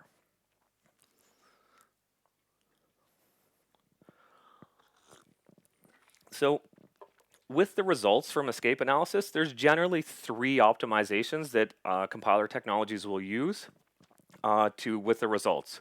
So monitor elision is basically removing the locks.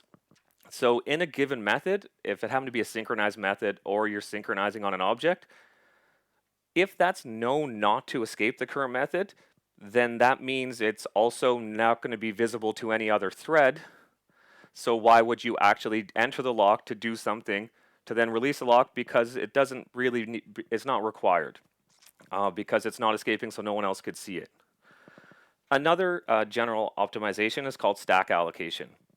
So instead of allocating your object on the heap if it's not escaping, reserve a bit of space on your stack on the way in, and then you can just use that memory, and that really helps to reduce heap pressure and can give you some performance wins based on cache locality and those types of things. A noticeable improvement, again, on top of stack allocation is scalar replacement. So this is sometimes referred to as, what's the word? Allocating your object sort of in chunks, or it's like breaking it up, because it doesn't need to be all there. If you may only even be just using one of the fields in that object in this method, so why allocate all the space on the stack? If you can, you just create a local referencing that field and kind of promote it through and use that instead. Oh, yeah. And I think J9 called it something similar to that, but yeah. So scalar replacement can then give you a lot more possible benefits because it can do more. It can help do more optimizations. In particular case is if you had a boxed integer that was a known integer always passed in, you might actually then be able to apply future optimizations knowing that it's just an integer that you could go through and do other constant folding and things. Not everyone takes advantage of that depending on the opt, but it is a possibility in the future with that. So what's kind of the current state? So this is, I'm going to quickly talk about the 3 JITs I was able to run and check things out with, and just kind of talk about very quickly what optimizations they do based on EA. So Hotspot C2 EA and its optimizations. There's a very good paper. I'm not going to dig into how EA works there. It's very well documented here, and the implementation is quite straightforward based on the doc. But Hotspot actually applies 2 optimizations. They'll apply lock elision or monitor elision, and they scalar replace. Graal, again, there's another paper you can go read. Any of those deep dives would have all been a talk on their own, so kind of just leaving that for people if they want to know more about it. Again, it's very similar of monitor elision and scalar replacement. And the difference one here, and this is kind of why I brought up this little section in the talk, is J9 actually does stack allocation as well, along with the other 2 optimizations. There's no interesting paper on how J9 does their partial escape analysis, but that's a link that you could follow that actually goes to the code. Not recommend it reading for an afternoon, but if you really wanted to know how it was working, go dig into that very complicated C++ code. So kind of the kind of key point to my talk here today is this is sort of in practice how and things are working, in particular in C2, because that's what I'm focused on, and that's where I'm kind of hoping to make some improvements. So if we all look at this very simple code, we end up creating some integers, and that'll end up being 3 allocations. And with that, these allocations, if we all look, the method's actually returning an int, which is a primitive. So in fact, none of these actually are doing anything other than boxing, and don't escape. This is to prove a point. I hope no one writes this code. But in a workload like Scala, this ends up being kind of what some of the code looks like to do an operation like this. So that's why it's my example. So if we look at the results, I wrote all this code. If I go back, is here, just little tiny micro benchmarks I wrote using JMH. All three collectors here, if you run that, do 0 allocation. I'm asserting 0 allocation from the GC count, and I've verified the logs myself. But I would have put the allocation rate, but OpenJ9 and JM8 don't quite play that well together, so it was missing for the J9 one, so I thought this was the easiest. No GCs are happening at all during the runtime once things are compiled. So everything's eliminated, which is really great. And looking at this code and digging into the JIT versions of the code, they've all Scala replaced all of the allocations. But that was the most trivial case. Well, I guess it could have just been allocating 1 and returning the value, but that's pretty much the most trivial case you can get, and it was working. But what's the limitations to Scala replacement? Scala replacement has a bunch of restrictions of when and when it can't be used depending on the allocation and what's happening with it. One of the biggest ones when we were analyzing a bunch of different workloads, and it basically happens in every workload, is you can't do Scala replacement on an object once there's been a merge point after some control flow. So in this example, if you look, we come in and we're going to either, if the argument value is greater than 127, we're going to allocate it to the object ourselves. Otherwise, we rely on a cache. And then all we're doing is returning the value from it. So at this phi in the C2 IR terms, you're not going to be able to Scala replace this. So because of this merge. And you're like, well, why do you care about this particular case, Charlie? That is actually a very common pattern. And in fact, if you look here on the left, you can see that that's my initial code I was using. And on the right is probably how you'd more likely write that code. You would let auto boxing happen. And when you auto box things, it's going to call integer value of. An integer value of has a cache of all of a static cache from -128 up to 127. The maximum is configurable. But what that means is every time you let auto boxing happen, C2 will never Scala replace your object. And this wouldn't be a problem unless someone put this in the JLS. Yeah. So this is here, and the world's simplest cases here now can't actually have Scala replacement done on them. So again, how common is this? I ran the workloads.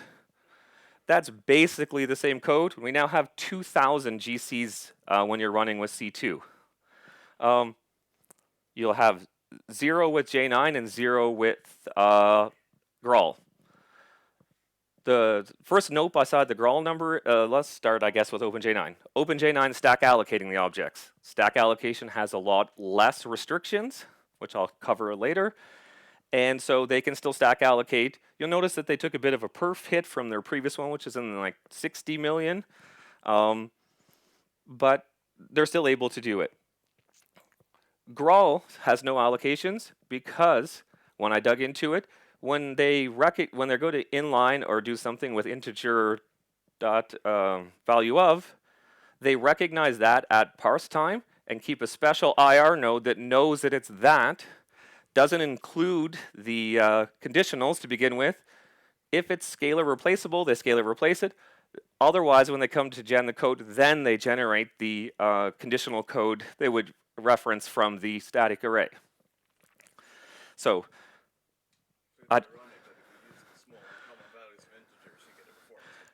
Yeah, and it's quite noticeable in there.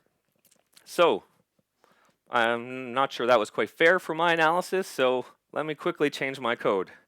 And this one I'm going to simulate integer value of by actually just writing my own wrapper class that has an int in it. And when we go look at that, magically, now with Graal, we have thousands of allocations again. The total number of allocations and ops here, this is running on my desktop. It's just to point out that there are a lot now. And again, J9 doesn't, because they're stack allocating the objects when they fail to scalar replace them. So I guess the one thing is, I think it would be a reasonably good work item to possibly do in Hotspot to actually do something similar to what Graal is doing for that integer value of operation. I think it would be quite simple and something that we're going to talk about on the mailing list once I get back. And hopefully that might be something that we do as a precursor to some of our work. Question. I found out when we did Nazareth that we really were lacking good escape analysis. We were really lacking good escape analysis when we did Nazareth and worked with Invoke Dynamics, with Autoboxed everything. And we tried to look at things like partial escape analysis in Hotspot, and we found, and maybe I'm biased again, but that the sea of nodes is an incredibly hostile representation to do partial optimizations on anything. So we didn't have the cycles to do this. That when we started looking at it, this mostly came from some of my previous experience and wanting to and seeing some failures on other areas when I was working, and then looking at workloads. And Kirk, who's here, was mentioning that a lot of Scala, Spark workloads see huge wins with Graal because of their partial escape analysis. So I said, well, we should. And going to look at, I'm like, well, let's look there. That's workloads we want to help optimize. So when we started looking, the sheer work to go to a flow-sensitive partial escape analysis in C2 was something that I think would provide some wins, but that was going to be a much larger item, especially for us to tackle, not knowing C2 yet. That was going to be a lot of work. And I wasn't 100% sure that it was required to get the wins. More serious inlining or smarter inlining heuristics may also help and work with the current flow insensitive analysis that's happening. And so when we actually started gathering a lot of data here, C2, when you're running in fast debug, you can output information about everything that happens in EA. All the objects, allocations, whether or not they're escaping, and if they can be scalar replaced. So many were properly being recognized. Like anything that I could find in a hot code path, C2 was recognizing as not escaping. It just couldn't scalarize it. So we thought, let's go down this path and look at stack allocation. So to back up a little bit, could you actually scalar replace these things if you just improve scalar replacement in some way? So if we look at the previous example again, and the code here in red, before there was a return after the else. If you had some optimizations in the compiler that you could hoist these up, or like the read up, or do those types of things, it would be possible. But again, that's a lot of work, and depending on the way you're moving things, it might actually cause some side effects. And I think someone's asking a question in the back.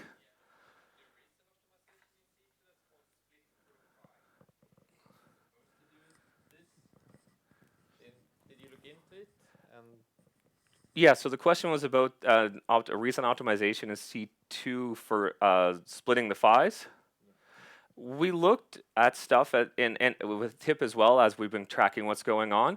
And it does catch in some places some of this, but it's still a lot of other places it's not catching it right now. But I think maybe this trivial one in TIP might actually have that happen. But once you get into some more complicated loops, I found it wasn't happening, but I'd have to dig in further again. So with this, we decided that we could do a bunch of work here too, and other people in Hotspot were already looking at some of these things. So we decided to move over, and because we wanted to do stack allocation, because we were able to see that on a lot of these ones, J9 was still able to remove the allocations. Now they do have a partial escape analysis similar to Graal, so we were trying to decide whether or not it was because of that they were still able to do it, but it felt like just the ability to stack allocate was enough. So in our previous example again, if we came through and instead of when you were coming through, if you actually allocated your stack allocated the object, that's a full object. It has all of the same header fields, has the marked bits and a class. It's just where the memory is that it's been allocated in. So in that case, this merge down here was completely fine. We can still stack allocate in that area, and then you're good to go. So again here, stack allocation, if we were looking at some of these examples, would allow you to basically catch a lot of the cases. So in this case, you have 2 boxed integers.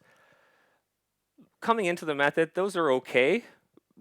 If you just get all of that stuff, it kind of gets you a win, but it's the big win comes from when you have a bunch of them happening in loops. So that allocation every time in the loop is doing a lot, especially depending on the following code afterwards, like if you're actually going and fetching fields and things, and this can be pretty big wins. In particular case when you're doing useless things like just returning the int here. So it's unboxed, everything dies. Let's just actually go and stack allocate them. So what if C2 had stack allocation? So my simple value of method again on my object. This is the results from before, no change to the chart. And if we had stack allocation, we were able to successfully get it. So again, it has no allocations or GC activity. And the relative performance win is okay. This one isn't really doing much. It's mostly math work happening. So how much can we improve the math? We've just stripped out the initialization, some of the initialization, and some of the cache misses from going to the heap. But you also get the win from the GCs.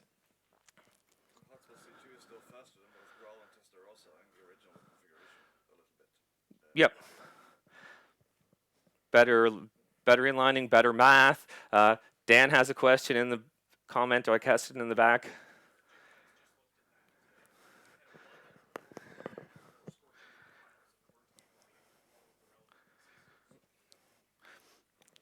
There's the answer from Dan. The question was, why was C2 better than both Graal and Graal and J9 before this? J9 guy said that they were at a bug that they're fixing in scorching. And sadly, I don't know anyone from Graal here to answer that question for them, but haven't dug into that too much.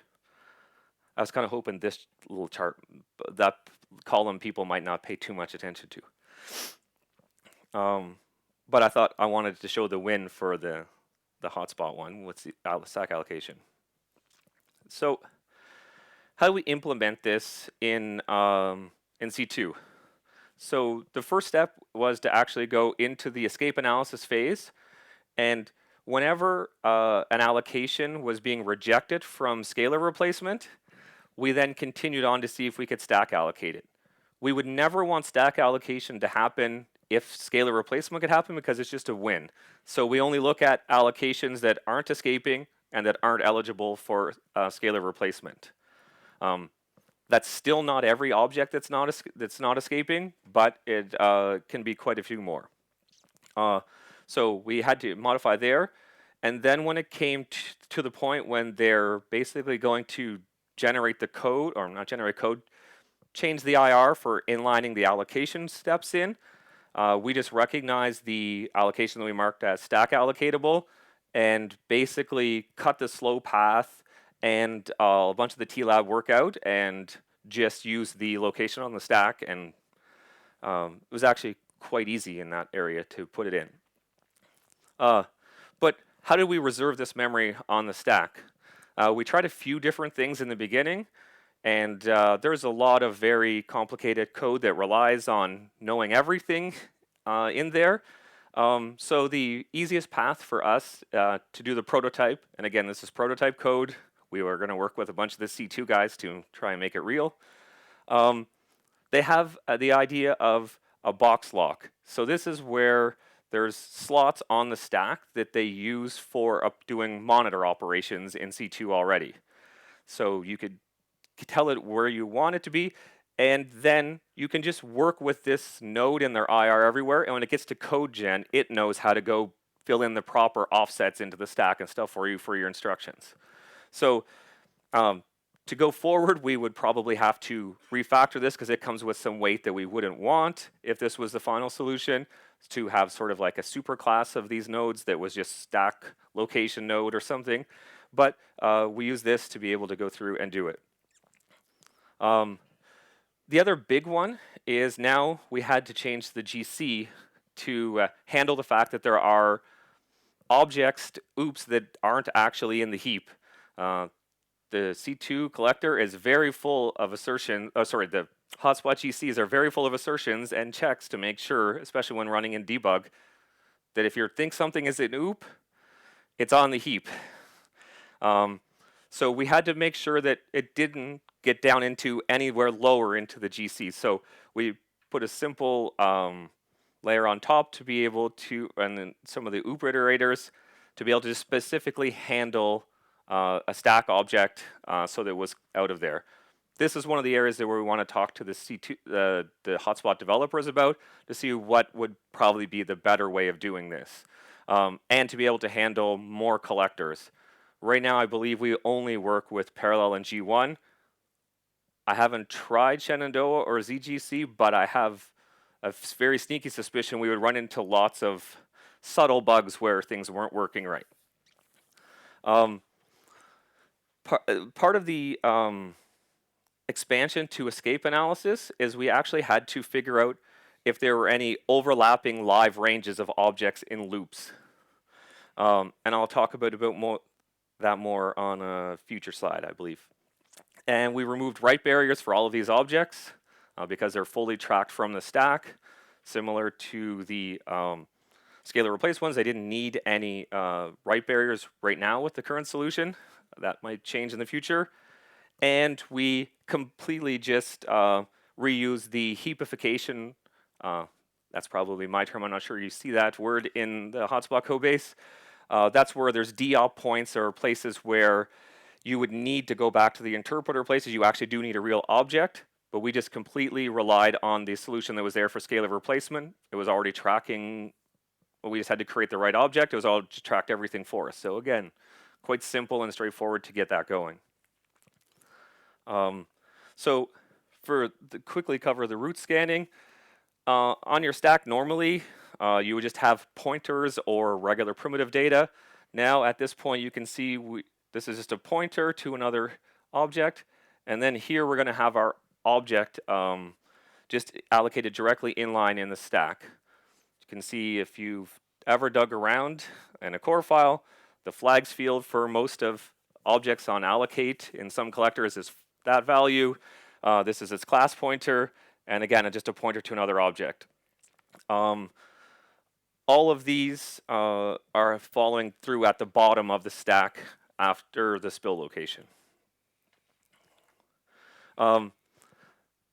Overlapping live ranges. So this one was one of the gotchas that both Nicola and I were completely aware of, but then forgot while we were writing the code. And then very quickly, some benchmarks and regular code found it. When you have the first allocation outside of the loop, and then you can see down where if we stack allocated both value and result, at any point when we would come into the value doesn't equal result section and set value equal to result, since that stack allocated object is going to use the same memory all of the time, no matter what your equals check is there, if it's checking the pointers at some level, checking the values, they will always be the same from now on once you've gone in there once. So you would never come in again. So we had to, this was one of the enhancements we did, or one of the changes we made in escape analysis was to detect these live ranges. So current limitations. We don't stack allocate objects in methods with monitors or synchronized methods. That's because we're taking advantage of the box locks, and there's some changes to the offsets they do based on eliminating allocations already. This is completely doable, just wasn't doable before I got here. And we don't allow stack allocated objects to be referenced by other objects. Clearly, a heap object can't reference it, that's an escape. But even right now, we don't allow stack allocated objects to point at other stack allocated objects. This is one of the areas where if we got this working, we would see even more wins. This is pretty common, and there's a lot, especially in Scala workloads again, there's a lot of wrapper classes holding on to other objects. So this would very quickly give us more wins in those areas. But it requires either more analysis during EA or us to modify the write barrier and make it quite a bit more costly. So we weren't willing to go that route before we talked to everybody. More limitations right now. We don't support compressed oops. The main reason is the stack pointer is not in the heap range, so you can't compress and decompress it if you're going to store it or have the other things stored into it. We have some ideas on how to solve this, but again, something we need to talk about to make sure we go down the right path, because that's going to be real work. We don't want to spend too much time just to have people say, hey, you guys who don't know C2 yet, this was easier, you should have done it that way. Arrays are similar to ones with monitors, just didn't get to it. It should be quite trivial. And then once we messaged the mailing list, we were quickly pointed out that we were forgetting about Project Loom coming in and very fast stack swapping. So we might have some work to do there, or at least turn off some stack allocation on certain save points. Oh, sorry, if they run into certain save points. So we have this working prototype. How does it perform? So on a bunch of the Scala workloads that we've measured it on so far, we're seeing improvements. At this point, because we haven't done some of the more complicated work that might require write barriers or things, we haven't seen anywhere with it it's a cost yet. Maybe minor increases in compilation time because we do a bit of extra work, but in actual throughput and things, we haven't noticed any losses. That could happen if we start doing some of the more complicated parts. But at this point, the most standout one is Neo4j at 45% improvement. And then a bunch of the other ones are on like 5, 10, 15%. Looking at GC logs and different things from these runs, it's not all just in GC time going away. Some percentage of it is, but a lot of it is actually, you'll see actually a lot less stalls on loads, memory loads and things, because your stack is almost always in your cache. A newly allocated object regularly isn't in your cache or anyone's cache. So that's where we believe a lot of the wins are coming at this point. So that's there. We talked about it. We sent a message to the mailing list. If anyone saw that, you'll notice that there was no patch associated with it. That's great. We were talking about it. When are you going to see it? We had done our prototype on JDK 11. Just it was happened to be while we were working on for other things. We're in the process of moving it to TIP.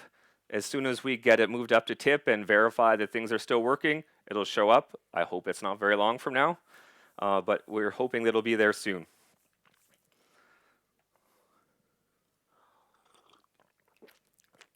So what's our next steps? First is get the patch on to the mailing list. 2 is kind of stabilize it. There is one known issue right now with our patch, and it's around GCs and the way that we're tracking oops in the oop map. We're just digging into that. We're pretty confident it's not a showstopper in any way, but we want to just have that so that we can pass all testing when we put a patch out there. We had that list of limitations before. We want to work through those and get rid of them. I suspect a lot of that would happen if we get this in afterwards.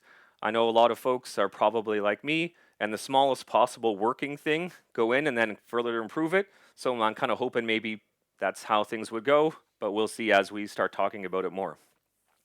Of course, extend GC support, work with the ZGC and Shenandoah people to see what we're going to break and what we need to do to make things work there.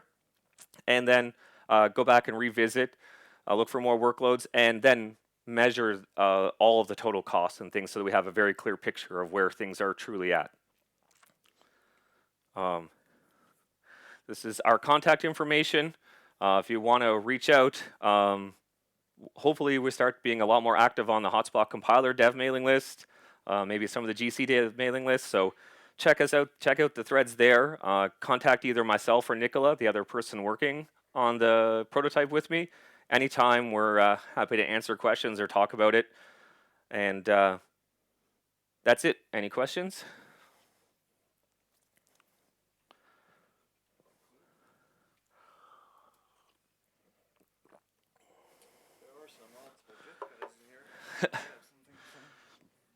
There are some hotspot jet guys in here in the back that might have something to say.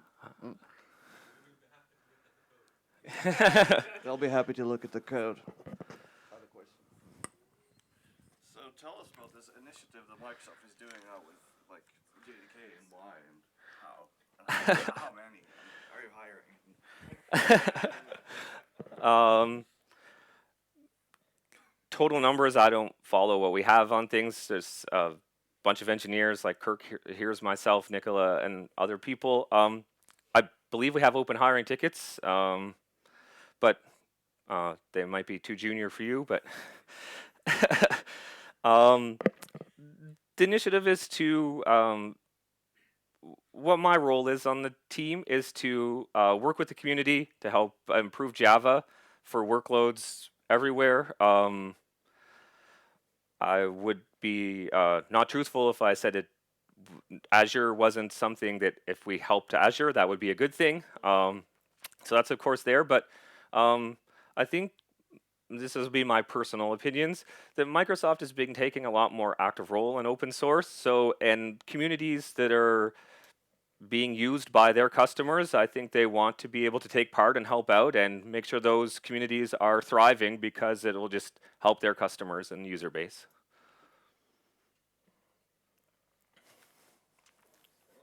Oh, there's one question here. Question, or just to continue with your comments, I think one of the focuses is that as workloads become more cloud-based, I think Microsoft has taken a real stance on saying they just want the best Java experience or the best runtime experience for the customers in the cloud. So our role within Microsoft is really to help make that happen. And so Charlie's focused on specific JVM work, but there's other things that are happening in terms of tooling spaces and things like that that we're also working on to help make that happen. But one of the things we want to make sure that happens is that everything that does happen actually makes it back out into the community also. So there should be more community involvement coming forth. All right, if there's no more questions, I'll give you guys back a few minutes.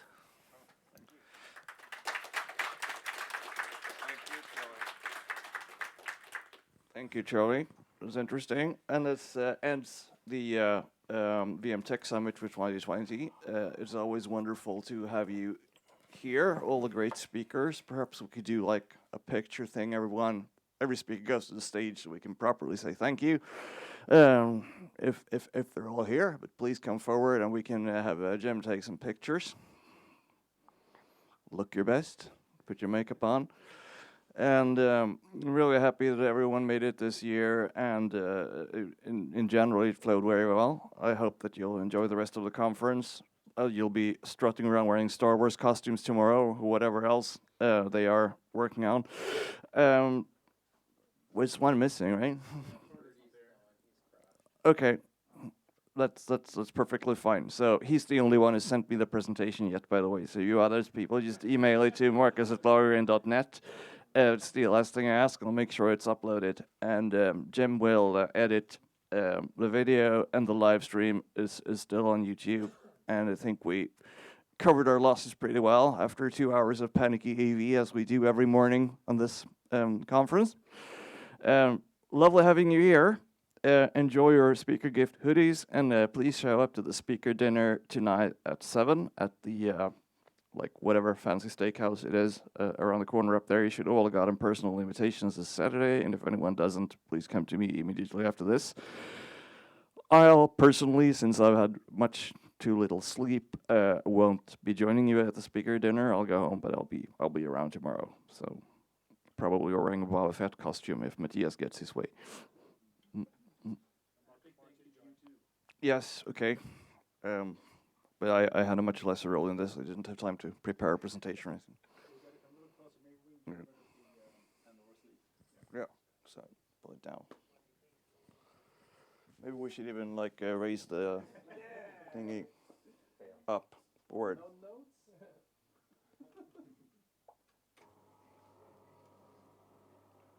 Projector. I have no idea. Now there will be no sparkle in our eyes. Oh, light. Okay, that's intimate. There we go. Nice and blue. All right.